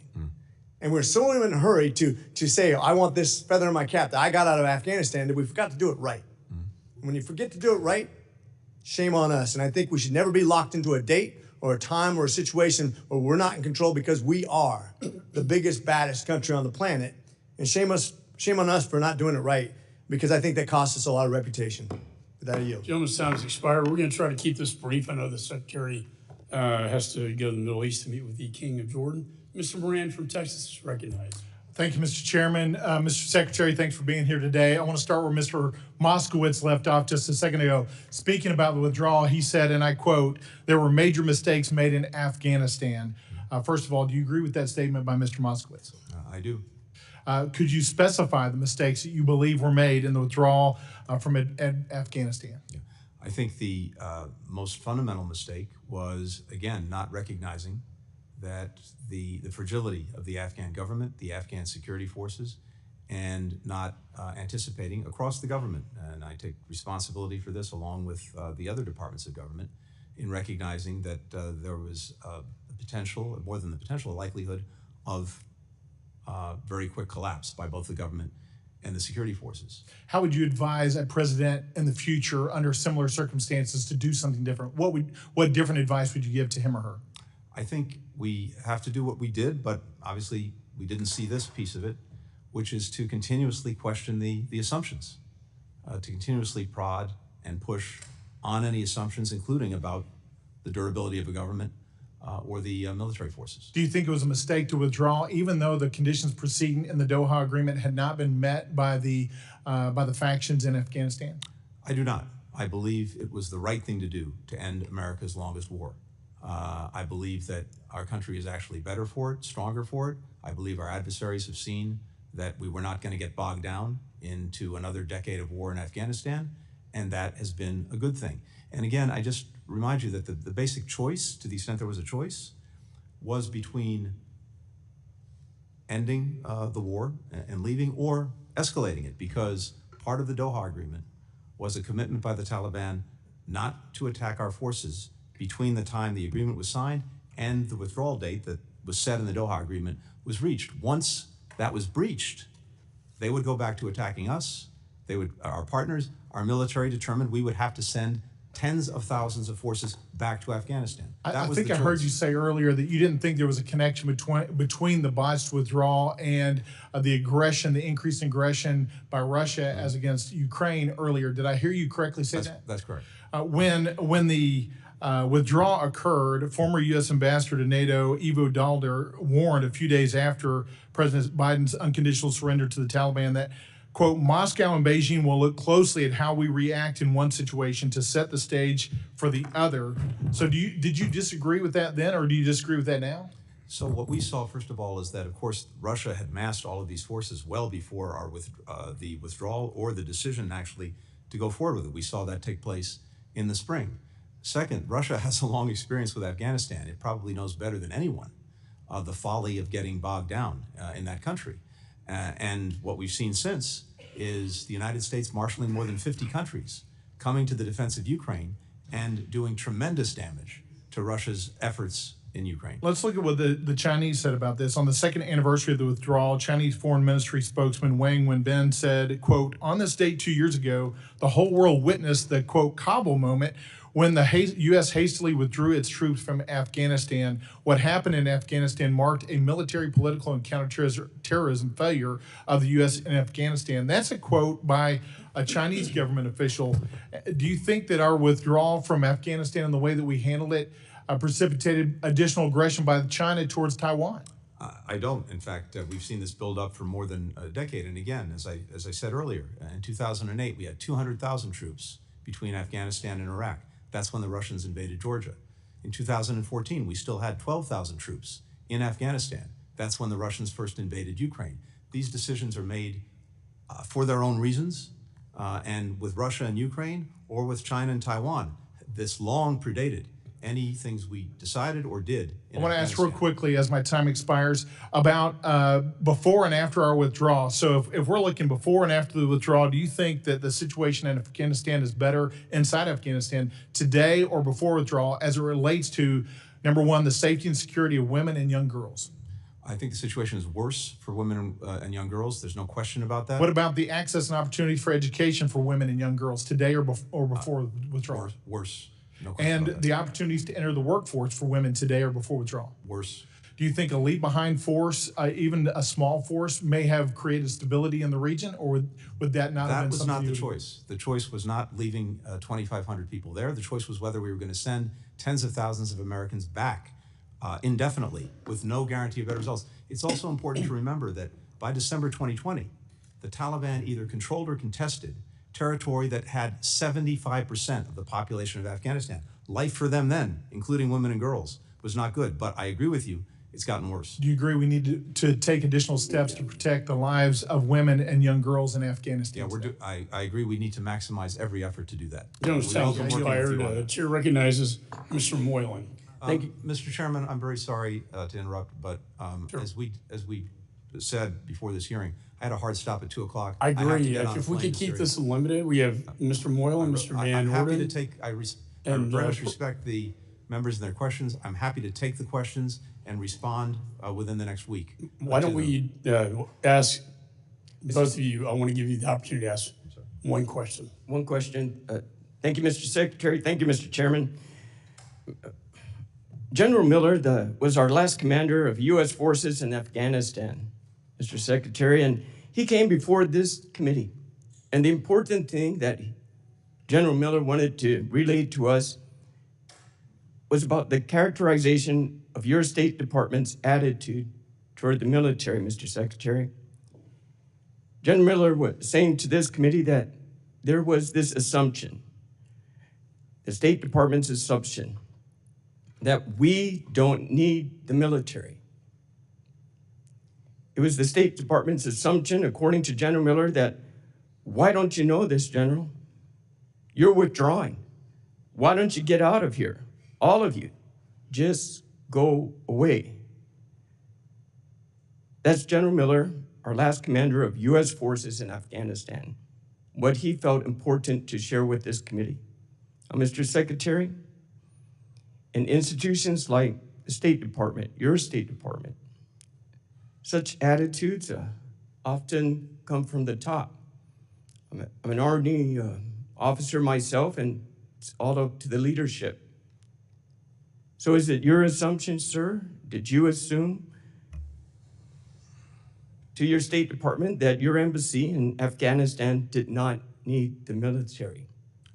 Absolutely not. And on the contrary, Congressman, first of all, I have tremendous respect for General Miller, everything he's done, everything he's put at risk himself. Second, I've had the incredible honor of serving this country in various capacities, State Department, White House, National Security Council, for the better part of 30 years now. And throughout those 30 years, one of the things I take the most pride and pleasure in is the work that I've been able to do with our military. I understand that, Mr. Secretary. My department, in my time, certainly in terms of my own instructions to them, has done nothing short of do everything possible to strengthen and continue this essential collaboration. We can't do our jobs without the United States military. I'll take back my time. In this case, Mr. Secretary, I understand what you're saying here and now, but the generals of Miller, our last commander of U.S. forces, this is what he had to say to us. And sir, you may be saying this now, but however, the example that your employees understood is different than from what you're telling me. It's as if there was an absence of leadership that put the State Department of Employees in America and America at risk. And I'm sorry to say, sir, that this type of attitude that your State Department has had regarding... I would ask the gentleman to please expedite the question. Yes, sir, Mr. Chairman. Basically, sir, it didn't work out, according to General Miller, our last commander of U.S. forces. Thank you, Mr. Chairman. I yield back. Gentleman yields back. Chair recognizes Mr. Van Orden. Thank you, Mr. Chairman. Thank you for having me on your committee, and thank you for your leadership throughout the years. Mr. Secretary, thanks for coming here. I'm just going to establish some bona fides. I'm going to ask you a couple of quick series of questions, and then I'm going to actually give you the chance, sir, to make sure that you could leave with your last hearing by doing something good for your legacy. I have served multiple tours in Afghanistan and Iraq, including one where I held one of my friend's hands as he was dying, listening to his wife crying through a satellite phone into his ear because she knew she would never see her husband again. And the Gold Star families here have my greatest sympathy. And we owe you a debt that does not go away. It's not a mortgage. It's not a 30-year commitment. It's forever. I'm the longest serving enlisted member of the United States military to ever be elected to Congress in the history of our nation. I was responsible for writing contingency plans for the entire continent of Europe and making sure that they worked. So with that said, I mean, I want you to know that because a lot of the stuff that you said to my colleagues is either not true, and that's either on purpose or due to incompetence. I would encourage you to hand to your successor Joint Publication 3 Tech 68 and have them open up to Chapter 5, Page 1, Paragraph C, because what you told these guys about who can do this is just not true. So you said that there was a plan. When was it written? Okay. You're referring to the NEO plan through the course of the spring. Okay, through the course of the spring. That should have been done years before. Let When me- was it rehearsed? Can I add to that? I'm sorry, Congressman, just to be very precise. We have a team of people that go to every embassy, especially embassies of concern, every year, including Afghanistan. I know, sir. I participated in those teams. So, work on this. did it include removing the military and leaving civilians to fend for themselves against terrorists, and then reinserting the military in a panic to help rescue the Americans that you abandoned in Afghanistan?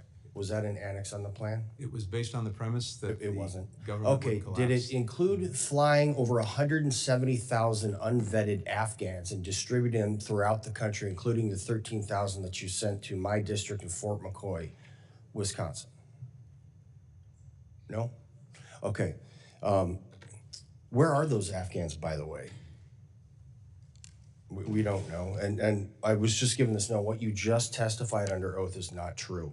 The ambassador who led the led the NEO said they weren't operating on a plan. So you just lied under oath. That is not true. Okay, did your plan include intentionally abandoning American citizens and green card holders to terrorists in Afghanistan? Of course not. Did it include unintentionally abandoning American citizens and green card holders to terrorists in Afghanistan? No, of course not. Well, it happened, didn't it? Were American citizens and green card holders left in Afghanistan? The answer to that is correct. How many? You can't tell me. And you know hey, why listen, man, I forgot to mention that, like my colleague, Corey, I was one of the guys who went to go rescue American citizens. So I know you couldn't tell me. We knew, and you either didn't know or you lied. And here is my question. You are the Secretary of State now. Can you, with Secretary Mayorkas, grant a green card to someone who can absolutely 100% be verified for saving hundreds and hundreds of American service members and risking his life for over a decade, who is currently here under humanitarian parole? Can you guys do that? I would be happy to work with you on that. His name is Azizullah Aziz. Happy to pursue that with you, Congressman. Thank you very much, sir. And I'll tell you right now, you get this done, it is going to go, it's going to be one of the best things you could possibly do to redeem your reputation and your legacy as Secretary of State. And with that, I yield back. Joan yields. Let me just say thank you, Mr. Secretary, for being here. I want to thank you for your service as well. I think you'll be pleased to know this will be the last time you will appear before this committee as Secretary of State and me as Chairman. And there's been a lot of talk about legacy. I know we've been working on legislation together called the Overseas Crises Response Implementation System and Immediate Strategy Act, or Overseas Crises. I hope that could be part of your legacy and mine as we close the chapter on Afghanistan, sir. And I wish you Godspeed to the Middle East. And again, thank you for your service. Pursuant to committee rules, all members may have 5 days to submit questions. Without objection, the committee stands adjourned.